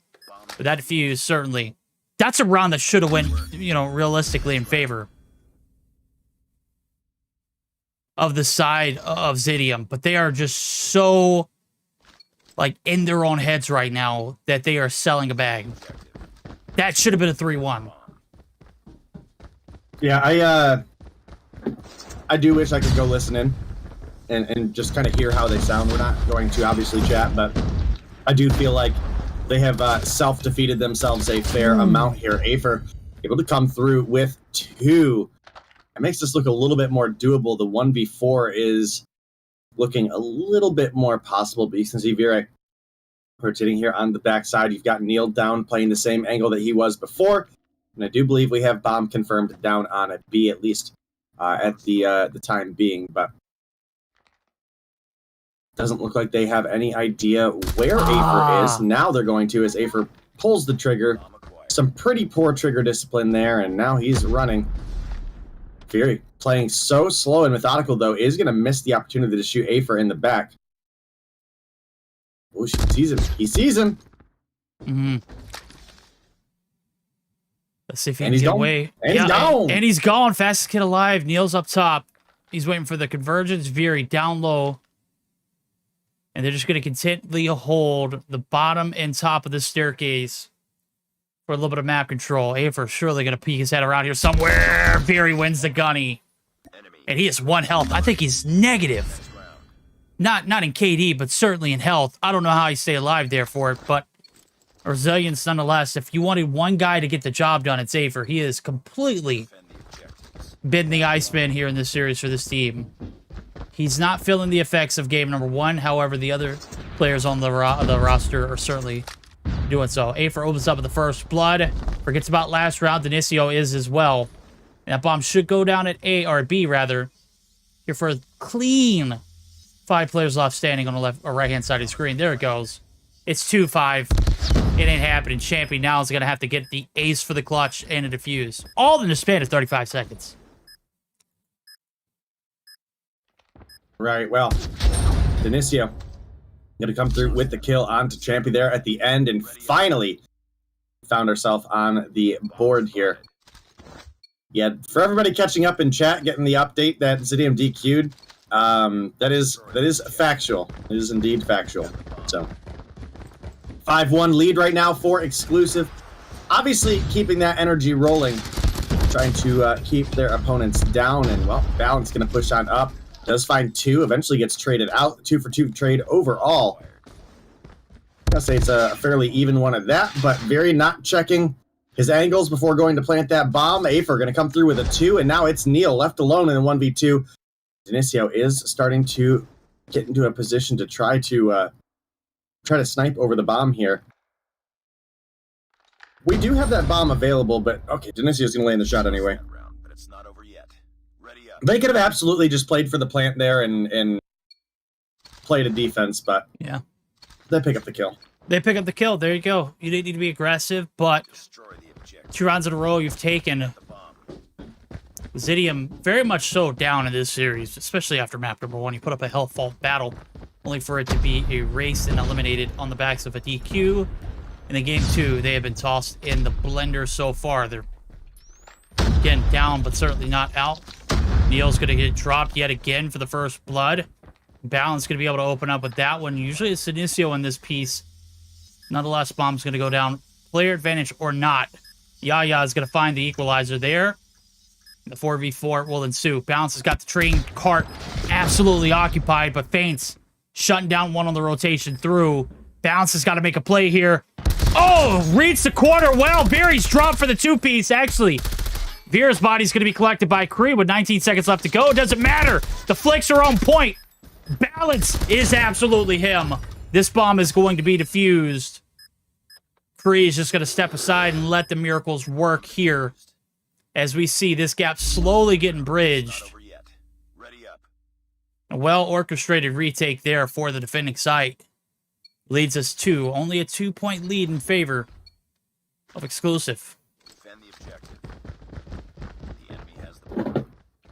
All right, well, 5-3, lead still in favor of Exclusive, and well, we're talking about how Balance was popping off last round. Neil's going to put him in a shallow grave early on.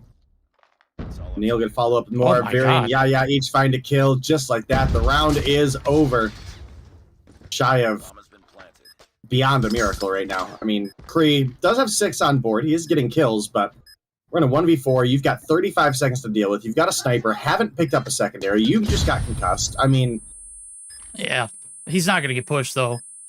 It's just a trap. Veer giving him the illusion that, hey, I'm here, but certainly not. And taunting him at this point. Here comes the rotation through. It's Intrepid. It is absolutely downright disgusting. All 4 players here for the smoke. Yaya going to get the credit for the kill. We are on map point. This one might be over quickly, as we've seen both of our series today go the distance. The UAV that broke the camel's back here in the opener, seeping certainly over into the search or destroy. You've got to think that, you know, you lost a lot of momentum after that one, as well as you probably were in your head for the first at least 4 or 5 rounds. That one costed him more than just a hard point. Oh, yeah. Absolutely. You know, you might have been in your head for the first 4 or 5 rounds, but now your opponent's in your head for the later half, and Afer going to come through with a big 2 right now, but Neil and Yaya quickly answer the call, trade them out. Neil going to find an extra as well. Going to leave Afer and Kree definitely in a position where they could clutch up, but now Kree on the run. Taking quite a bit of damage, but he's going to make it out alive. like we have Afer pushed up as well. Does not. Ooh. I think he might have. Oh, goodness. Decent. Afer probably the only one not affected by what happened in map number 1. I think everyone's kind of over it except for Jazz at this point. I firm disagree. I think Afer was heavily affected by it, and that's why we're seeing the performance that we're seeing right now. He's been consistent all throughout the series. He doesn't have a dog in the fight. I'm going to go ahead and tell you, after this series or after Mobile Mayhem ends, Afer's no longer going to be on the CODM team. It's already been announced. It's already been, talked about. For Mobile Mayhem, he's going to continue it through. This player is certainly not affected by a win or a loss. He is strutting his talent. Okay, Yaya, on the other hand, he's trying to get back into peak form, and I made mention of it earlier. He is looking damn good. Afer, though, might have his number. Let's see the call out now. 20 seconds left to go. Bomb yet to go down. It's going to be collected. Yaya gonna go and try and stick it. Afer not following for the fake. There goes the trade, and certainly if you're looking for a rotation over, that one is the absolute worst timing in the world. He doesn't have a play in the world. He's gonna have to stick this plant. And Afer now going to pounce. Perfectly played, well disciplined, well coordinated, keeping the team in the dream here in the Search of Destroy certainly alive. Yo, imagine getting macked by that truck, though. Holy hell. Pretty close. Close. I think he could have made it over to B, I'm going to be honest with you. Yeah, he hesitated, though. Yeah, he did. As soon as he hesitated, that was it. He had to stay. Yeah, he wasn't going to make it at that point. Nope. Okay. Trying to put the finishing touches on this one. Exclusive. Not able to do it there. Saved by the train. The Zidium. They'll take anything they can get. They've already handed off some free wins so far. This one, well, fall for. Jazz. There we go. Picking up the slack there. Be able to get on board with his third. And right now, he's looking for his fourth. There it goes. He's finally out of it. The mental chokehold that he's had on himself. Escaping here in the Express. It's all down the feints. Trying to get the job done. He's already seen Afer, and he's... Get the hell out of there. I can't handle it. You gotta be able to find one. Able to get some shots on the second, but it is the team work that makes this one work as well. So, 6-5. Not able to shut it down. Day. We might be sniffing a little bit of overtime here. We might. About time that we've seen Zidium climb themselves back into this game. Find one more round to confirm that overtime. Neil has been a damn demon, dude. What the hell, Neil? Dude, Neil has opened up the past, 5 rounds in a row with the first blood. Oh, through the smoke? That's it. This is the last round. Jazz, can you redeem yourself? Oh, he's going to continue to shoot now as that bomb's been planted. Here comes the hit. Fury knows he's one shot. He is sent to collect, and collect he does. No overtime here in the Express. Neil, you have been a very, very, very sick individual lately. Absolutely cracked. Might need a device check on that one. Holy hell. The tracing in this one. You said it. He's found first bloods in numerous rounds, but that one was absolutely crazy. I don't know if you caught it from his perspective. Opens up with the first. That second one, there's no way you hit that shot. That does confirm Neil is absolutely him. And Zidium's playoff run might be ending here. As we take a look at the post-action report, 14 kills on board for Yaya. Absolutely flexing.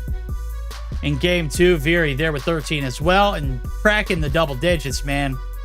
He brought the whip in that last round. My God, Neil. Sitting on 10, a lovely sight for him.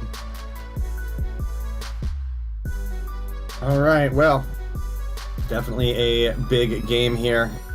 Exclusive now lead 2-0 in the series.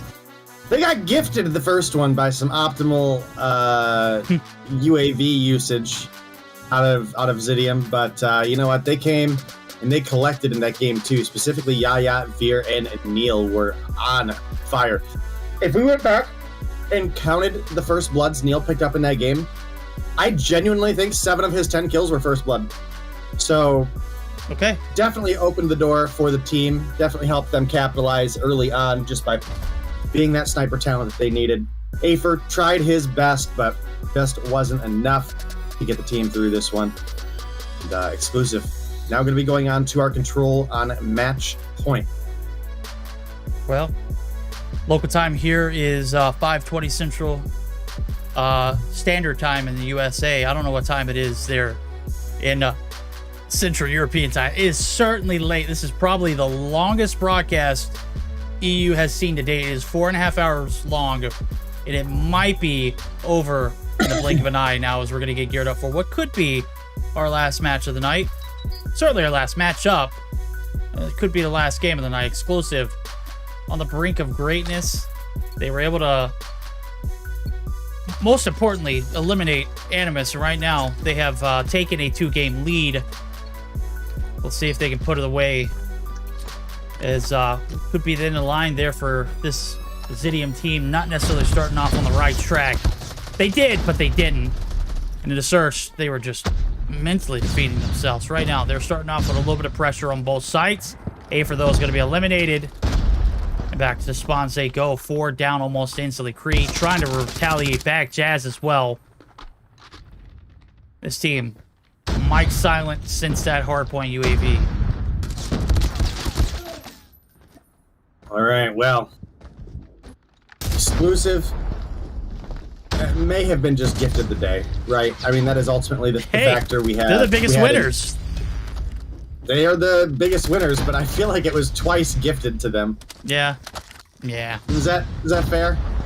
I mean, the first 2 games they took, they had Boot, who was literally on a broken device. So it was a 4v5, and, you know, it does go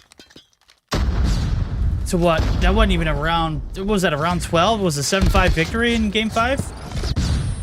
I think so, yeah. Ah, man, that's tough. I mean, there was ample opportunity for a comeback for Animus. I don't think they were gifted that day. They earned it. I think they earned that matchup against Animus, regardless of what we'll say.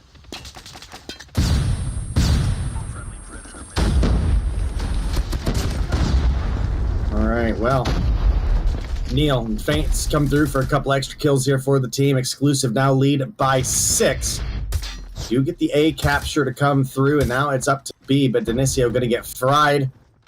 Neil had no reason winning that gunfight. Absolutely no right to win that gunfight against Jazz there, but does anyway. Gets saved there, and down to 4 lives. No more respawning for Afer, but let me tell you, Balance is 9 deep in the control already. Blowing that Magic 6 out of the water along with Champy. Take down Jazz is absolutely huge. It's now at 2 versus 8. See you, Balance. And now Cree. 3 kills on the board. Needs to find a blur nuke streak to get his team through this one. And he's got 55 seconds to work with.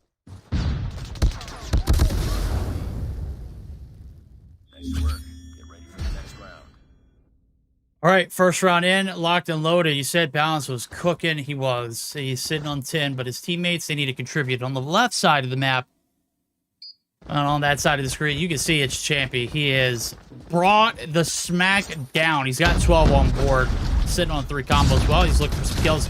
Go along with it. There's an opener. Chad's going to be able to shut him down.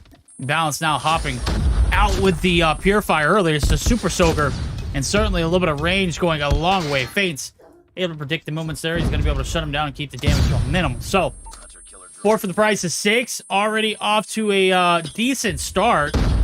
We do have opening advantages going in favor of the attacking team. That's exclusive. All right, well, exclusive could close things out here if they keep things rolling. Faints and Yaya coming through for some, but Afer and Denisio answer back, but we got a big hill to overcome for the side of Zidium here. You're sitting down 6 lives once again. Now it's on the defense. Realistically have the better position for this map. It looks like they're struggling to get the momentum. It looks like maybe we do stop the A capture here, but okay, you know, not a whole lot going on otherwise. Now Neil with the push up, Holger in hand, gonna get his feet on that hill. Try to start working on some more of that OBJ time. Obviously, they got the 1 tick onto A, but Afer, good for 2. Good for 3. goodness. Dude, Afer's putting his everything on the line for this team right now.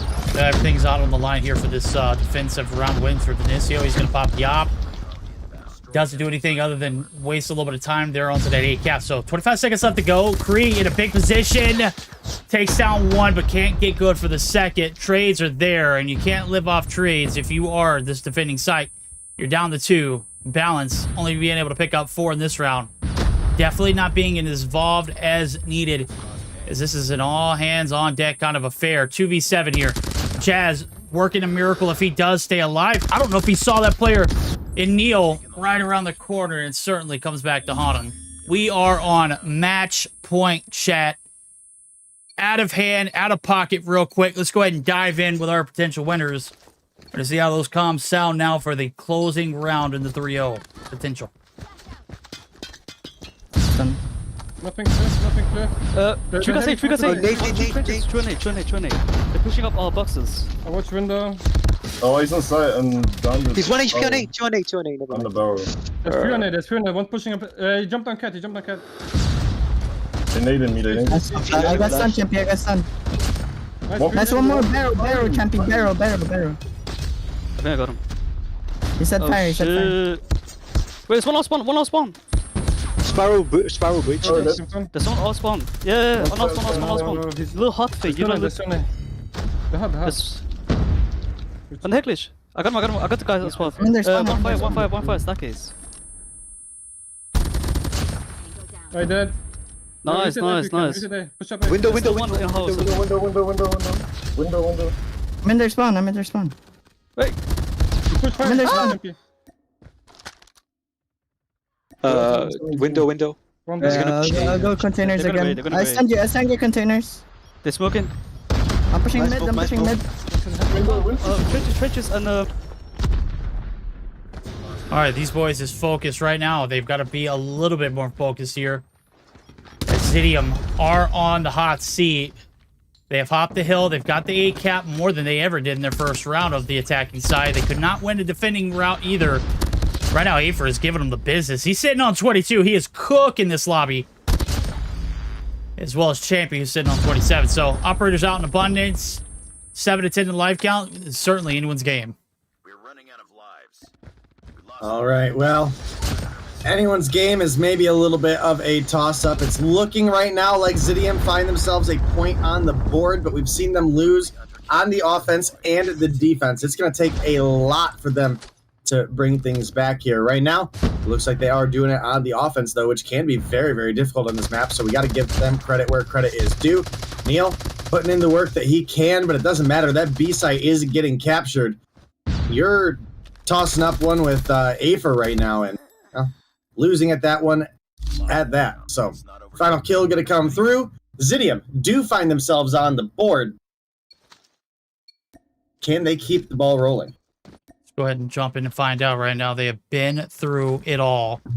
And it all comes down to this. They win this one, they can see another round. Still not done. Let's go ahead and see those comms for the last potential time here for the side of Zidium.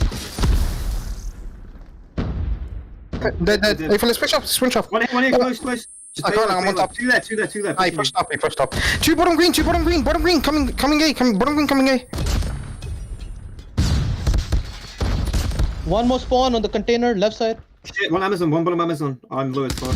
Keep pushing them, keep putting pressure. Container, below you, Jazz, below you on the window, going B, going mid. Flanking. One more B. Dead as well. Oh, these guys are shit, bro. What? One going mid. Maybe fire. Amazon, bottom Amazon. Dead mid. Now build up your streaks, build up your operators, build up your streaks. Don't use anything. Plus on A, need help. Flashed on tires. On A, back A, nice dead. Push up. We have lives, come on, we have lives. Top green. I'm flashing over you, Crane. Top green, 1 HP, he fell back. Two on the crane, there's three. All five in spawn. Yeah, in spawn on A. Top green. They're gonna Just play lives. Don't overpush, play lives. Okay, this does not sound like a team that's mentally defeated. It sounds like a team that certainly knows what's up for grabs. And right now, the stakes are extremely high. They lose this round, it's over. All right, well, pretty rough for the side of Exclusive right now, giving up so much ground to their opponents. They've been able to stave off the captures so far, but they are sitting down at only 4 lives thanks to Balance and Aether being absolute demons when it came to this control. Denicio able to pick up the kill from behind there, and Zidium find their way back into this match, and a fairly convincing one at that. They weren't able to get the captures, but they were able to maintain their lives the whole time. Got their opponents backed into a corner where they would have to contest, and were unable to do so safely. As a result, they did fall. They're going to open up with 1. Balance going to answer back, but it's taken down by Champy. Neil, I don't know how you got that kill, homie. You and the smokes today are just working out, but... Okay, well, this is the hit. Yeah, had to win at least 1 on the attacking side coming into this one. Put yourself in the position where you got to win 2 now. Aether popping the claw, good for 2 in the spawn, but that's going to do nothing more than just keep your opponents off of the objective for the time being, and right now, that's exactly what you need. Kree needed to go big there onto the objective. Balance absolutely cooking. Purifier going to come to an end, though. They're able to find 2. Back to the spawn it goes. So, right now, they're putting in some work there onto the B side as well, and they've got a tick and a half progress on each objective. Can they continue the momentum? Right now, they've got a 2-life lead day in this one. Not over yet. Right, well, 1-life lead in favor of Zidium. Got a lot of progress on B as well, and we know that can be one of the difficult ones to capture. See what they can bring to the table. They still continue to push up by 2. Neil to keep himself in a position where he can lock down this hill for the team. He does have cover up top in the likes of Feints, but peeks a little too long there. Gets taken down by Denicio, but Yaya here for the refrag. Champy kills himself on the War Machine, but you can't kill yourself with a Gravity Vortex. Have you noticed that no one's used a Gravity Vortex today? Did it secretly get nerfed? What's going on there? I don't know. I didn't read the patch notes. This one. We're going to pay us some respect. 5v7. The last stand here for your attacking side. Balance gets dropped. That is your top frag outside of Aether. And Kree needs to be flawless here with his anti-shots. 28 seconds left to go on the clock. Aether able to find 1. There goes another. Kree able to pick up his 25th. Makes it a little bit doable, but Yaya causing so much havoc onto the spawns. Kree with the slide. Shuts him down. Champy! It can't end like this, he says. And Kree shut down. B, still the main objective. You cannot not play the objective. Champy just better. A 40-piece and the clean sweep, chat. That is it. Zidium not able to redeem themselves after the UAV popped, and their season comes to an end. 3-2 victory. Hard fought challenge there in the control, but ultimately too many mistakes were made and not enough left in the tank to get the job done.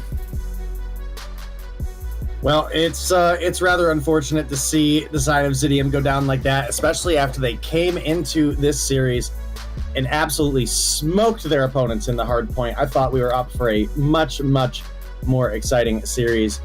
And like we said, the UAV call in on accident out of the side of Zidium of Jazz was a big mental hurdle that the team did not really seem to be able to overcome. Obviously, you had Balance and Aether putting through work all series long, but the rest of the team definitely did struggle behind a little bit. You could see the rotations were lackluster, the gunfights were lackluster. Raw out, the decision-making was pretty lackluster as well. So, congratulations to Exclusive. Gotta be moving on here, but Zidium, you guys had a great season. I hope to see you guys come back in the future, whether it's on this team or as individuals on other teams. It doesn't really matter. I think you guys got a lot of talent. You guys got a lot of potential. Just got to use a couple more brains. Okay. Well, I know who's using a lot of brain cells. She's 200 IQ. She's got the most impactful breakdowns as well. Tell me what happened there. It was an absolute travesty. Exclusive, able to take it 3-0. That's a great thing because that was our prediction, right? Right. No? Yeah. Okay.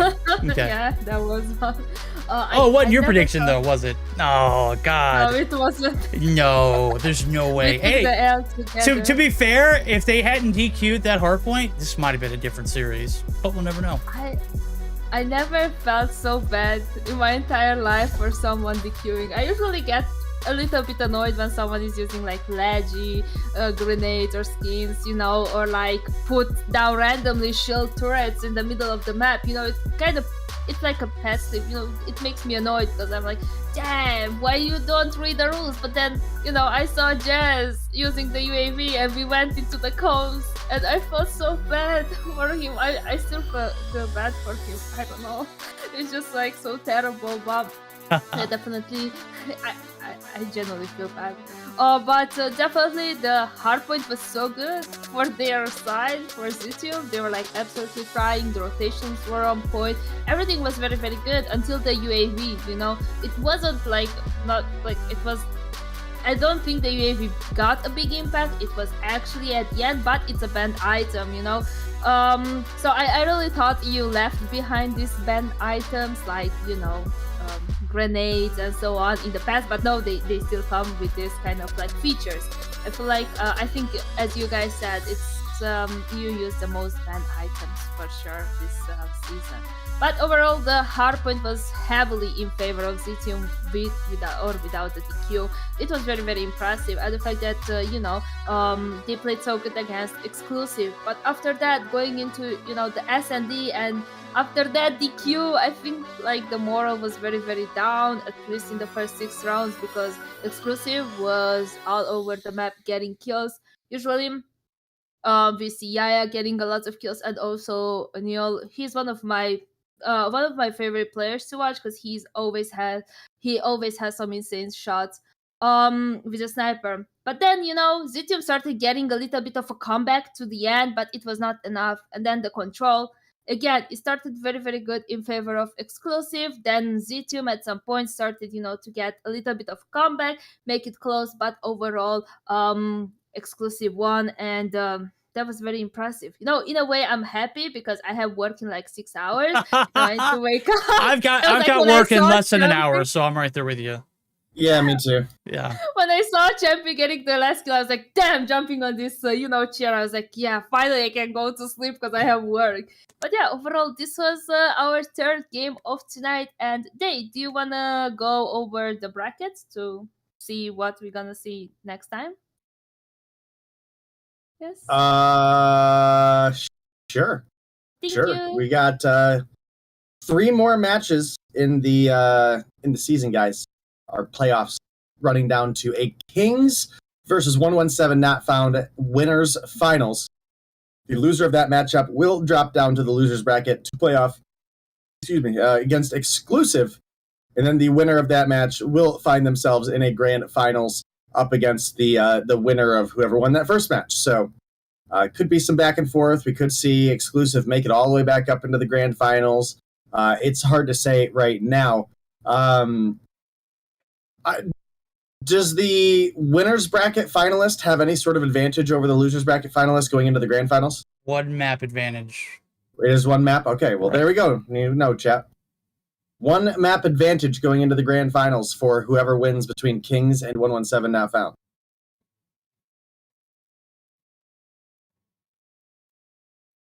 Today, and if you guys missed any of the games today because they were like absolutely amazing, you should really check the YouTube channel. Is pinned in the chat. You click on it and go to the stream or live, I think it's live section, and you can see there all the VODs from all across Mobile Mayhem. So yeah, you should not you know, forget about it. But yeah, you can go get over the results of the day. Verdict. Yeah, absolutely. I got you. We'll close it out afterwards. You missed the action. You missed a hell of a season that this one is coming down to. Started the night off with 6. We're down to 3. Animus falling short of the reverse sweep. That's right. Game 5 vibes. Too much to handle. Exclusive. Bring the pain. Zidium. They don't let off the triggers there inside of the respawns outside of the hardpoint. Hardpoints were flawless for Panic, but Zidium absolutely bringing the heat in both the Control and Search and Destroy exclusive do get game 1 reversed and going in their favor, and this best of 5 comes to an end early. No game 4 bound, a complete meltdown after the UAV. It's a 3-0 victory for exclusive Zidium, exiting stage left. And Deanna, today was everything we thought it could, and it could have actually been a lot longer, which is crazy. Like, it's actually very impressive, right? We did had big queues because it's EU, but the teams actually played very, very close. And, you know, we had lots of 5 games, you know, 5 matches. And, you know, it was actually something that I was expecting because it's playoffs, is top 6 teams, you know, there is not such a big skill gap, you know, as we see during the season, you know, because so many times we have a very, very strong team as Kings going against a team that is maybe not as strong, like, for example, Pegasus, or we had, you know, Icemont as well, you know, they don't have yet the, I don't know, maybe they don't have like a very good, maybe they had a very solid roster back then, so on, but we would see that big skill gap. But coming into playoffs and seeing this top 6 teams in EU, it was so, you know, it was so refreshing watching them playing so close, you know. It's not something that we get during the season as we get it in playoffs, you know. So I'm actually very hyped for not tomorrow, actually tomorrow for me, because today it's already Wednesday for me, because it's almost 2 a.m. for me. But yeah, Verdict, if you want to say something before. No, I think grand finals will be Thursday. It should be an eventful night, but if you want more COD Mobile action today, North America will be live here in about an hour and 15 minutes. So it'll be on Bobby's channel. I'll be joined up by Bobby and Hitman, as Hitman will be hosting. Callie will be out sick, so hopefully he'll have a speedy recovery. We won't be able to see him anymore for the remainder of this season, but it was great to work with him. So it's been great to work with you guys as well. Deanna, we still got one more stream left in us, and the season coming down to just one last day. So we're going to go ahead and close it out, send you on your way. We're going to send you to the GOAT himself. If you know, you'll find out if you don't. So we'll catch you live on Thursday and live tonight for some more action. We'll see you later. Bye-bye. Bye.